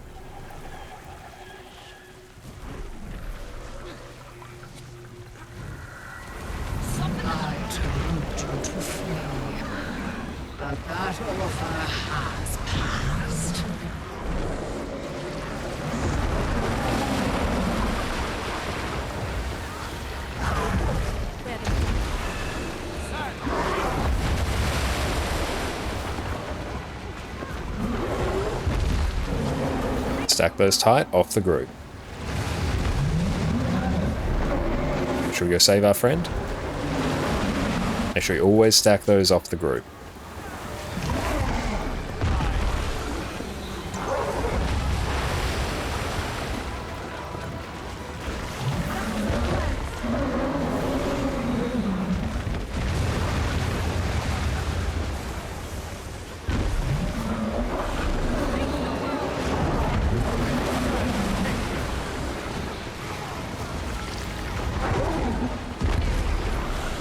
Dodge.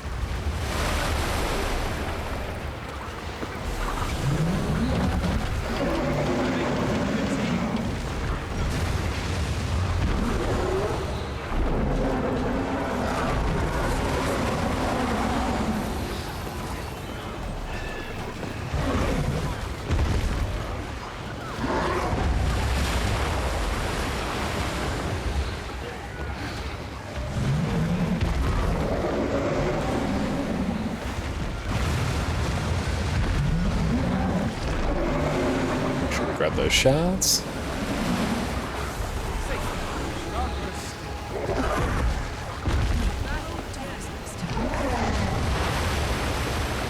Just epi there.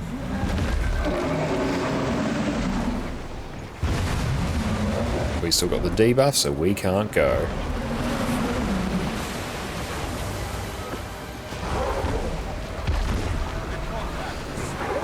Just type in 7 GG, that's a good way to do it. Get ready to use the shard when we all get bubbled.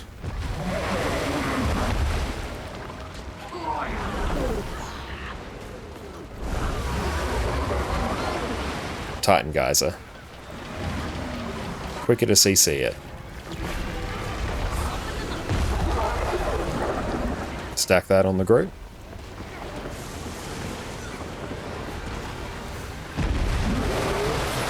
Just use the shard on the geyser.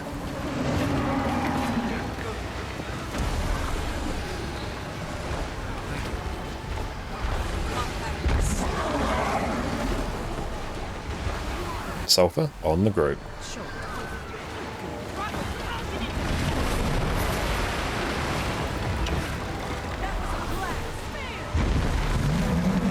Pick up those shards.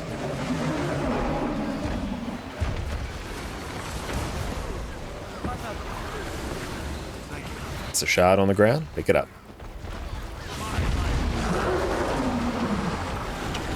Yeah.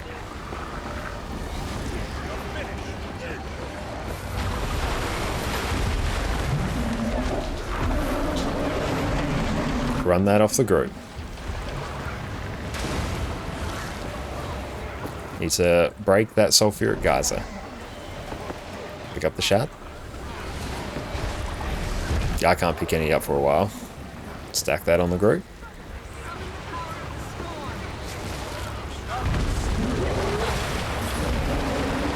Run that off the group.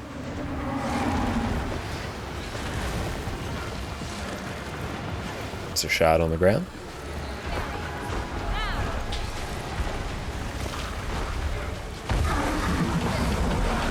I will boil your oceans. All will disintegrate. Yeah, we gotta go. My mouth endures. How's that? This is a giant problem.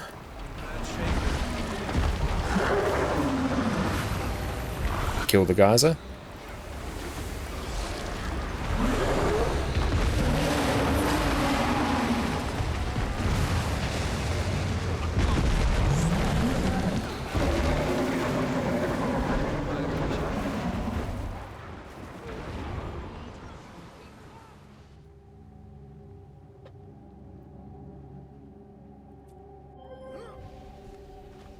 But all we have to do now is just pick up the shard and we will win.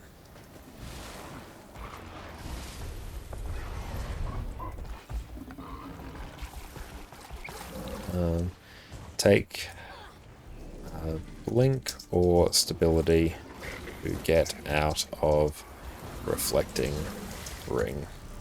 Sharper still.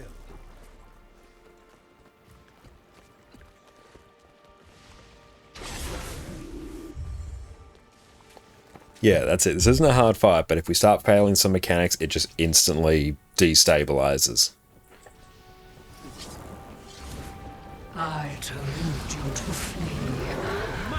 That offer has passed.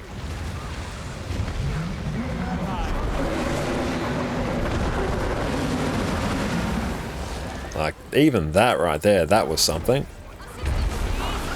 Pick up the shards.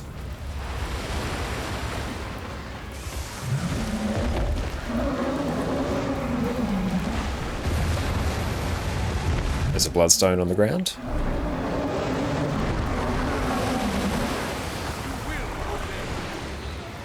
Yeah, the worst part about this fight, which I think is just going to always be the problem in pub groups, is the fact that everyone must pick up the bloodstone.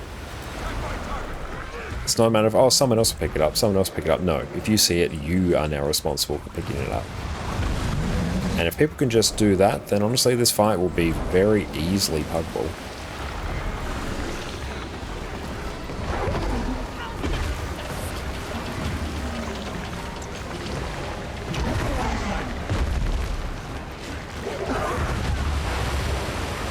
Got the shard, good. Stack them tight, off the group.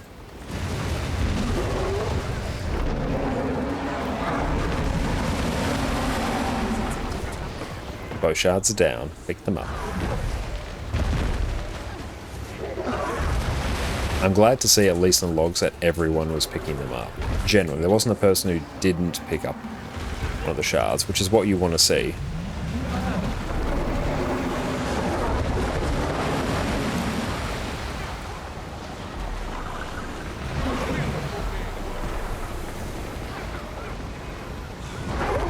Why are we dropping them there? That's also the concerning part, because then people just get the debuff.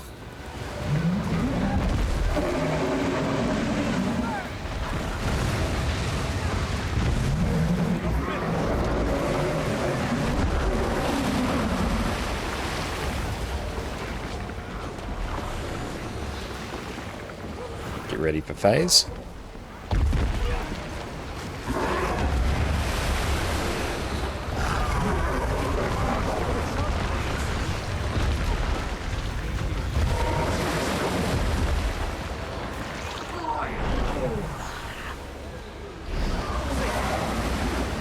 Pick up the shards.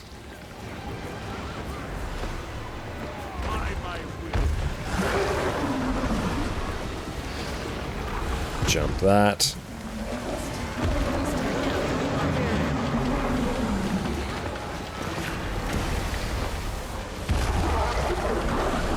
Place that on the group.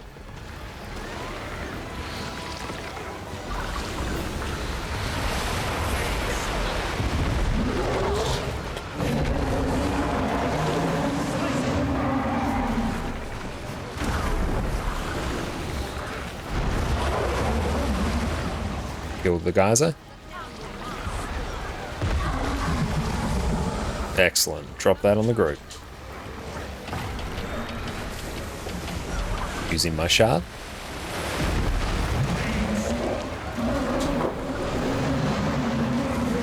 Excellent. That's what we want.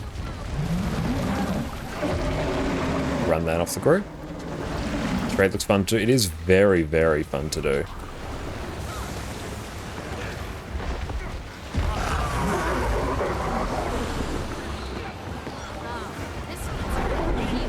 Get ready for a Titan. Titan behind. Need to break that immediately. Okay, we've got a champion spawning. That's a huge problem.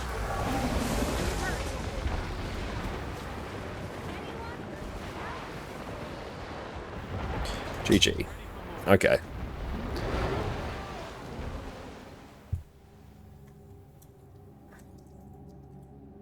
I see people randomly... Hang up.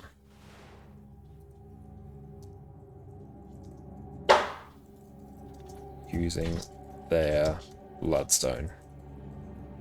Don't. Only use it to deal with a mechanic. Else you get the...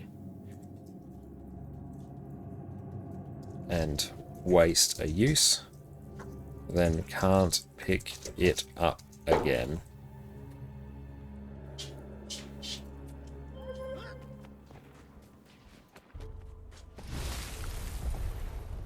I swear, it can't just be me. I swear I am seeing the shards getting used randomly when there's no mechanic. Like, shards aren't there, then all of a sudden they are there again, which means someone has used them.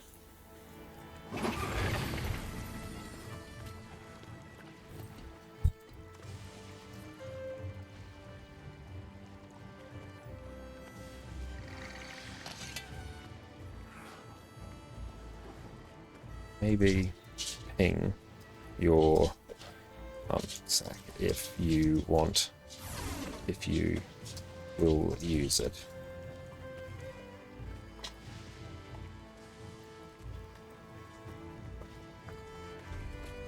Yeah, that will work better.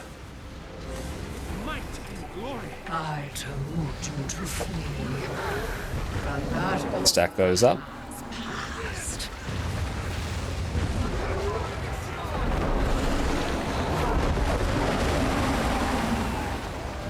Grab the shard.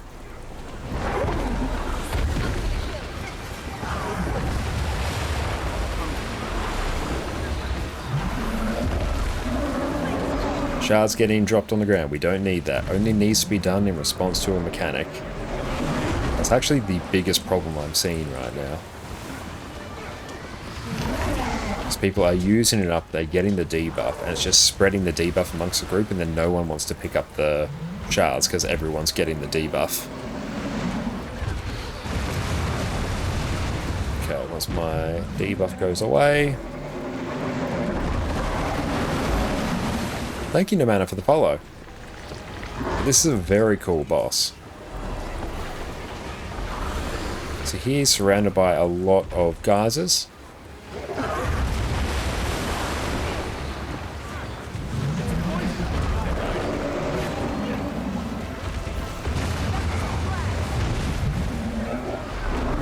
But yeah, it's not getting picked up quick enough. That's the biggest problem right now. We need it instantly picked up. It's good. People are pinging their skill, so that's good. Just dodge that, you're fine. That's just going to instantly die.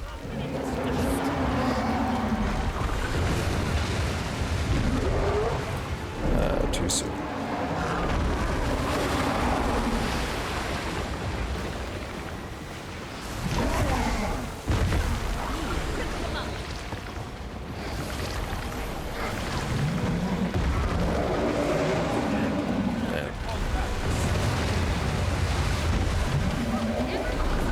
Beautiful. People are picking them up.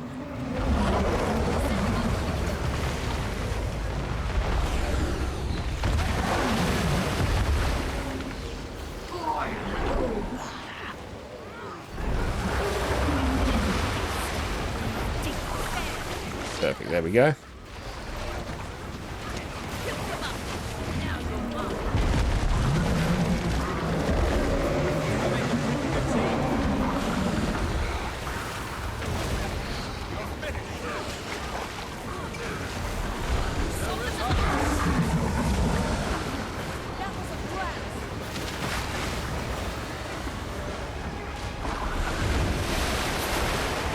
Okay, we got it.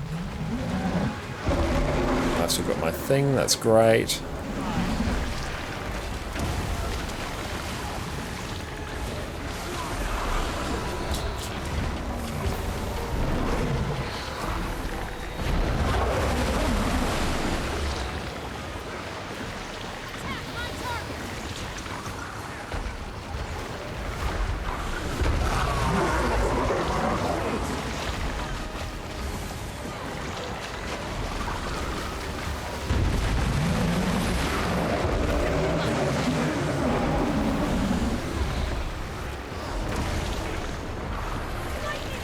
Beautiful, there we go. Yeah, they put the reflect rocks there to mess with verts. They definitely seem to have.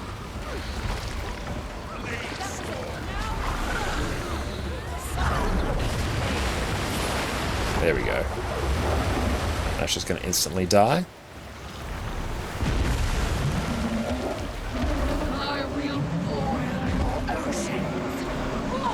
Okay. It's going to be a bit of a problem now. Just relax, get the reses.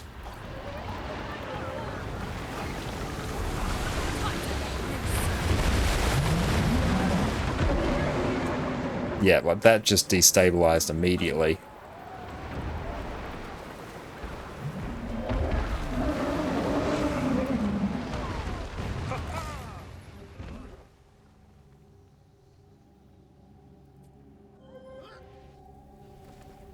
Hang on. Honestly, let's just do this.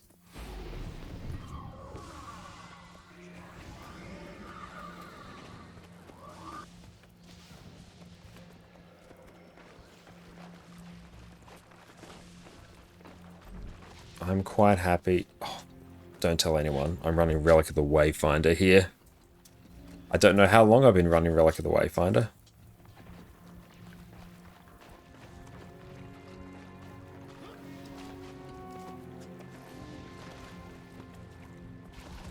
Always after he jumps. Big AoE.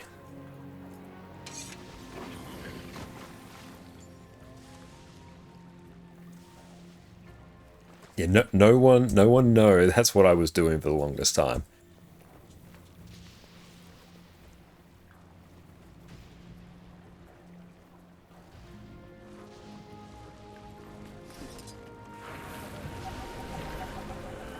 I told you to flee.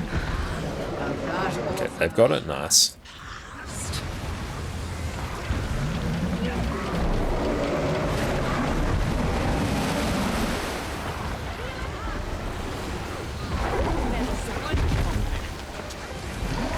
That's a good point there, Fermi. We'll think about doing that on our next one.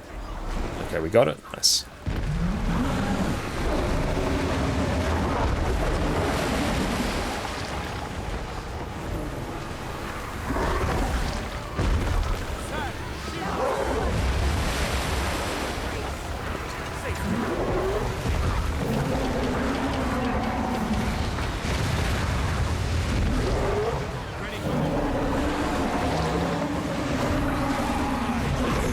Beautiful. Got someone else doing it.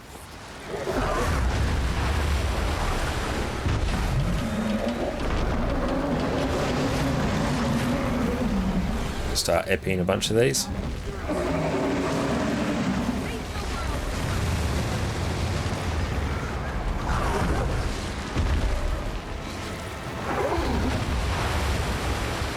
Let's get that epi off.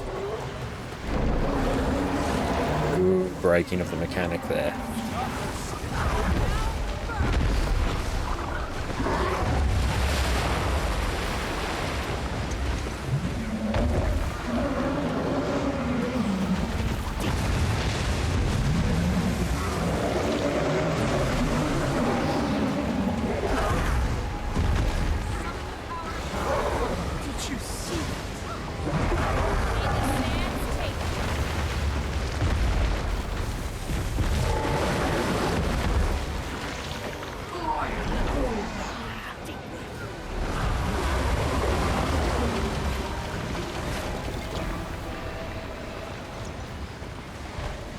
Nice.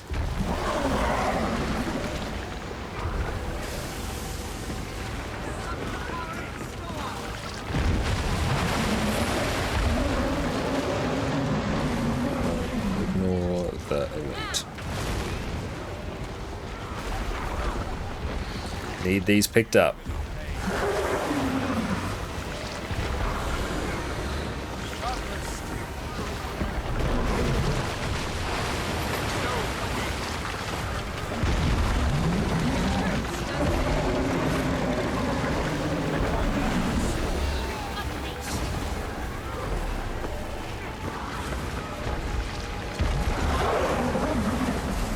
Beautiful.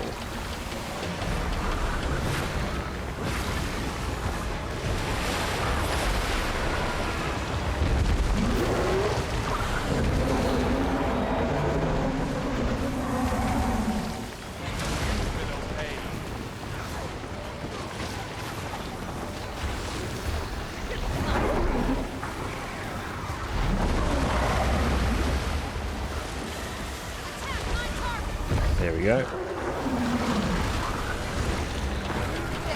I like that people are starting to really coordinate these. That's very helpful. I want to pick up shard now. It's my shard. Need that off the group. Okay, this one's going to hurt. disintegrate.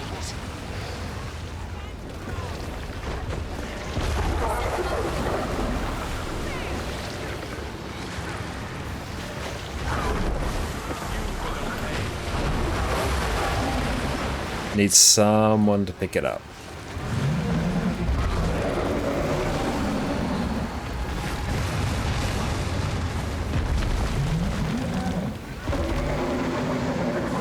Oof.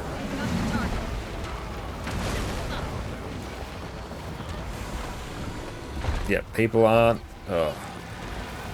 Okay, it's gonna be a giant problem now.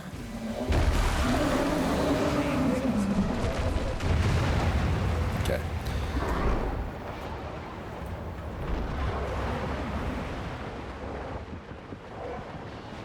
GG. GG. For the Titans. Titan geysers.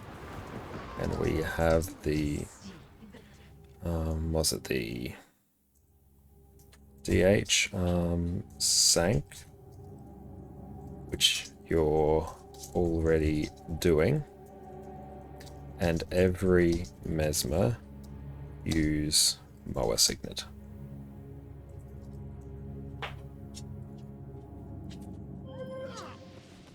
That should deal with it. Avoid the rest of the group spreading apart.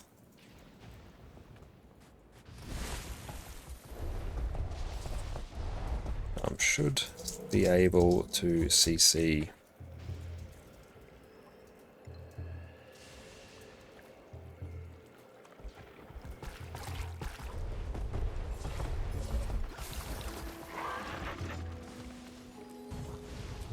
Go forth, my undead minion.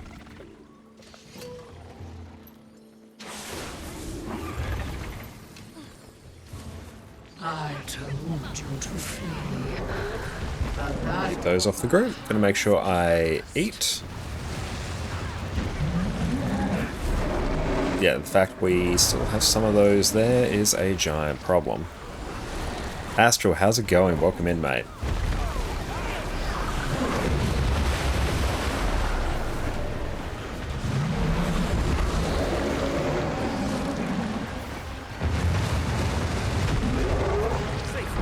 Beautiful. Good pickup there.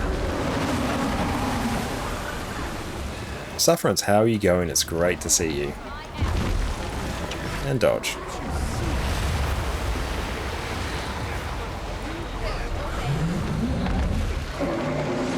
If you have to even attempt wing 8, I do recommend it. It is quite a fun wing, except for Greer.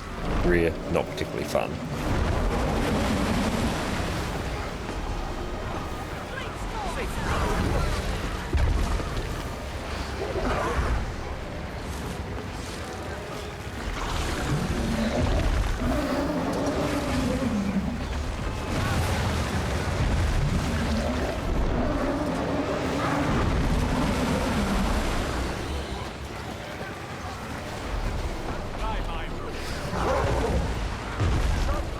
We're like 50 to 100 gold away from Aurora. So close you can see it. That is insanely close. Congratulations.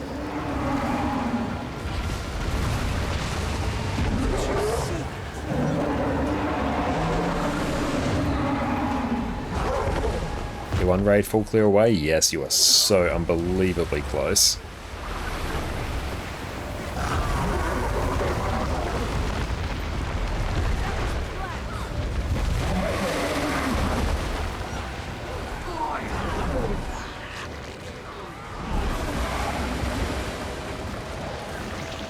There we go. That should just be instantly CC'd. Nice.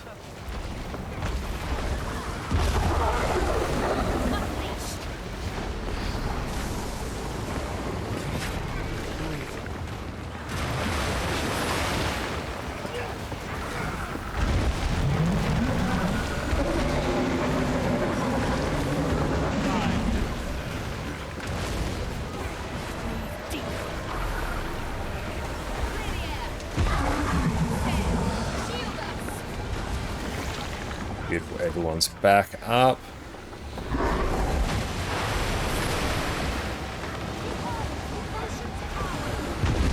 Beautiful.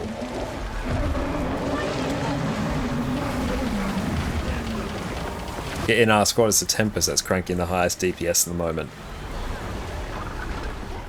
It's your large hitbox boss that doesn't move a great deal? Yeah, that sounds about right.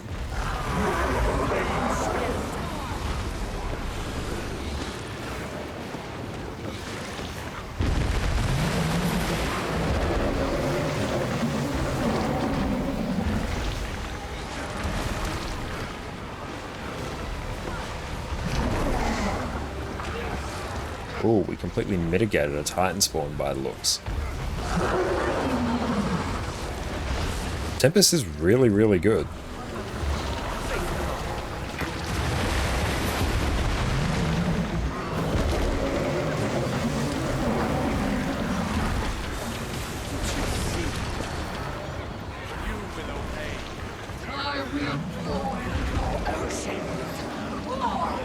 disintegrate.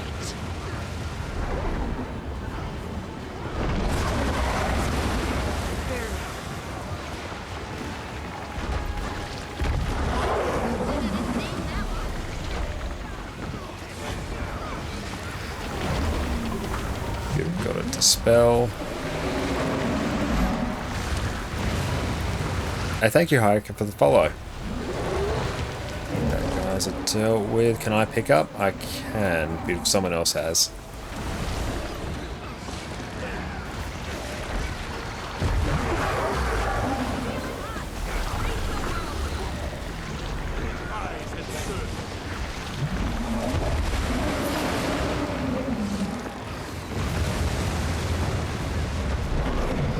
I'd like to pick that up. Yes. There we go. Hey, thank you so much for the sub. I really appreciate that, mate. You are incredibly, incredibly kind. Thank you. Let's go get the revive. Enjoy. No more ads for you and your wonderful ad emotes. Thank you, mate.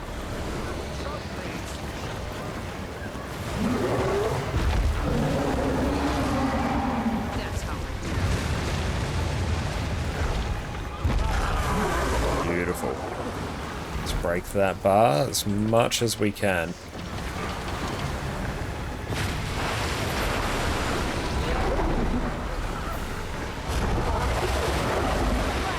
And usually stream for? It's usually 5 hours each time.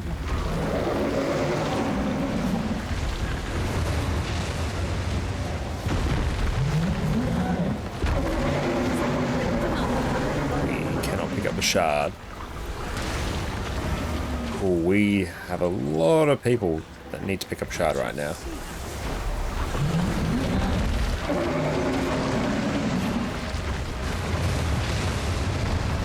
There we go, break the bar.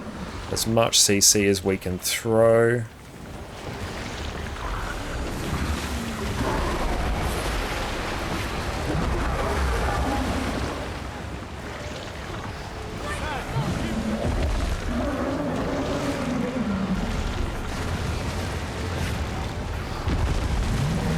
Alan, how's it going? Welcome in, mate.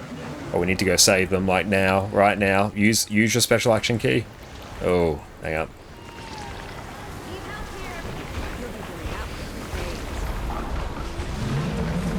Power res, power res, power res. Beautiful, we got to save. 3%. Gonna preemptively put a heal well down, just in case. 1%. There we go, we got it. In terms of finding a group for Wing 8, you may need to make your own group. You can always join our streams as well. We do basically no kill proof required runs every Monday, so it's a good time to jump on in. But keep an eye on the LFG around weekly reset times, always good. But nice, we were able to get that down, which is very, very good. Hell yeah. GG first try. No, we did quite well on that. That's valuable.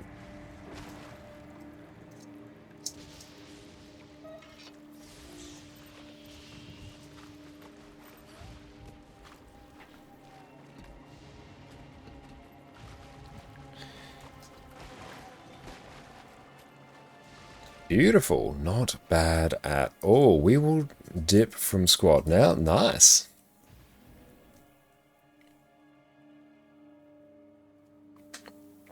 And yeah, there's definitely still some refinement for dealing with the Titan spawns, but having at least people specified to deal with it meant they were consistently dealt with. It's PM for me on the Monday. It is 9:35 in the evening on Monday. Hey, thank you so much, Madfish. Thank you for those bits, mate. I appreciate that. That was good. Like, honestly, it was Greer that really messed with us. Greer was a bit of a brutal one. Loading up a more reflex would have been a good shout there. Have you seen ArenaNet juicing Convergent CM weeklies? I haven't, no. What are they doing with that? Yes, I'm in South Australia. Okay, so I want to go on this character. Oh, it's 3 AM on Monday. If you just started on Monday, wow. Thought you were WA, no, South Australia.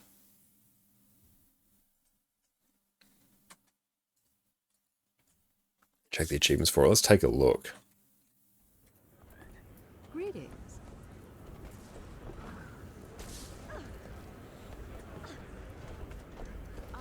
at least 1 p.m. for me, can watch your streams. That's great to hear.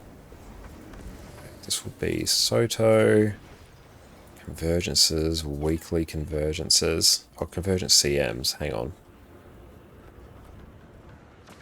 Addie's looking so comfy. She really is. She's completely zonked. Challenge mode convergences. So what do we get here? Oh, magnificent convergence.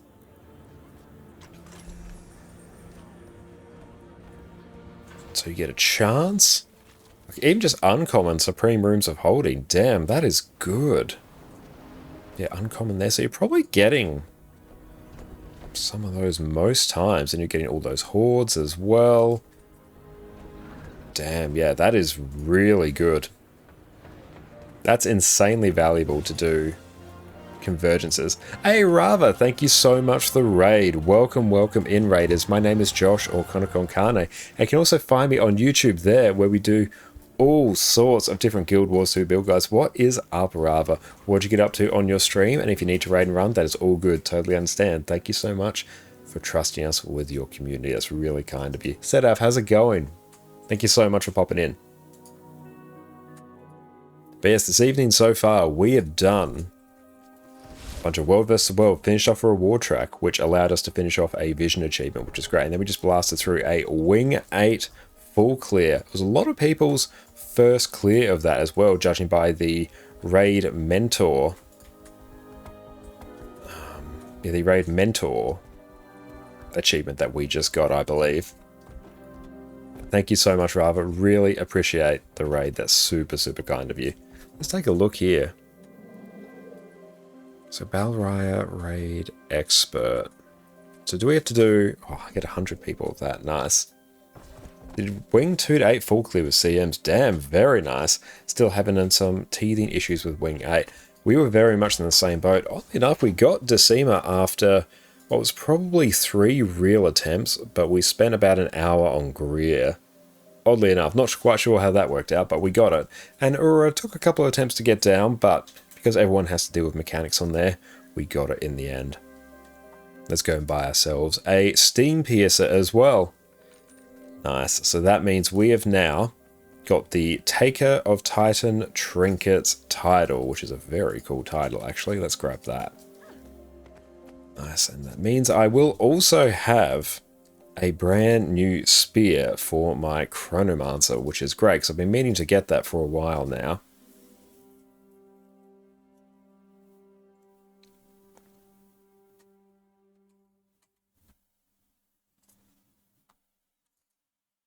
Okay, let's maybe just take that onto the golem, just so I can see if I can get a feel for the rotation.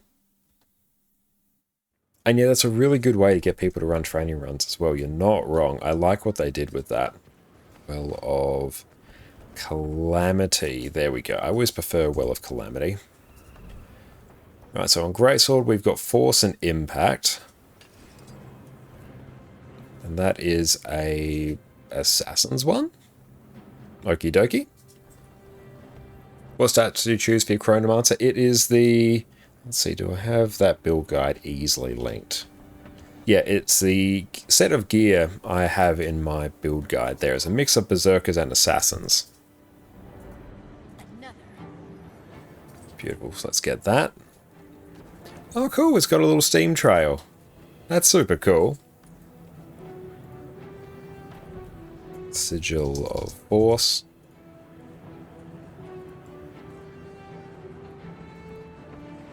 Impact.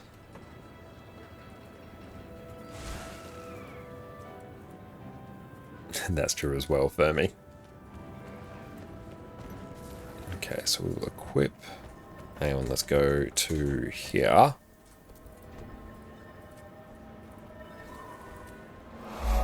Erai, thank you so much for the sub. I really, really appreciate that. Thank you, my friends. Enjoy. No more ads for you and your wonderful ad emos. Thank you so very much. Speedy, how are you going? It's great to see you, mate. Hope you are having an exceptional day. If I open salvage unidentified gear on a low level 2, does it make any difference? I actually don't know. Didn't think so. Fermi says no. That's good. Good to know.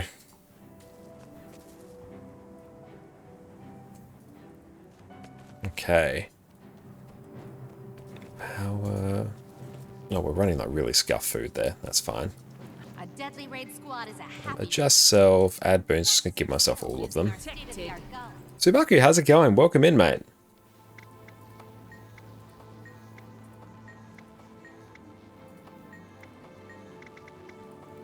I've been a bit unwell today. I'm really sorry to hear that. I've been going very, very well. Thank you for asking.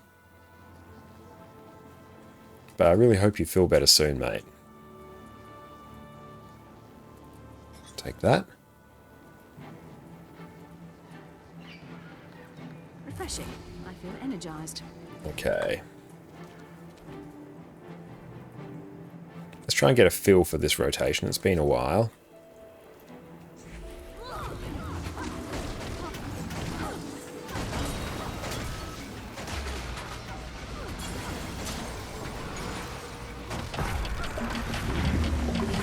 Oh, we cancelled quite a few things there. That was not ideal. How much extra damage would you say food utility buff adds? Rule of thumb, about 5k. It's decently significant. Oh, you're finally done with Obsidian Legendary. Congratulations, mate. That is huge.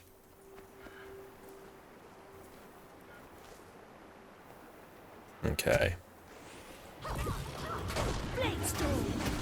Oh, we didn't get our Continuum Split Recharge.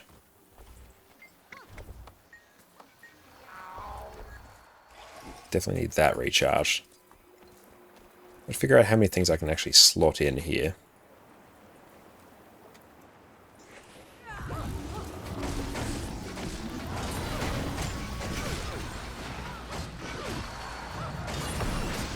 That was jank. We need to figure out exactly how many clones we can fit in. Astro, how's it going?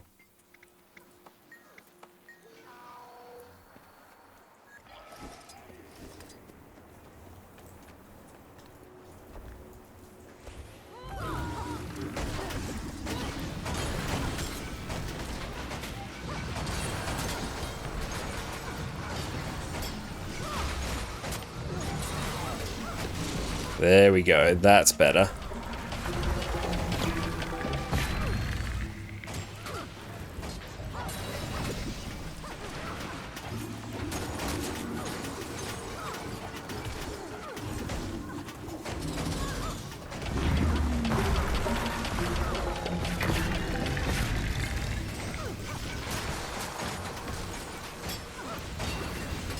Why'd that not refresh? That was very weird.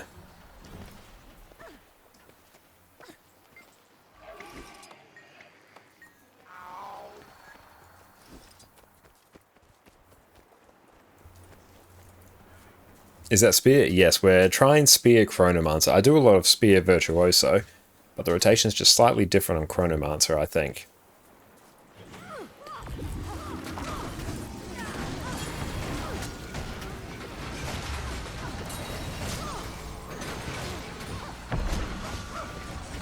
We didn't activate our Continuum Split quick enough.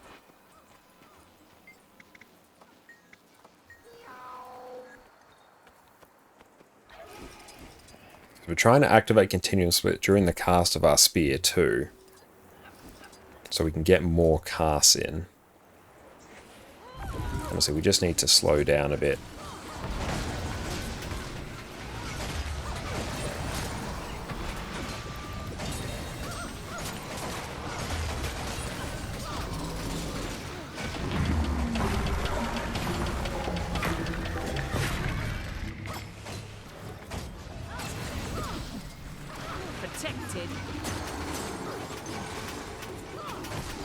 Not as high opening burst there, but not awful.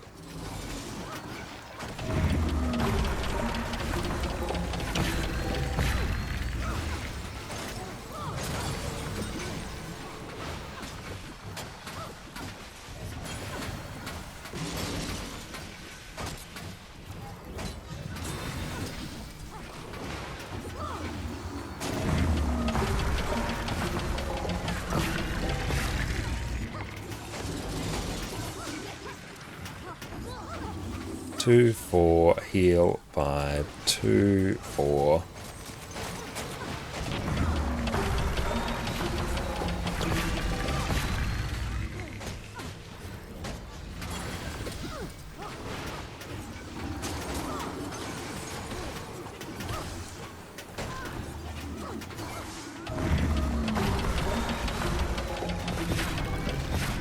2 for heal, 5, 2 for shatter.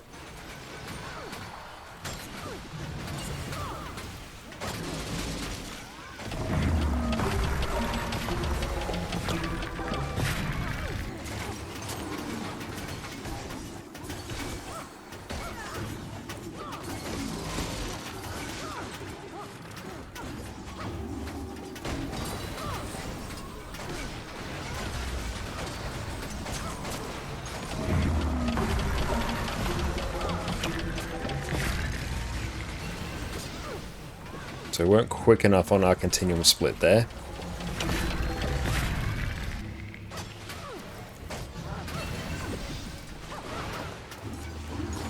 Okay, so about 29k on Boon Chronomancer. That's not too bad. We can probably push that up even higher. But in the meantime, it's not too bad. Is there a inner Nios thing popping off at the moment? I won't be able to tell from there.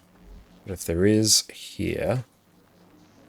That's Rift Weekly. I don't care about that. We care about the main event itself. Okay, if we can push that above 30, let me just double check the build.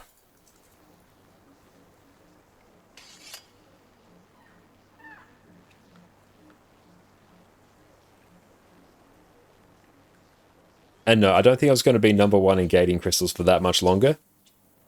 We didn't get very good run in terms of the gating crystals this week, so no, we're definitely not going to be. Which is fine. We were for a while. We have it documented.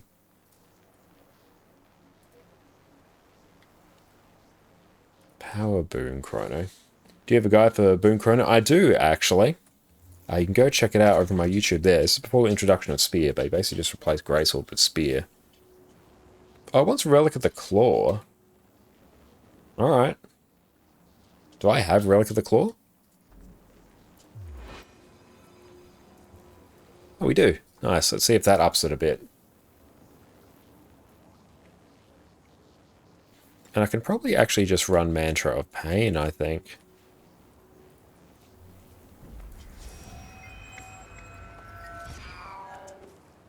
No, let's also actually... I can actually run some proper food here.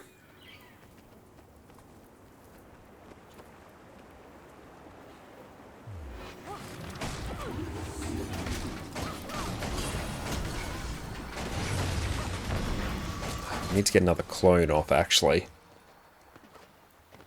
With Relic of the Claw, you need to have Well of Senility. Alright. So Well of Calamity, Well of Senility.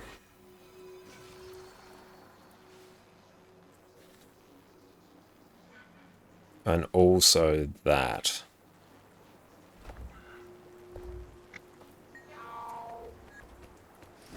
So what's our opener?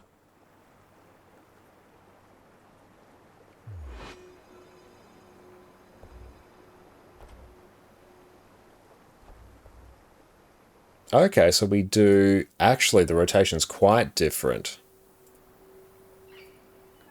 So we do Mind the Gap, so 2, then 5 continuum split. Okay. Let's try and internalize that. Oh, we didn't refresh our continuum split. Yeah, generally I prefer Relic of the Thief because it's just a straight DPS increase, but Well of Senility is good. That's fine, just means I'm probably going to have a bit lower might uptime.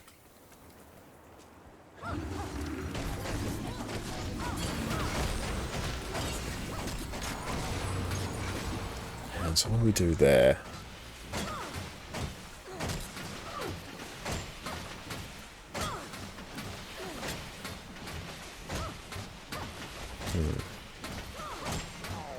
So then we're doing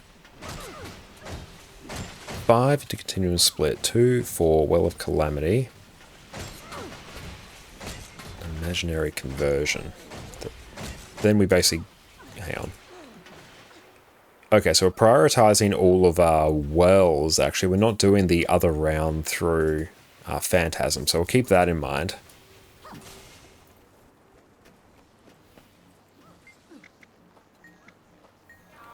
Protected.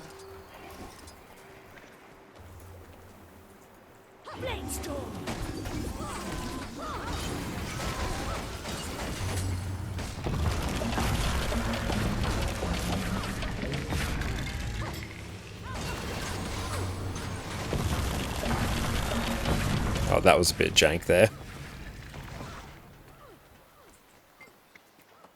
So what are we actually doing once we come out?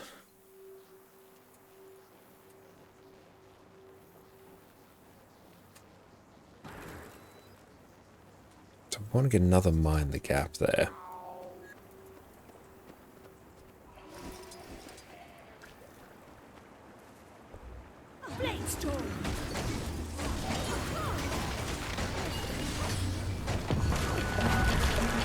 Oh, wrong order there.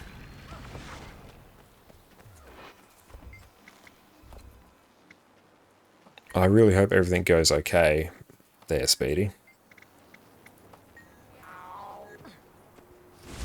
A DPS depends on the comp. Depends on the fight. Coolness, PvP, range spear, some cool stuff. At least we watch boys. Effects, probably Mesmer. Yeah, overall, I'd probably say Mesmer has the best time on Spear. Ellie Spear is absolutely insane as well. The effects are just way too much, honestly.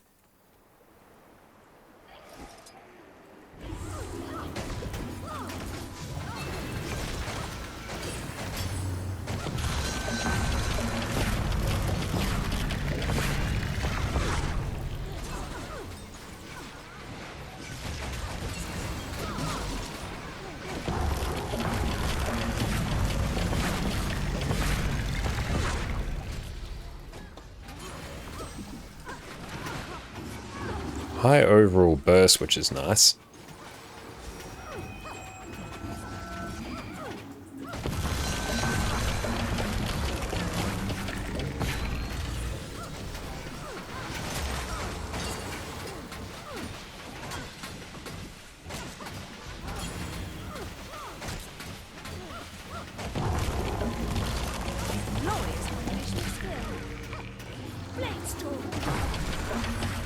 Okay, no, not too bad. They'll let you give you torment on top of your torment. Yeah, it's basically how Rev Spear works for the most part. Rev overall is just a cool weapon, gives you some really good damage. Alternates between a ranged and a melee weapon depending on how far you are as well.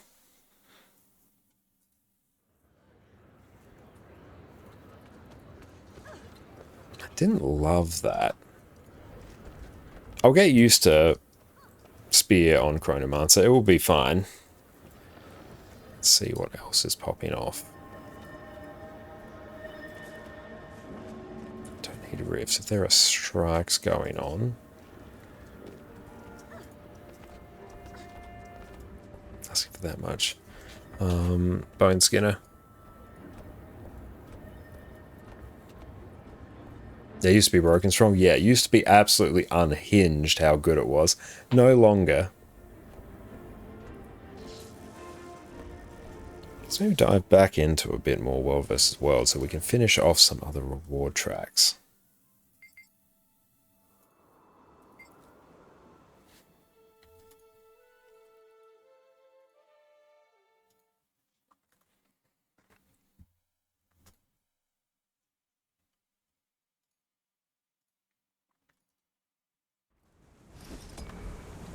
Cool, we're not far off done with that part of Silver as well. Hey, thank you, I appreciate that, Aradine. I don't have all the Renegades to none again. Let's see if there's any tags up in different maps. That's actually a good time for me to cycle between maps. We'll get more Renegades soon.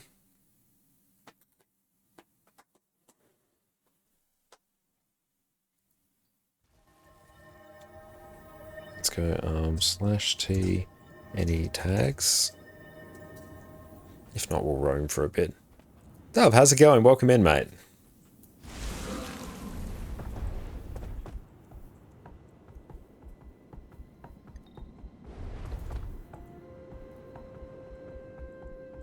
Nays, how's it going? Welcome in. It's so good to see you.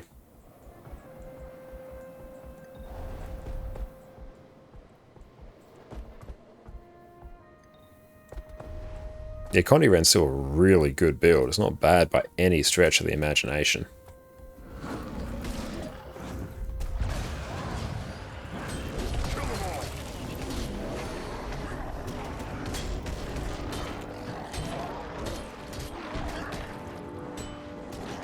Oh, you're doing create a character. Oh, I didn't see that. Thank you so much, mate. I appreciate that. Well done. Okay, let's actually see. I need to get another character slot, actually. Hell yeah. I did miss that. Okay, let's go upgrades. This actually works out rather well. We'll go the Heart of Thorns Deluxe upgrade. Is there any other super useful digital deluxe? Amir, how's it going? Welcome in.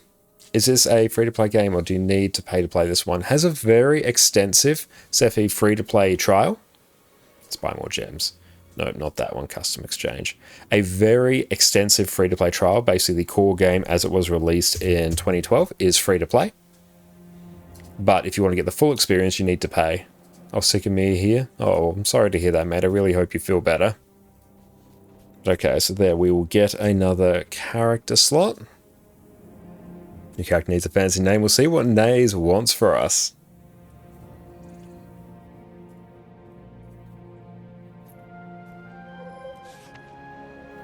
Not that. Take those. Oh, we get Mini. Revenant, Ritlock Brimstone. Nice, that works very well. I like that.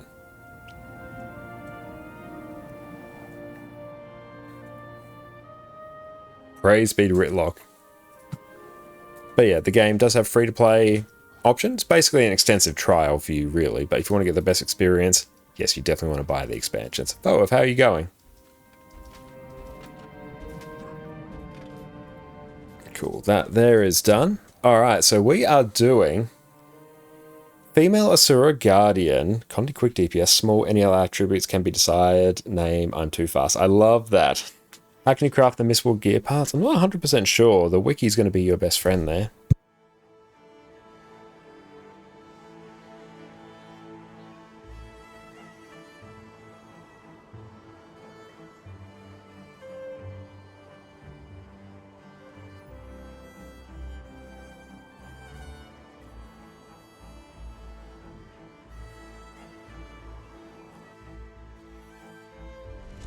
What we're going to do is just be right back.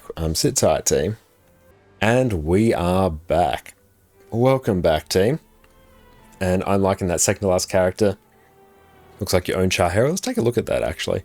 Second to last character. Oh, Herald of Harold. Yes, I very much enjoy that character. We will actually play on that character soon. Okay, so here we are making Asura, female, Guardian, small, that's good. And the name is I'm Too Fast. Okay. What we might do, we're just going to skip past this because we can come back with a total makeover kit and get access to all the new choices as well. So I think we'll do that. Ferocity, I feel like Guardian gets some dignity. Synergetics is always cool.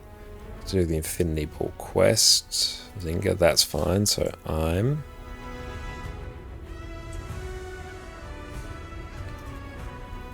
too fast. Let's see, can we get it?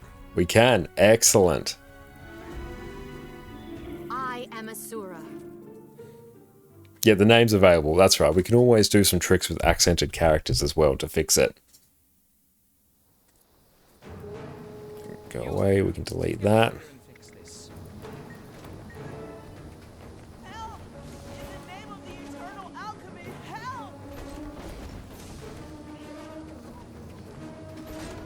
Just run. Actually, screw it, we can just run straight through. I don't think we actually need to talk to anyone here.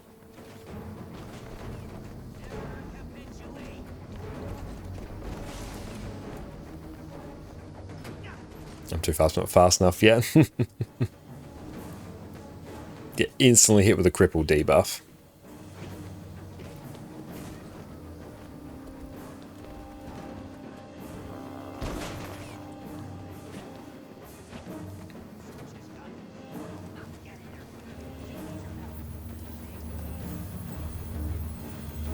We have to destroy hostile golems. Oh, that's annoying. There we go.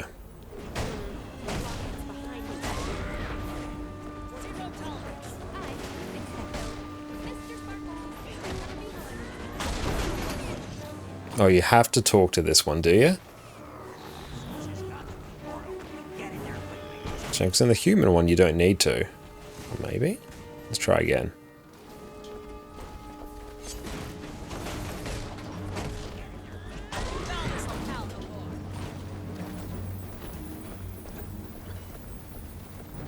Yeah, maybe we do. That's annoying on this one, you actually do need to talk to the NPC. You made many as good to know, I'll take your word for it. Definitely not too fast now.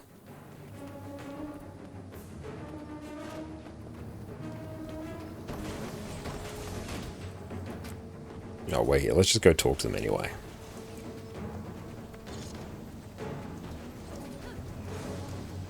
The gate's unusable to the end of the event. Yeah, we'll see if we have to actually talk to Peacemaker Gezi here. What's all this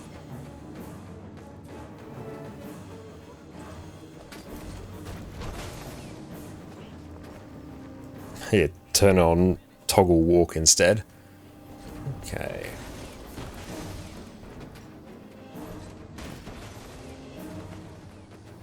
Definitely see arc DPS, see if you can hit the bench. We tried this in when we created our other character the other day. We didn't even register in terms of DPS. Yeah, it won't show level 1 DPS. We found that when we did the tutorial mission on our char the other day.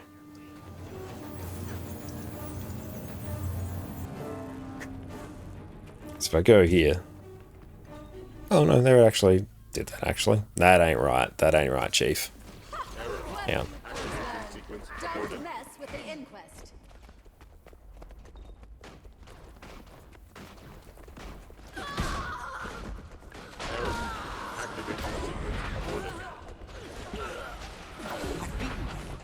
But you don't know it. You're looking a little wobbly, dear. Won? That's an old number, I'm pretty sure, because it's just reverting back to that. Looks like the guest of honor has arrived. Let's take it down.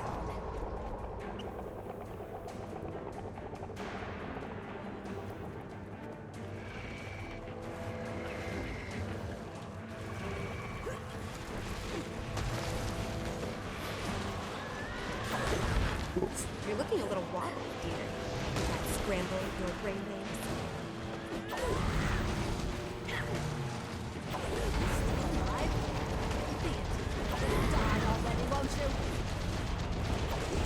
Let's see where we have an experience scroll. In my sleep. There we go. He was gone. Fine. We'll be back. Let's see how you act when someone kills your masterpiece. Got a few sitting in the bank. A few will get character. We've got a lot that will get characters level 20 actually.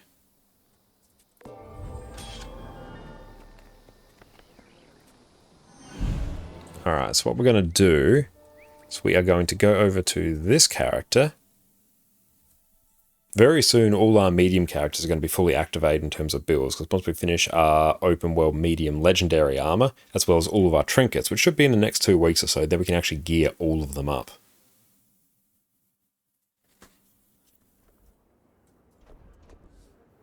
So there we go, total makeover kit. Let's bring that into play.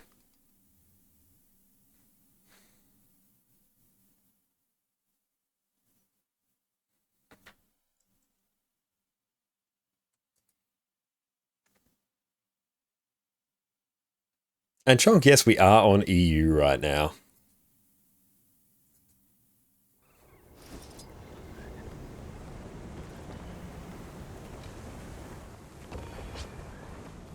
Getting healthy. Okay, grab total makeover kit. Oh, do I already have 2? Nice.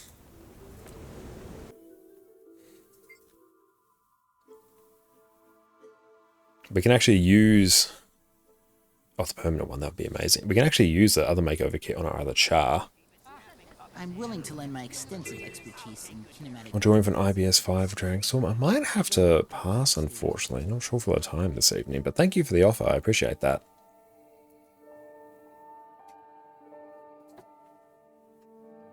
Okay, let's get this character tidied up and actually looking good.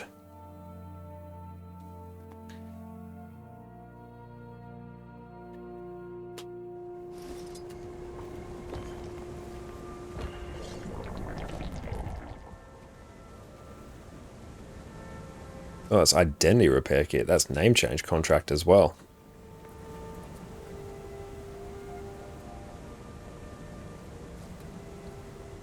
Do I have an... Oh, there's the experience scroll. Excellent.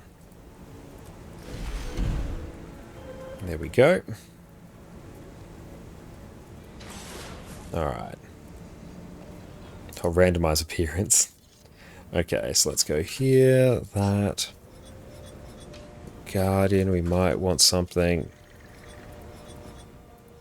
Maybe like that. Skin's pretty good. That is the no pattern. Didn't mind the actual stripes though. You can find those. Didn't mind those actually. I don't know if I'm cut out for this. Maybe porcelain, that's pretty good. Head options. In terms of hair, I heard they added new ones from the Chinese client the other day.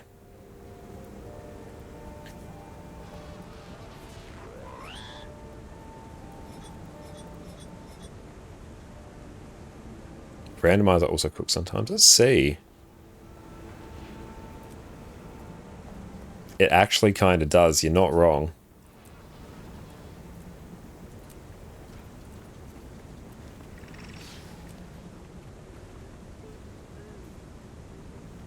Okay, that's actually not half bad. So you take... I don't mind that. If we take that and use some adjustments... Yeah, everything except armor is pretty good. Skin color I like. That's cool. Skin markings. I don't really care for those markings. Not really going to see them that much. Maybe that. I don't mind the hair color. Although, what happens if we make... Okay, so there's that color.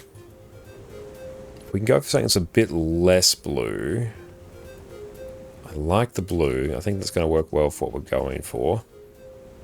Well, the moonlight blue I actually don't mind.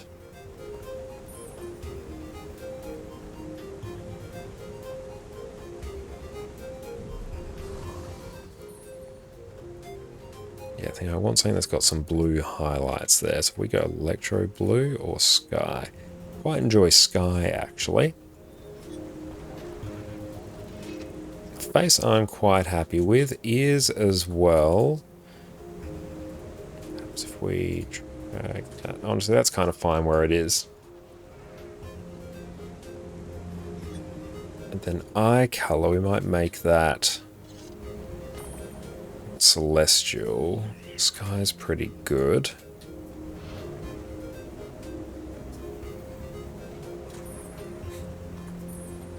Actually, I quite like Brook. Yeah, I think that one's cooking pretty well. Yeah, that I'm happy with.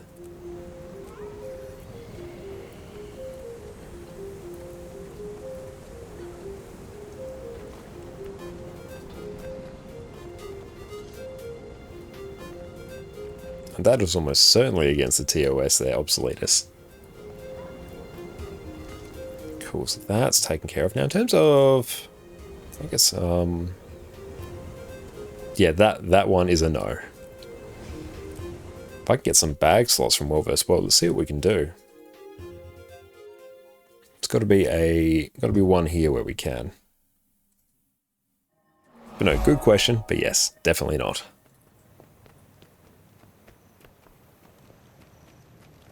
Now, which one sells bag slots? Maybe Outfitter? You've got gold, right? Bags, here we go.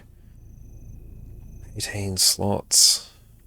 Siege Masters, yeah, so we need 4. We can start with 3. Beautiful, that at least gets that somewhat started. Nice. No need to apologize. And thank you for the follow as well.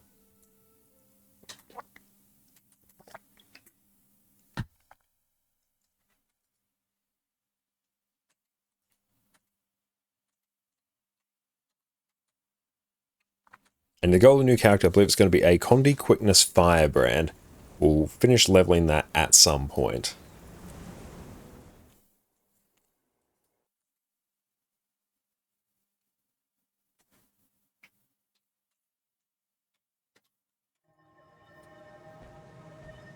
Oh, tag, nice.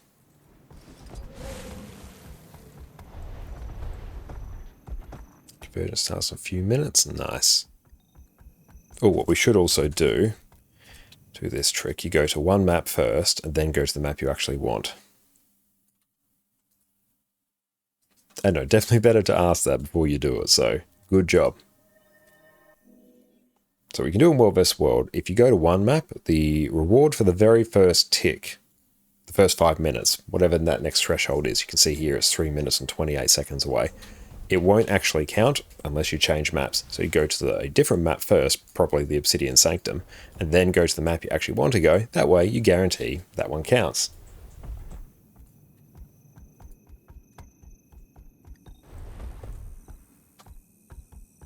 And yeah, that's spot on there, Fermi.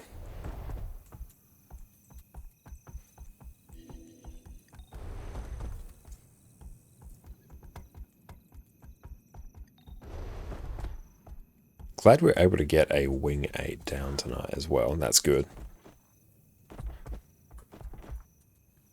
Decima was really, really straightforward, honestly. Once they make the change to Decima, where it only needs to be 3 people in the green, that is going to be so much easier. That's going to be night and day easier.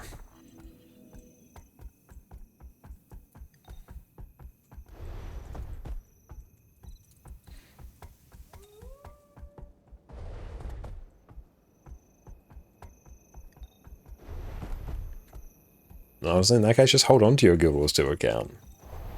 Hold on to it, it's always going to be there for you when you want to come back.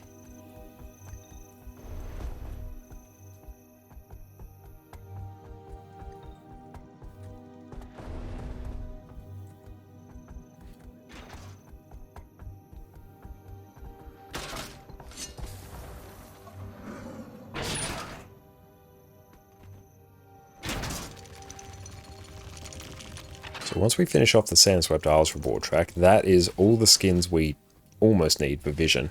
We still need to finish off the updated records of Joko's deeds that we actually have to do the starter guide as mastery, so that will take us a little bit of time.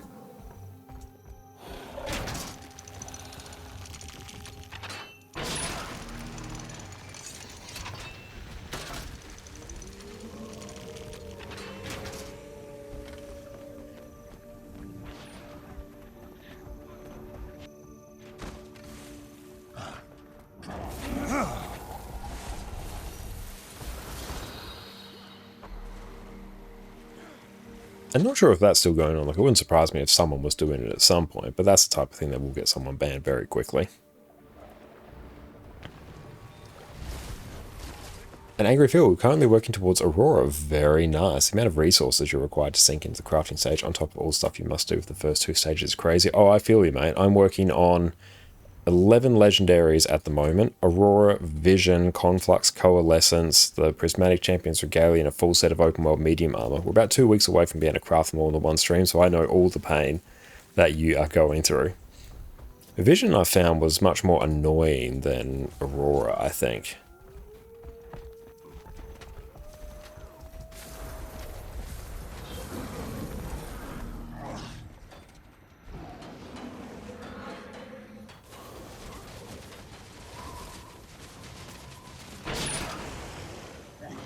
I found Aurora to be pretty, aside from Draconis Mons.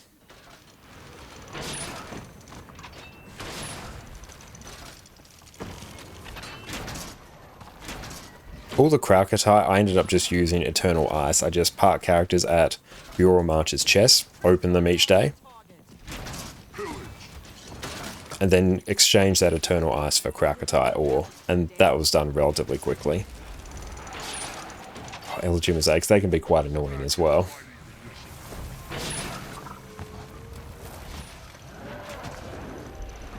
I reject your evil power. I can feel your rage. Good move.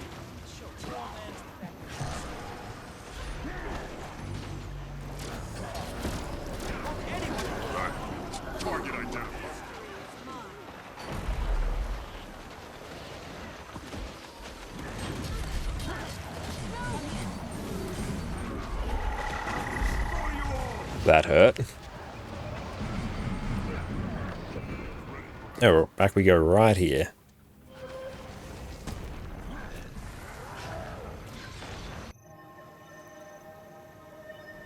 I originally did Vision as well before Bureau Marches on my NA account. Bureau Marches really speeds up the acquisition of Living World Season 4 Skyscale and Vision, thanks to the Eternal Ice conversion.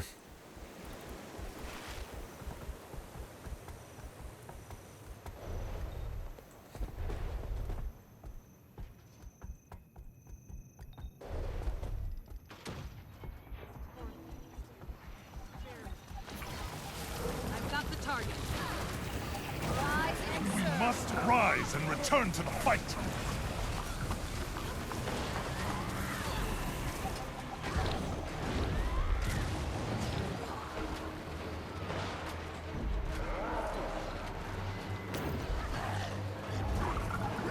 Go with the kill on that.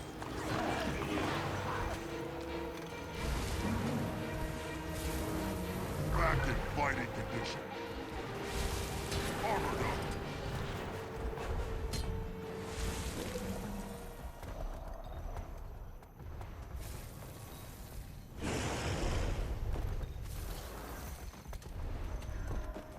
Target identified.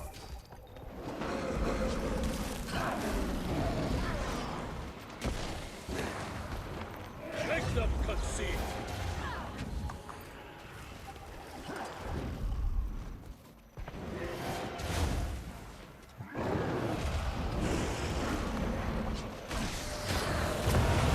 There we go.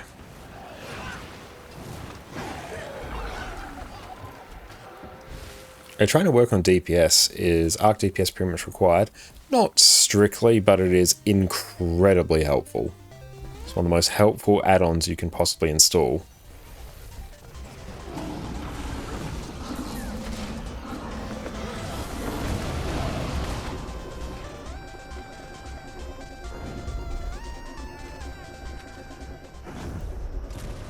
Yeah, I found the Druid time gate on Aurora was not fantastic. Just any of the time gates in general I don't particularly enjoy.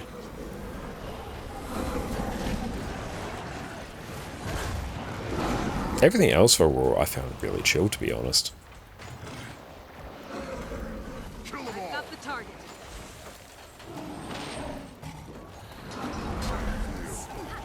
Strong.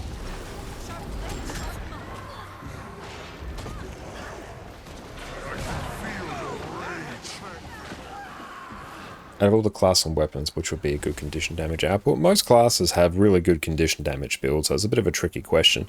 If you want the one that the highest possible DPS, that's just going to be found on the Snowcrow's website. But yeah, great condition damage builds are things like Condi Virtuoso, Condi Scourge is a personal favourite of mine, Condition Willbender.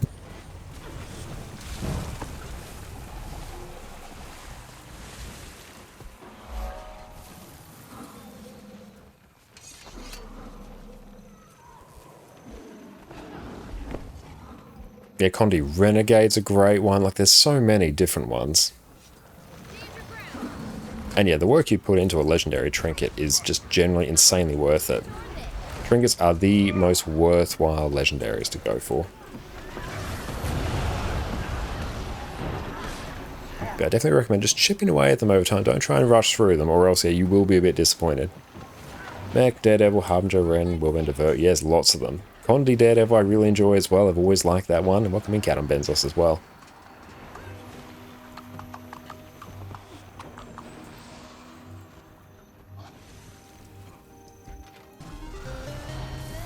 So we will need all of the... Let's actually check. I will need all of the spirit shards I can get from...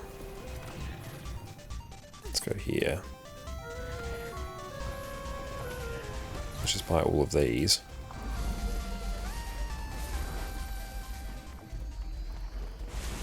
Oh cool, it's like right in the spot. Where are we going? We're going over here. And you get the backpack, so we never need to farm Bitterfrost Frontier again. True.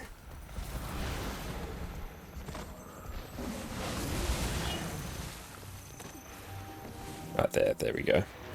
Yeah, Condi Weaver's great, Condi Tempest is great. There's so many, so it's not just one. Basically, every class will have a great condition damage build.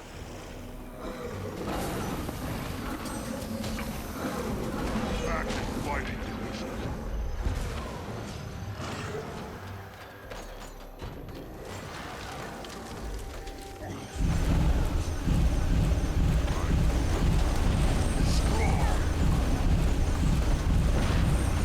And yet, legendary items are just for convenience.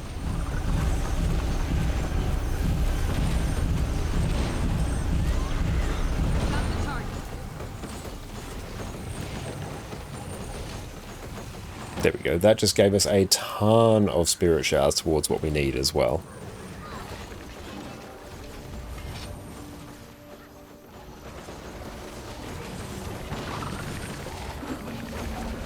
But yeah, which ones are you looking into?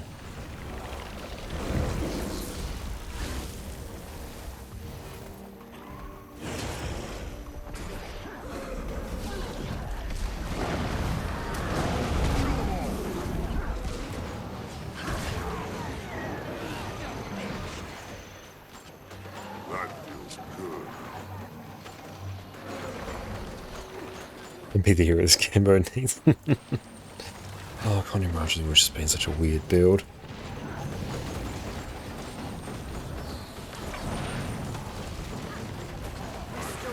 Got the target. Believe. I mean, Double Staff Mirage has a good, a lack DPS build. Staff Necro is not a Condi build. Staff is more of a useful swap on a power build.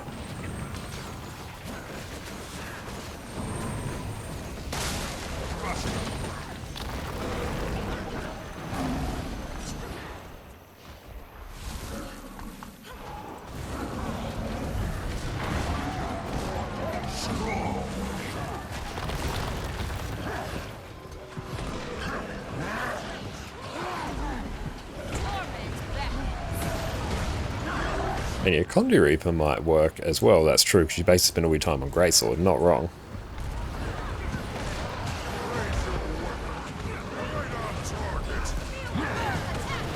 We got incoming.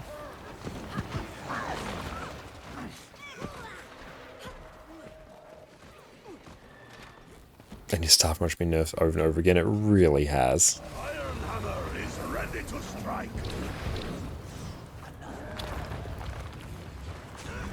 Your seat. Target identified. Pressure.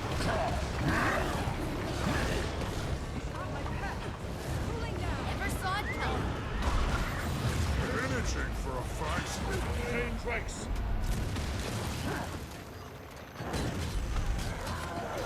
Nice, there we go.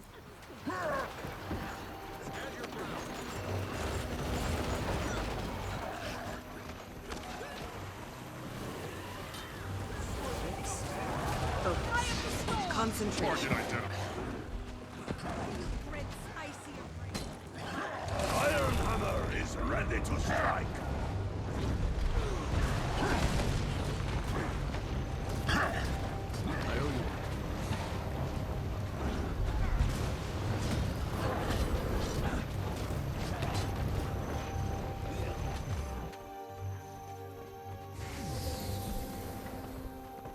That was the largest sword 3 teleport ever. I know, that was huge, wasn't it, Al? Just nabbed them as they were within range, and then followed them to well outside its normal range.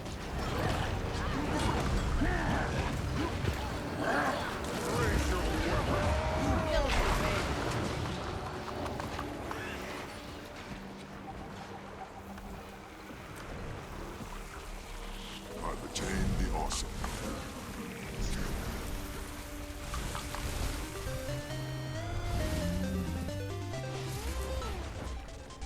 Ton of extra claim tickets as well, nice.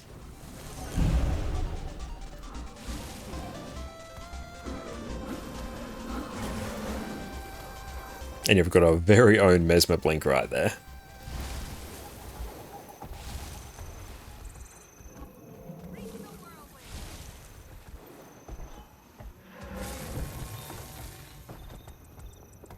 So yeah, 21 gold to finish crafting the remainder of our legendaries. Very nice. What's it actually telling me to buy? Oh, it's literally all the thermocatalytic reagents. Oh, thank you for the follow.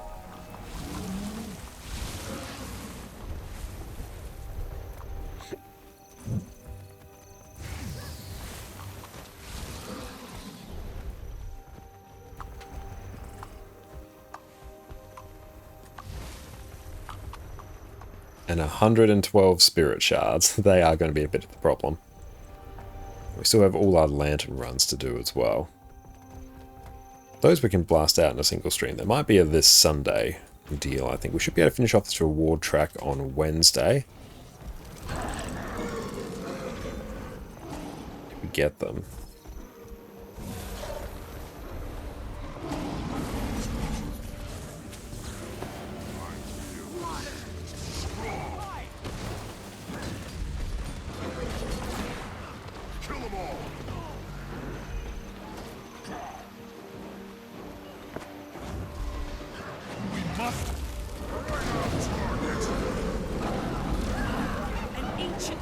Shiro is fantastic for just blitzing through groups. That's nice. Grab the hero's banner. Start building.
So getting a 9800 X3D and a 7900X. Oh, nice. It's top line AMD, both CPU and GPU. Damn, that's going to be an absolute banger of a rig once you get that set up. That will cover you for years and years. Like, honestly, that PC is probably going to be good for the next 10 years with those specs.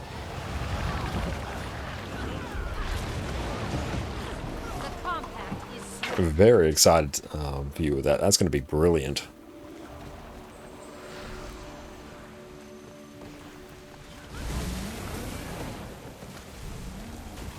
The weekly done, nice.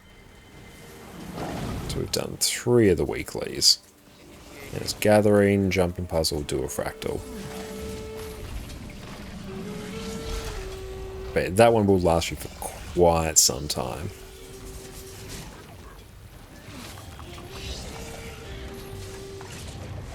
Yeah, then you just play Guild Wars. That's exactly it. You buy the highest end PC that you possibly can, and then you run Guild Wars 2 with like 10 more FPS. Because Guild Wars 2 doesn't care what PC you throw at it. So Guild Wars 2 is the great equalizer amongst PCs. No matter what specs you have, it will run about the same. That's very much an exaggeration. Yeah, buy new PCs, play older games faster, yes.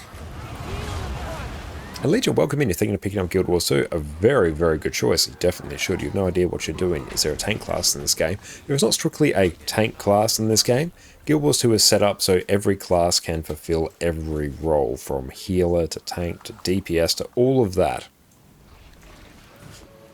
So any class that you play will be able to be a good tank build. Typical, stereotypical tank builds you may be familiar with will be things like Heal Guardian. That one would be a great tank. Heal Mesmer and like Heal Chronomancer is a great one as well. So yes, there will be good tank builds. And yeah, we force healers to tank while healing. Yep, that's exactly it. If you play a healer and you have high enough toughness on there, toughness being a stat attribute you equip through your gear, you will end up being a tank most of the time. Yeah, Guild Wars 2 doesn't know how to use multiple cores, sadly. Yeah, that is unfortunate. Heal Warrior is quite good, especially Heal Berserker. Yeah, roll compression is real in this game. That is the end goal for any sort of squad composition in Guild Wars 2, is as much roll compression as possible. But yes, there are tanking builds, but it's usually a healer build that also tanks. Oh, coming over from Throne Liberty, very nice. I haven't played Throne Liberty myself, but have seen people have been enjoying it. But yes, you definitely should pick up Guild Wars 2, because the fact you have an extensive free-to-play trial of the game. The entire core game, as it was released in 2012, free-to-play, and with a once-off purchase of the expansions, you have hundreds upon thousands of hours of content. The Voucher for Quickness Heal Berserker is a great build. I have played it before. I think it only uses 2 cores. I'm not quite sure exactly how many it uses. I know the old advice for Guild Wars 2, if you were building a computer specific for Guild Wars 2, you'd want a CPU that had as high single core performance as possible. That's the big determinant. And then of course you want like a reasonable graphics card, but nothing outlandish. I'm rocking a 4060 Ti here.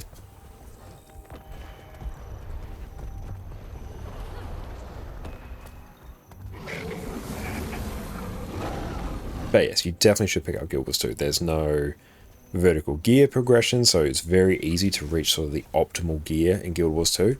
And the gear that I got back in 2012 is just as good now as it was back then. So there's no gear treadmill. It's all about that horizontal progression. Very player-friendly monetization as well. No sub fee once off purchase. So you buy once, own forever. The correct way to purchase games, I believe. There is no pay to win in Guild Wars 2. You might pay for some convenience, but there is no pay to win.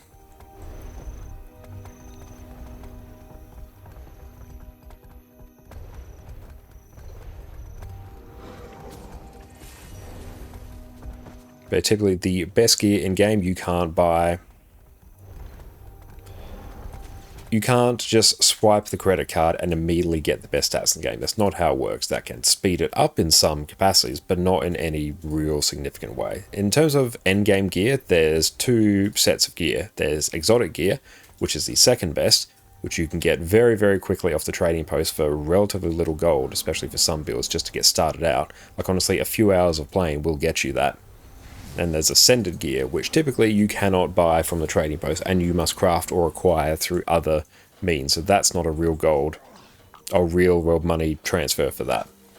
There is legendary gear, and you can buy things like legendary weapons from the trading post and things like that, but they have the exact same stats as ascended gear, but you can just stat swap them anytime out of combat.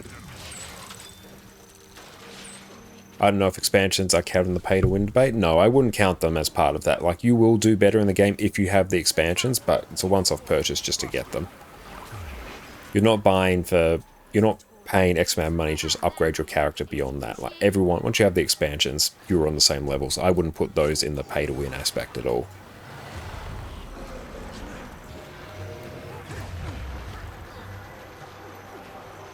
So if you follow a guide back from 2012, it will be good. It depends on the guide. Like in terms of gear acquisition, there's a lot of different ways to get gear now. And I do have a guide just for that as well over on my YouTube channel. So if you do want some more up-to-date methods of getting gear in Guild Wars 2, I've got you covered right there. And yeah, there's a sale on for 3 days on the older expansions. Yeah, you can get the first 2 expansions for Guild Wars 2, which that is an insane amount of value for 75% off right now. So yes, get them. Like if you're even possibly thinking about it, do it. It is objectively the correct decision.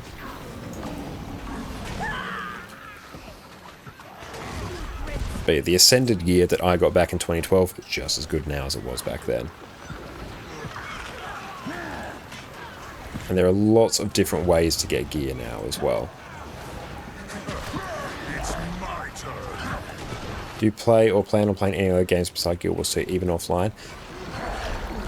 Not so much at the moment, mostly because there's so much going on, in our lives outside of, streaming Guild Wars 2. They just don't really have the time. But other games that I do enjoy, I really enjoy Pokemon, so I might end up playing one of the ROM hacks for Pokemon Emerald coming up, Emerald Legacy, which is basically a revision and quality of life upgrade to Pokemon Emerald that I really enjoyed. I played Crystal Legacy, Yellow Legacy, had a great time with those. I enjoyed Dark Souls games, Civilization as well, I really enjoy. Let's target our friend out here. Beautiful, that's them down.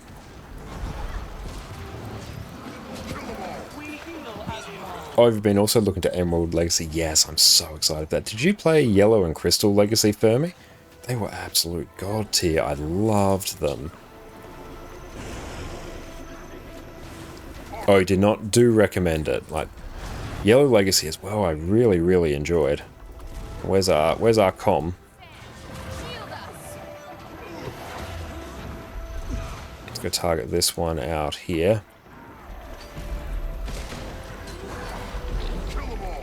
I only played Diamond Emerald. Ah, nice. And a bit of Platinum. Yeah, Platinum is of Diamond, Pearl, Platinum. Platinum is like objectively the best one to play.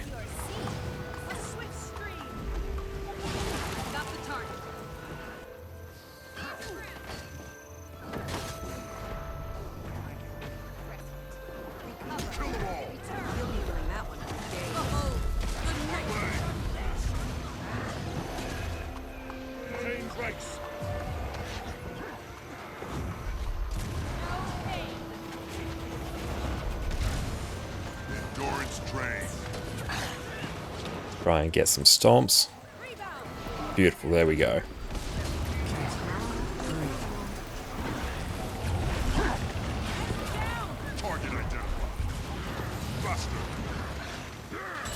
Let's go target that Berserker out there. Oh, jump down.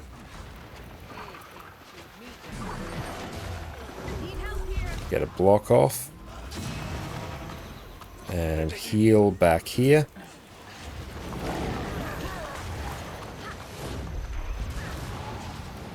Oh, your friend downloaded and took the expansion on Steam. It doesn't matter. No, like as long as when you buy the game on Steam or versus the official ArenaNet launcher, you can just play through that method. You can't buy the game through ArenaNet and then buy an expansion on Steam. It won't work like that.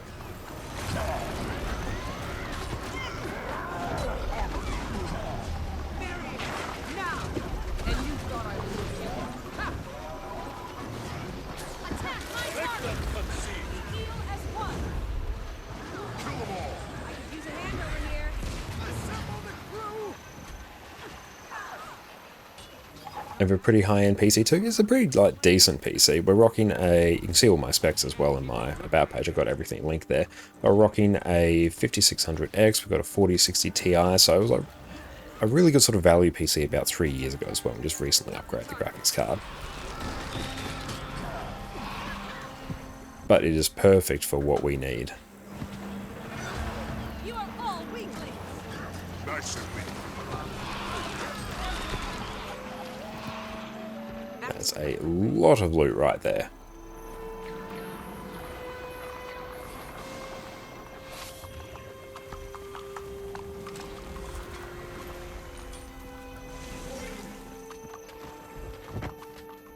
Bring that one down.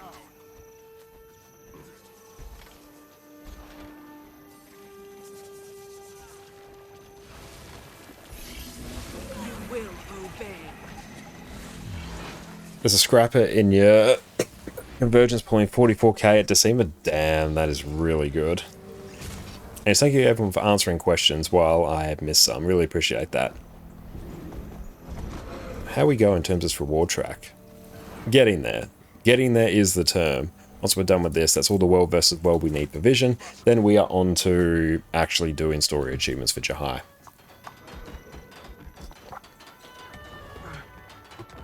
But once you pick which method to play Guild Wars 2 via Steam or via ArenaNet, I go through ArenaNet because I joined well before the Steam version of the game launched.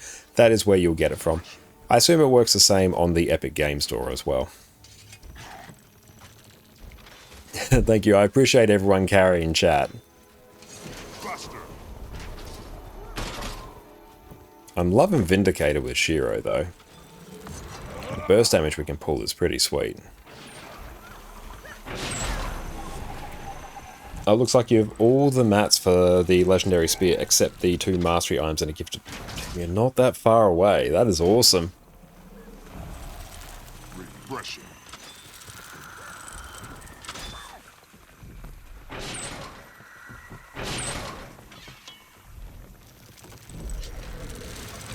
There we go, big inventory. Oh, down we go.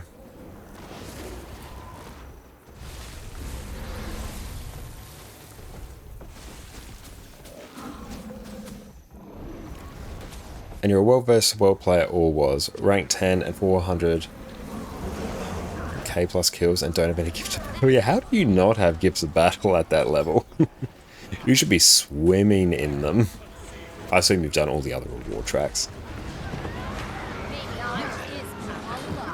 And yeah, Fo, if you can dump the goods on your ult, if you want a rank 10k X, I figured that's what you meant there. And yeah, quite often people end up with characters' bags of materials. I do recommend upgrading your material storage as well. You can do that via the gem store, which you can convert gold for that, or buy gems with real money if you prefer. But I recommend getting a few upgrades for that. I'm currently on 750, so I've done 2 upgrades on this account. 1,000, I think, so 3 upgrades of it, because you can upgrade it in stacks of 250. I think is a really good level. That one I'd be quite happy with.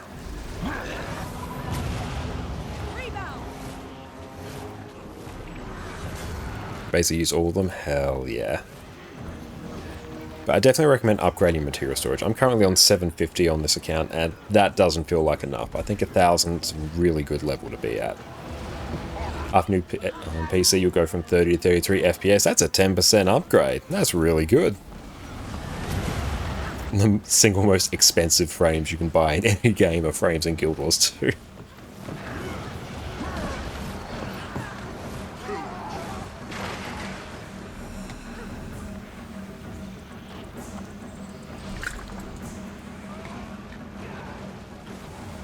Now we are officially on 22 characters. Refreshing.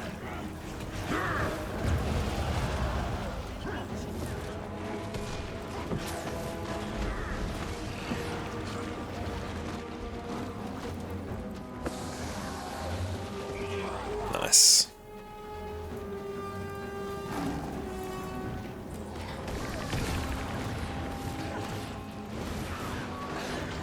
Your time will come.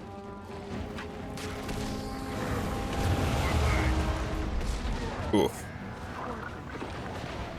We overestimated our capabilities there. That's alright. We're okay.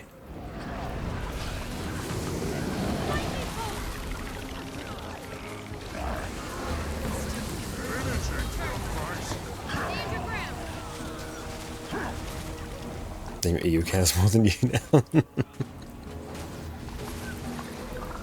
looks nice. Oh, Miss Harden Transcendent Chest. Nice. Oh, we got keys. That's very exciting. Hello.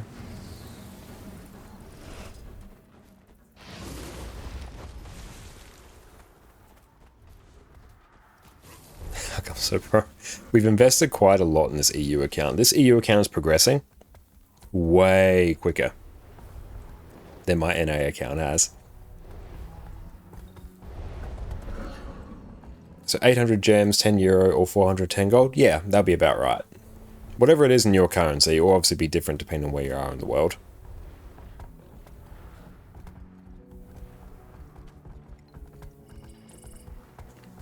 But that's an incredibly worthwhile upgrade. Definitely getting things like an extra bank tab or 2. I'm on 4 bank tabs at the moment. That doesn't feel like enough. Getting up to 1,000 material storage is pretty sweet. Some bag slots for your main. I think that's really good. Shared inventory slots as well. Those are incredibly handy. These are all very useful things I have sitting up here.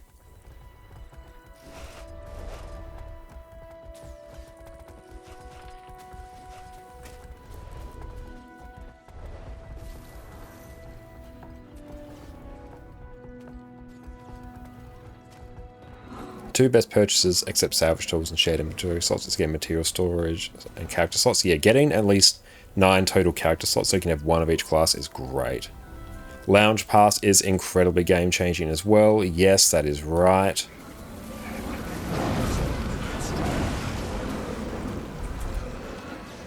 Lightning kill 'em all.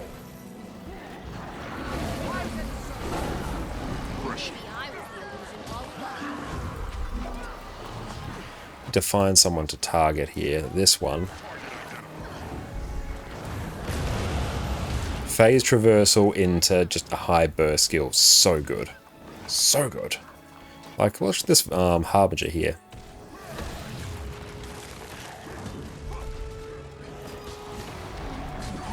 Ah!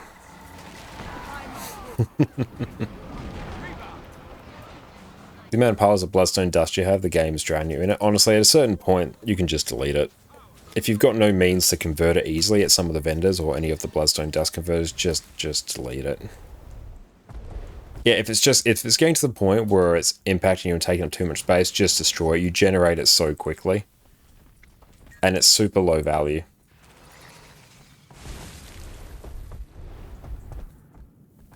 Used to buy fluctuating mass. Yeah, those are some of the converters that I was mentioning earlier. There's different ways to get them, but if you don't have the converters or the thing at the Wizard's Vault, then yeah, just get rid of them. You have like 12 by 250 in your bank, especially if you're a new player, you've got the one bank tab. Don't clutter up your bank with them, destroy them at that point.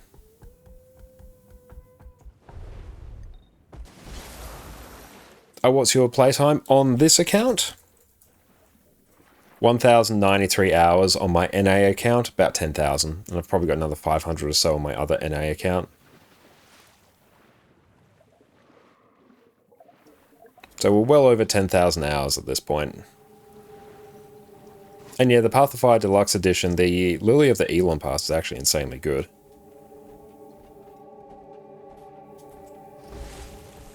Run! Run away!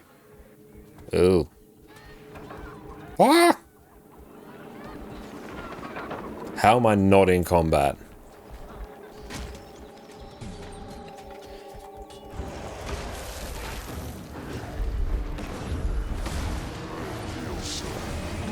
Oof. 1,000, those are rookie numbers, but yeah, given how much we've progressed on this account, for having only 1,000 hours is insane.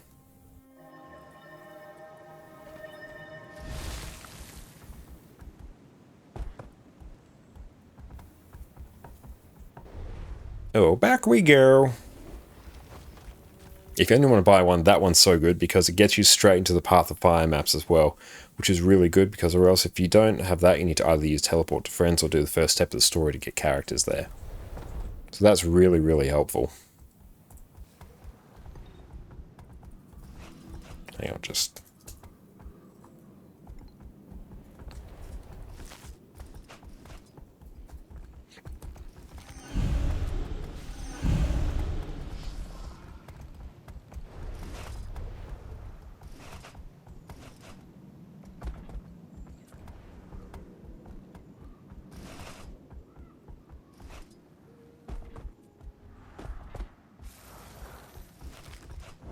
Desert crafting material coffers, they're super annoying. Is that with Jess? Yeah, she'll be with Jess at the moment. Oh, hang on, accept. Oh, very sad.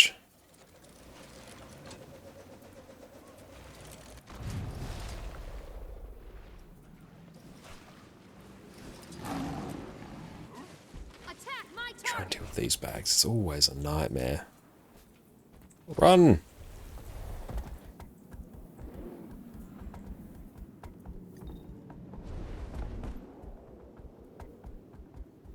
Any advice for someone who's in late game does know what to do with all the items? If you're not sure what to do with an item, one thing I like to do, just type CONS, it's a very handy tip. It's going to bring up anything that is a consumable, and it lets you just go through and at a glance use everything that you can consume or you think is reasonable. Heart of Thorns glider, we'll use that. There we go, frees up some space. And then I can salvage all of the fine gear like that. Get that. Consume that. And the wiki in this game is insanely good. It is by far and away the best in-game wiki that I've ever seen in any game, bar none, without exception, not even a slight competition. So if you're unsure about anything Guild Wars 2, the wiki. The wiki is your friend. Anyone you think comes close to the Terraria wiki? Well, the fact that it comes close is my compliment to the Terraria wiki.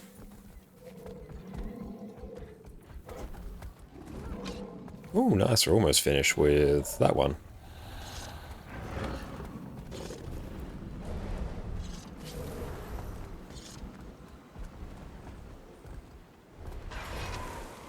There's a smaller game, even this one not as complete.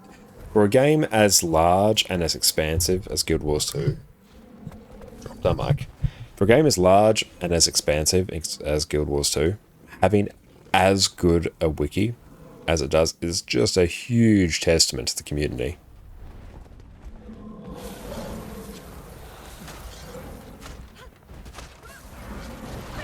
Faster. Oh, you have a ton of those pots saved up from World vs. World years, so you can just finish any reward track instantly. I am jealous of that. That would be so good.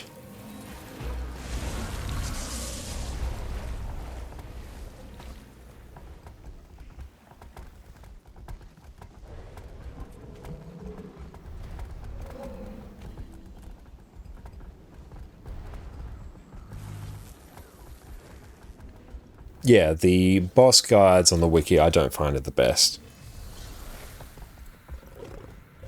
But for completing anything else in the game, the wiki is just insane.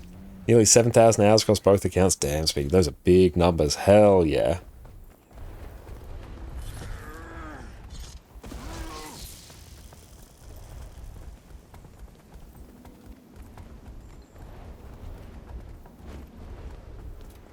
I'm missing all of the extra life and new player jumpstart boost. They were absolutely insane for how quickly we could complete reward tracks. I just want to check the amount of playtime in Guild Wars 2. Type /age in the chat box and then it will tell you. Hang on, let's see. /age, and if I go here... There we go. So I've typed /age there, and then you can see I've played this character for 9 hours. I've not played this character a lot, and overall I've played for 1,093 hours.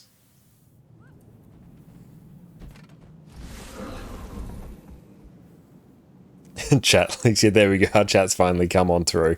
The first time ever. It's also spicy whispers. My face cam has covered a few of them as well. Like, not today. Today's been a pretty chill day. We have got some spicy ones, though. Visually, like Path of Fire out of mostly X-Backs, and Hot the most gameplay-wise. I love Hot as well. Hot is my absolute favourite one. I love the settings of it, the maps, Verdant Brink, Tangled Depths, Auric Basin, some of my absolute favourites. The elite specs I find absolutely slapped. It fundamentally changed Guild Wars 2 from the core game to the era of expansions that we're in now. Path of Fire, I think, had the best overall masteries because mounts are just insanely good. End of Dragons, I tended to enjoy the story most in that. You have too many hours? Nice. How many do you have, you don't mind me asking? Some spicy whispers now. I don't recommend it. Because usually if I get anything that's spicy, I just disregard it.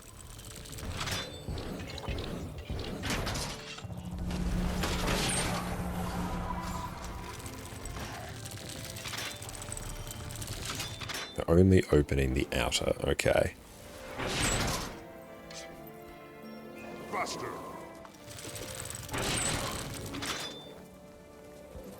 This is the only proper course. That looks valuable. Is there a meme in the community for people who yell, "I'm lost in Tangled Depths" like you? Tangled Depths is still a bit of a nightmare of a map to navigate. I love the meta events as well. Jack Garant is still an incredibly fun meta event. Auric Basin, the chess loop at the end there. Dante whispering the ghost pepper. That's a good one. I like that. The spiciest of whispers. And just playing through the Path of Fire story, does getting around with areas without aggroing something get better in the next two expansions? Yes. Generally it gets better, and also once you get access to more mounts it becomes better.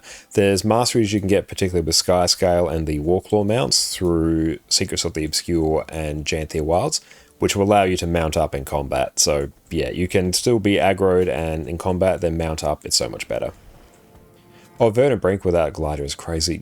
Navigating, if you do Heart of Thorns first, navigating that without the benefit of mounts and all the other masteries, that's a very fun, very challenging experience. Dragon Stand as well is great. I love that meta as well. To this day, Verdant still the best designed open world map. Yep, I wouldn't dispute that. What do you guys think about End of Dragons? I was kind of disappointed.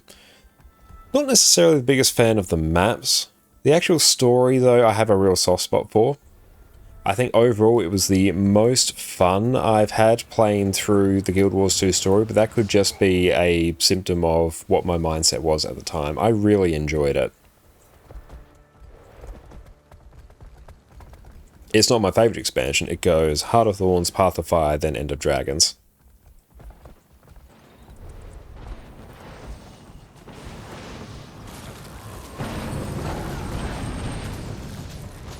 I say really like you. No, it just means you have excellent taste.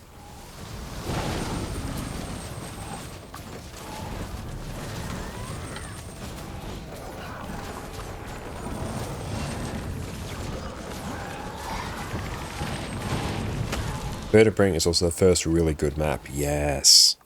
Compared to core Tyria, yeah, the Heart of Thorns maps are just such a huge fundamental step up in design, gameplay, challenge. And honestly, the Auric Basin soundtrack, the Tyria the Forgotten City OST that plays after you beat the Octavine meta event as you're looting the chest, my favourite song in Guild Wars 2. I still will sometimes listen to that if I'm having trouble falling asleep. That song just fundamentally makes me happy.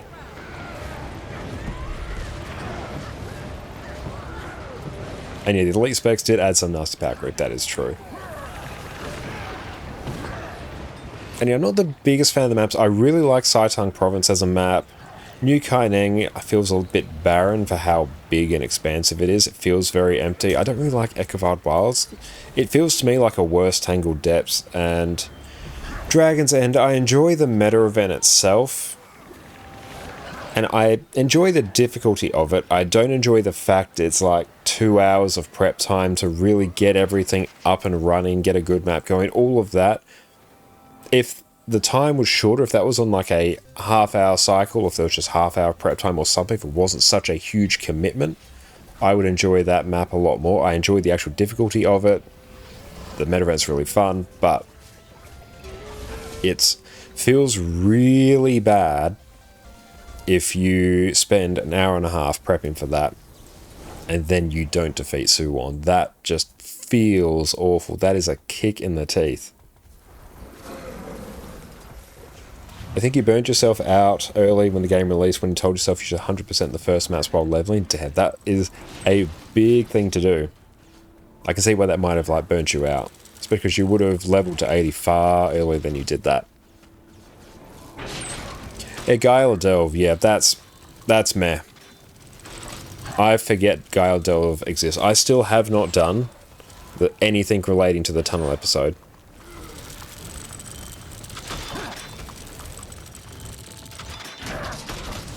Dragon's End was really fun on release when open world people were learning about boons and subgroups. Yeah, it really encouraged people to learn about boons and subgroups. Everyone was setting up squads with proper builds and food, killing it felt good.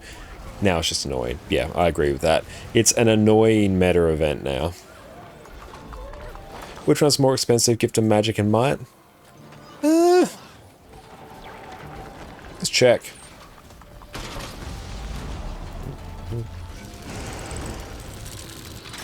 I'll just plug it into Guild Wars 2 efficiency in a moment. Target identified.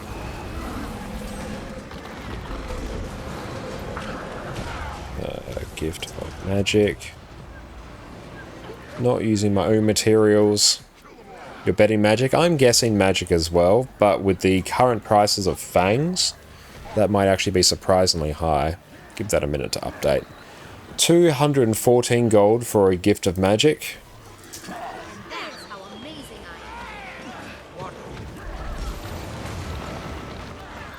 Oh, Gift of Might is 213 gold. There's literally 1 gold between them, so it really doesn't matter.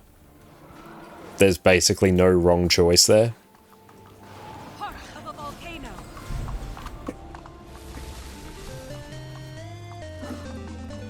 That looks valuable. You thought magic was way more expensive. That would typically be the case, but with the Evan Nashblade's birthday event, the fact you can exchange Vicious Claws for 3 Black Lion keys, that has skyrocketed the price of them, so that's brought it up. So Gift of Magic is still more expensive, but that would have just brought up the cost of the Gift of Might.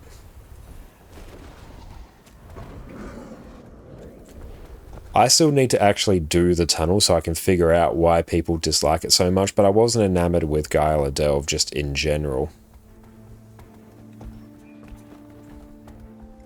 Yeah, you've never done tunnel? I still have never done the tunnel as well. Because I was streaming Guild Wars 2 at the time. I think I was just doing something else at the time. Tunnel sucks, but it's profitable. If it's profitable, though, we'll look into it.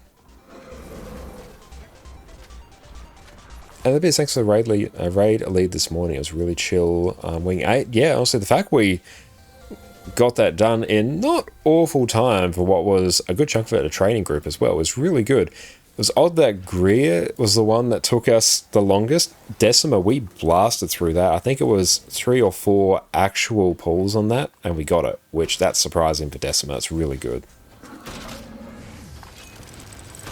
Any of the Titan Dev resources? Yeah. Any piece of bad content that exists in Guild Wars 2 basically just comes down to Arena didn't have the resources to dedicate the time to make it really good. Comes a really long meta for a Jade Runestone. Oof.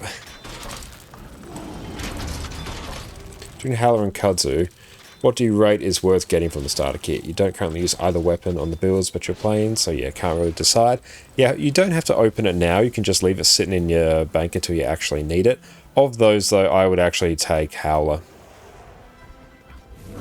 What Living Story is your favourite? Those like mini expansions after all. Living World Season 3 is my favourite. I love all of the lore tied to the Massart. That's just my favourite overall lore in Guild Wars 2. I love the design of the maps. I love Bitterfrost Frontier. I spent hours and hours farming winter berries across all my characters. But yeah, Living World Season 3 is my favourite.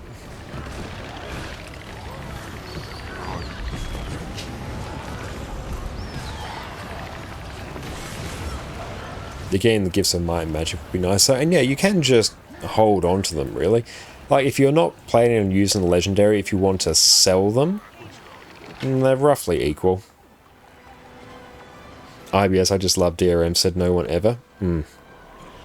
If the quality of Icebrood Saga continued from its first 2 or 3 episodes, like Bureau Marches, Grothmar Valley, all that, that would be absolute top tier. That would eclipse Living World Season 4 and Living World Season 3, I think. It was so good. But unfortunately, they ran tight on dev resources. So Dragon Response missions ran tight on dev resources. Give you actual IBS by the end of the saga, yeah. DRMs, if you can get a group together, actually aren't too bad. Especially if you run all the CMs for them. They're actually decently profitable. I think one of the 2 maps that's still left for Janthi Bar is definitely be Varvanisos. Yeah, I think it's basically confirmed that we're heading there, so I'm excited to go there. That's why I'm really enjoying the Janthia Wild stuff as well. Touching on the Massart lore, I am here for it. Yeah, DRMs are not bad if you can do them fast. Yeah, if you do them fast, they're actually pretty good. But the thing is, they're hard to do fast, and it's very easy for people in your group just to grief you. What was that, Paul?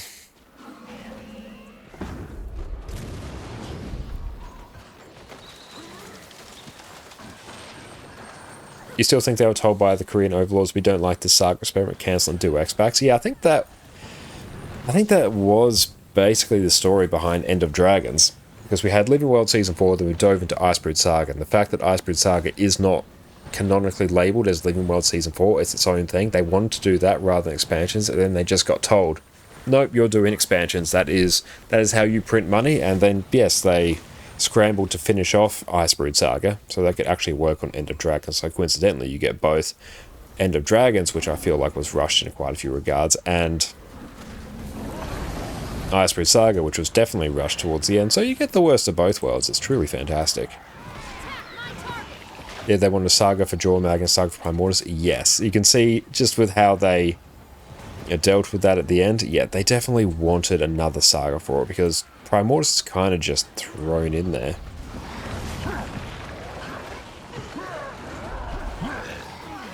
Which yeah, they did that with, obviously, the core game you deal with Zayten, Heart of Thorns, Mordramoth,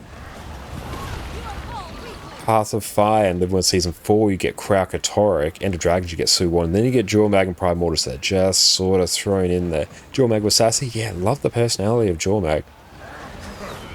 It's my turn.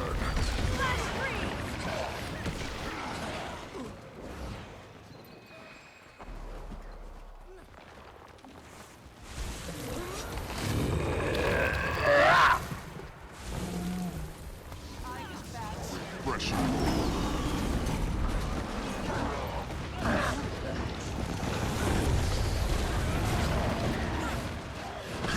That armor target identified. Shield us.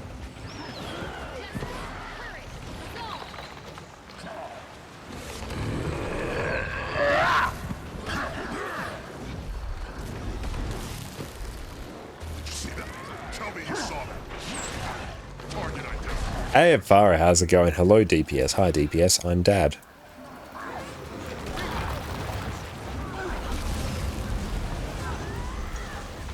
Blazing dust.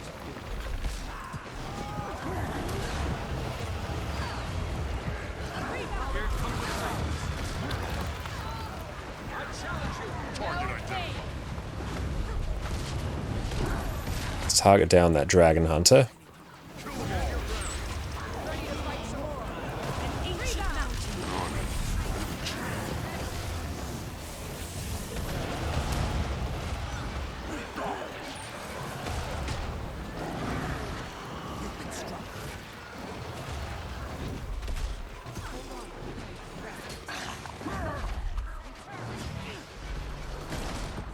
Anyone help me? Active fire. Kill them all. Okay, let's target that person out there.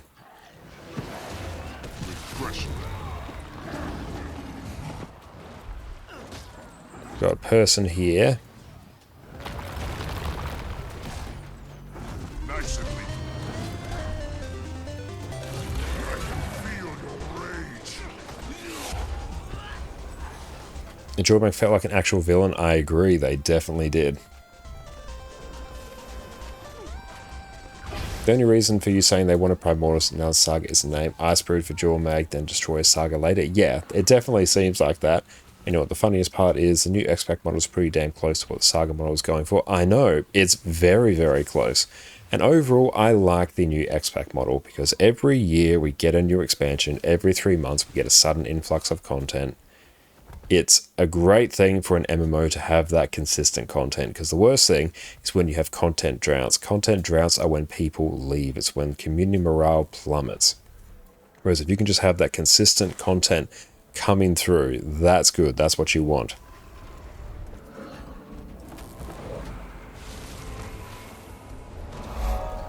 And thank you, Agria, for the follow. Pillage.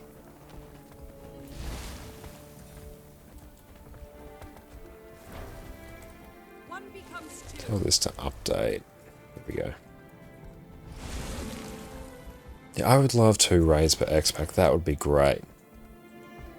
Yeah, every year it's new features, they add up. Yes, it's just building and building on itself, which I think is good. I think this is a good release cycle. I prefer this rather than the bigger expansion. I like the bigger expansion. I love Heart of Thorns. I love Path of Fire. I really like End of Dragons. But having to wait 3-4 years between them without knowing of, hey, are we actually going to get something? Not knowing that for sure, and all of a sudden, hey, bam, we're doing an expansion. That's not good for the game overall. Yeah, they kind of keep advertising themselves. New stuff every 3 months. Yeah, it's that consistent content that keeps people interested, keeps them engaged. And yeah, I think they still do need to refine how they deliver the story, because yeah, the story does feel broken. And like when you Secrets of the Obscure, they were ironing out the kinks of the new expansion model. They just kind of were. But when we look back on Secrets of the Obscure now, that's all there. It looks like a more coherent expansion. The story is not the best because they definitely rushed it towards the end to squeeze everything in. They Their eyes are a bit bigger than their stomach in terms of the story I think they could coherently deliver. But when we look back at all the features that Secrets of the Obscure has, now you're like, okay, that's actually like really good now. Expression.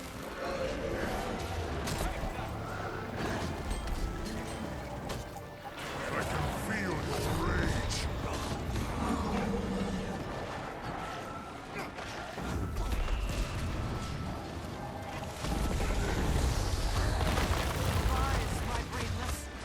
Back in fighting condition. I'm hurting here.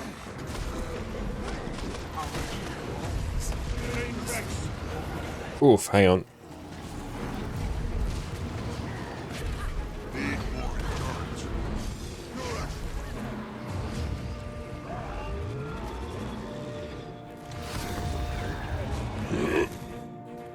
Have a good time zone. Thank you, mate. I appreciate that. They still don't have it nailed down how packed the 3-month patches are supposed to be. Yeah, there's still things to iron out. And I agree, they're definitely doing much better with Janthea Wilds now than what they were doing with Soto at the same time. Janthea Wilds on launch, I think, is significantly better than Secrets of the Obscure on launch. So that is great to see. And we are getting... It feels like more substantial content. And how the maps in Janthea Wilds didn't see them. Lowland Shore, the first map, is legit, unironically, one of the best open world maps in Guild Wars 2. It is amazing. Janthea Century is a bit underwhelming. There's less events and less going on in there, and visually it's not as impressive. But the first map, that's good. Get that right in my veins. Yeah, Lowland Shore is incredible. It is, yeah. And thank you for the follow, Uncle Yan, so I didn't thank you already. How many will they add? They've got 2. I think it's 1 more. I could be wrong. Could be 4. It's at least 1 more.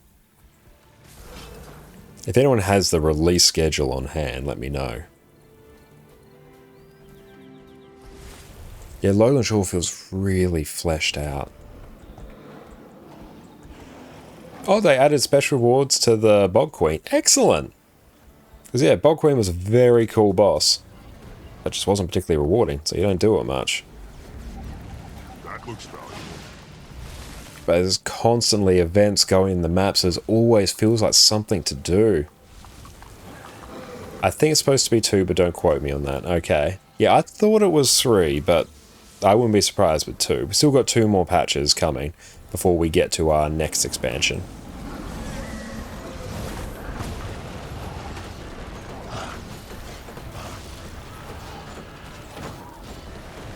But good news, Afaro, we are effectively... I'll pull it up here.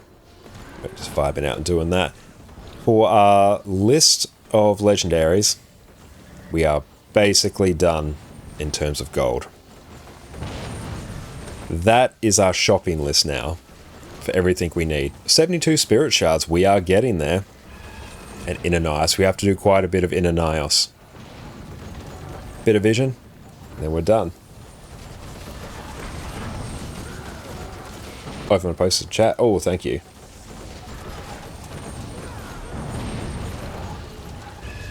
You're basically done already. Yeah, we just need to finish off vision, really. And quite a bit of research notes. I mean, that's just a gold sink for me at the end of the day. I will just grab a recipe that generates X amount of research notes, craft as many as I need, and let the computer run for a bit. That's not really a problem. And we have been working on these legendaries for about 6 solid months of concerted effort. Ah. Hang on. Grab the actual link for that. Guild Wars 2, Janthea Wilds roadmap. It's probably on the Janthea Wilds wiki page, based on that. Here we go. Yeah, if you scroll down here, the major quarterly releases section. Come here. Off you go. There we go, right there. So we've done the Godspawn one. So yeah, we're going to have map 3 and 4 in the next 2 patches. We're getting some new relics and mastery updates. We're getting legendary backpack here, new fractal, new raid challenge and legendary challenge modes in the next one. What's the meta for research notes right now? Some potion of something slain. I'm not sure. I've always done the mithril earrings usually. Mithril earrings, helmets, some variant of those. They sort of just fluctuate. But once we're done with vision, we still need to do Sandswept Isles. That is literally just us doing this reward track. Jahai, yep, Jahai we must do. Thunderhead Peaks is 2 more Dragon's Blood weapons, and then that's done.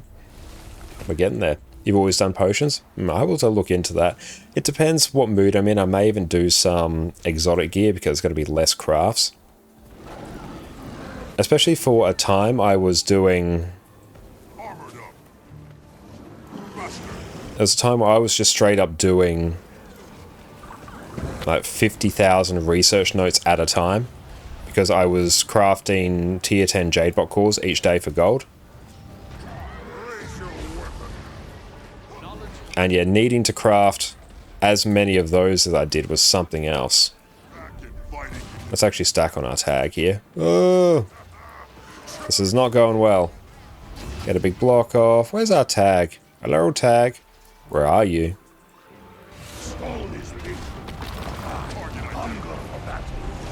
Yeah, as someone who's basically in full berserker gear, I should not be waddling off here by myself.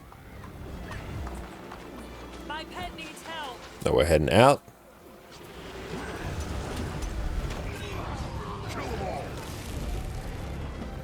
Used to stuff zucchini, but that was a while ago. Ah, okay. This potions don't have to refine anything, so you can just buy the stuff and click a couple buttons, go AFK. That's a good idea, actually. That level of convenience, I think, is really, really good. But yeah, I would do 50,000 research notes at a time, and it took so long.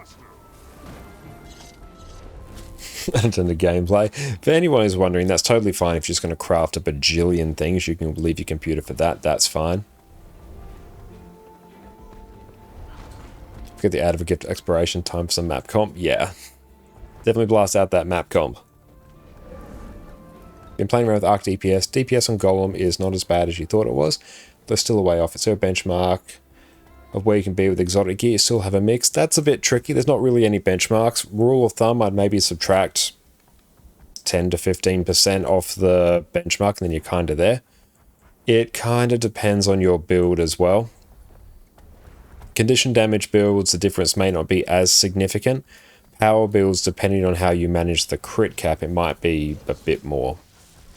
But roughly 10 to 15% subtracted off that.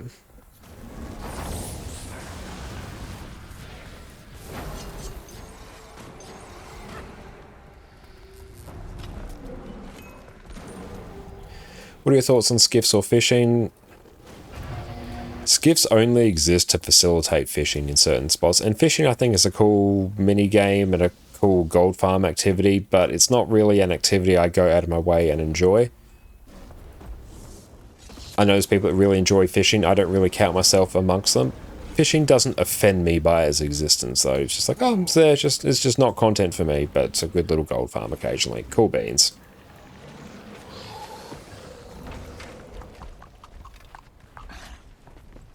I'm not sure if I've ever actually fished once on this account. The fishers just said increase your immersion. Yeah, they increase my immersion. It's quite good for making gold. Like, it's a really good solo gold farm that you can just do for hours at a time. Yeah, it's a decent gold farm, but because I don't do a lot of fishing, skiffs for me are meaningless because I have skimmer, which is just better. Oh, was at least fish in the story? Oh, if there was fish in the story, then I must have actually fished at some point. Have to do some fishing for Cantha map completion, do you? What about amazing skiff races? Yeah, they were pretty cool. If fishing gives a good time, yeah, it does, which I will probably do at some point. But it hasn't been on our list to do. Oh, look at that. But the skiff fashion, I think on every account I have, I just have the default skiff skin. Because I use skimmer for everything. Why would I use the skiff? For that fishing hut, you just kill Naga. That's what I do all the time.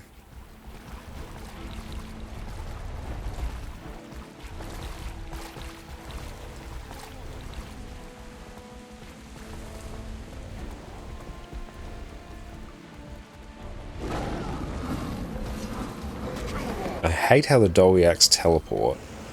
Strong.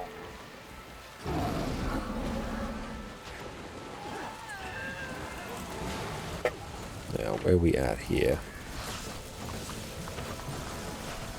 Never had too much treasure.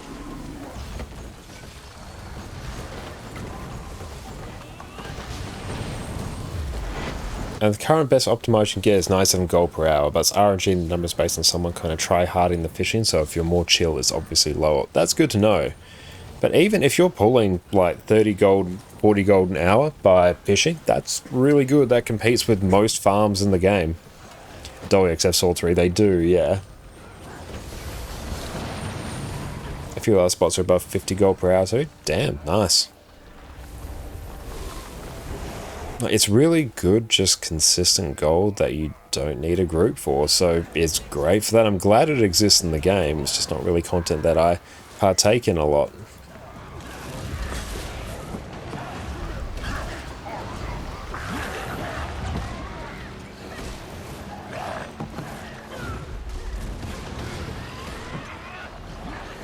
Oh, what's that, Fermi? Oh, look at the thing. How is the goal for fishing looking?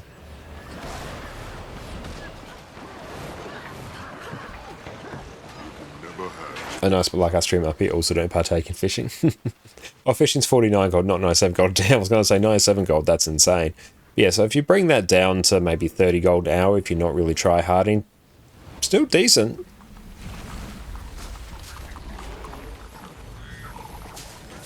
Yeah, 49 gold an hour for an entirely solo activity is still really good.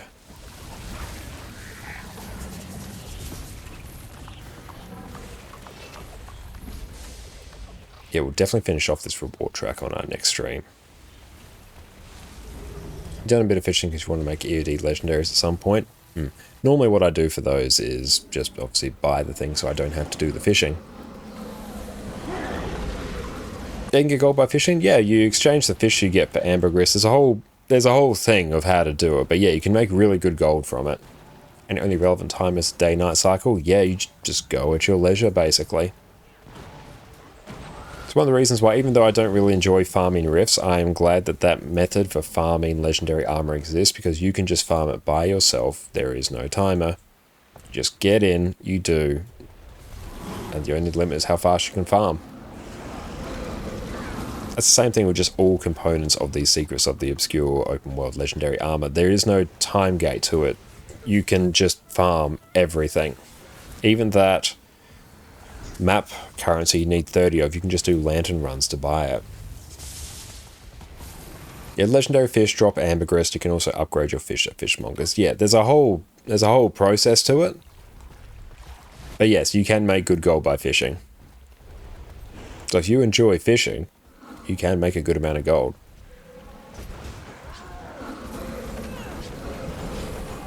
It takes a bit of time to get the stacks of optimal fishing if there isn't already a party you can leash from. Yeah, you want to get to 99 fishing stacks. I'm not sure if it increases the rate at which you get good fish, but it definitely increases the ease at which you can catch fish, I believe anyway. It's been a while since I've done it, but yes, you want to be at 99 fishing stacks, whatever they are. It's usually a fishing party in Domain of Corner. Yeah, Domain of Corner is one of those really stacked maps in terms of fishing. If we were to check in LFG and go Living World Season 4 Corner, there we go, fishing 99 stacks, they're right there. You can go join them right now.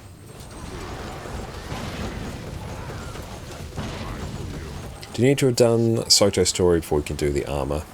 I don't know. I don't think so. I don't think there's anything. Like, you'll probably need it to get the relevant masteries you need, so it would be very beneficial to do the story. But I don't think there's anything strictly that says you must have done the story to do it. Could be wrong. Don't think I am. You need the mastery for it. Okay.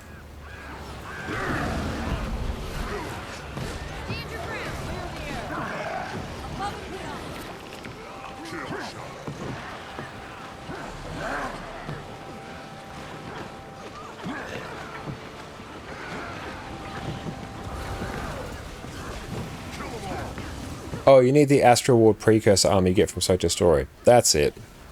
Makes sense. Good, do the story.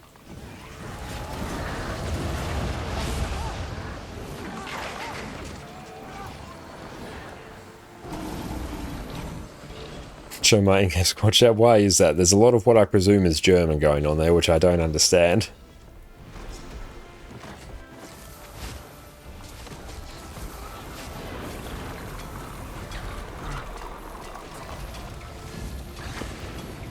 But what is going on in there? Oh, they're part of your World vs. World Alliance. Ah, okay. There we go. I assume me turning off my face cam means you can still hear me. Good. Looks like you still can. Good to see. Oh, kick today because they basically badmouth someone else. Ah, okay.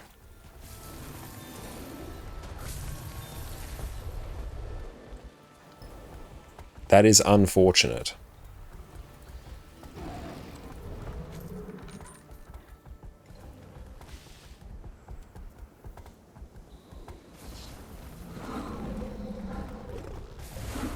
But all good, yeah, I am not aware of anything that's happened there. Unfortunate stuff like that happens occasionally. How do we do in terms of map currencies?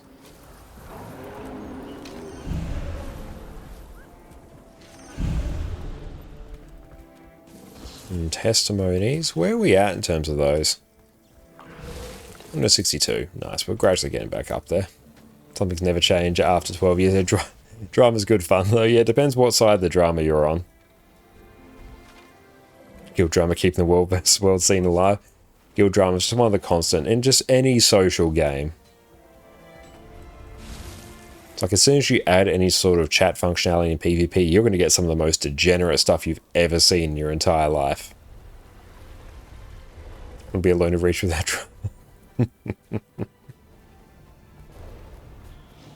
Actually, we do need to finish on up today as well. So let's actually go park our character here, get this last pip. But we've made some great progress today. But we are going to send everyone out to the amazing Fireball Annie very, very shortly. So let's just recap the stream. So we've done a whole bunch of World vs. World today. Finished off the Dragonfall reward track. So the Visions of Dragonfall achievement is done. We are getting uber close to finishing the Sandswept Isles reward track, which we'll probably finish that on our next stream on Monday. Well, not Monday. What day is it? Wednesday. That's it. We'll probably start off in some World vs. World. Cycle over to NA. Blast out some raid training there. Come back. Finish World vs. World. Then that will get most of Vision done. Then after that, it's Jahai. Have to craft some more Dragon's Blood weapons. Then we are actually done with Vision. We're ready for that.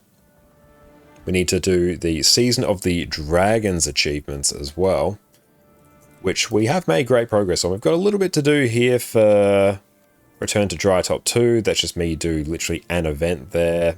Jumping puzzle, find some llamas. That's done. Silver Waste, I just need to do that section of the story. We'll blast that, and then we're going to start touching on Icebrood Saga. So that will be good. And then, yeah, we will be ready. And once we do some more lantern runs in a Niles, then we will be ready for the legendary crafting stream, which is going to be fantastic. And as a part of that, we will do Prismatic Champions Regalia, Aurora, Vision, Conflux, Coalescence, a full set of the open world medium armor. So many characters are going to be activated by that. So that's going to be fantastic. And thank you, Graph, for the follow. I appreciate that. And we also just casually cleared a raid wing 8. We will no longer be ranked #1 in the world in terms of gating crystals probably ever again, because we did buy the spear, but I do not regret it. Is a very, very fun spear. Plus we get to play Spear Chronomancer now, which is very, very nice. All good, excellent. I'll make sure to take a look at that. Thank you, mate. Awesome, thanks. We'll take a look at that after the fact, but thank you very much. And yes, we're going to send you all out into the capable hands of our great friend Fireball Annie now. And yes, you will take care. We'll catch you all on Wednesday. So you'll have a fantastic day. Thank you to everyone for chatting. Thank you for everyone who's subbing. Thank you, Rob, for the raid. Thank you for everyone who watches the ads. It supports me so much and just makes this incredibly fun, sustainable, just a great time all around. So thank you all so much. I really appreciate that. I'm going to catch you all in about 2 days. So sit tight, team, and cheers.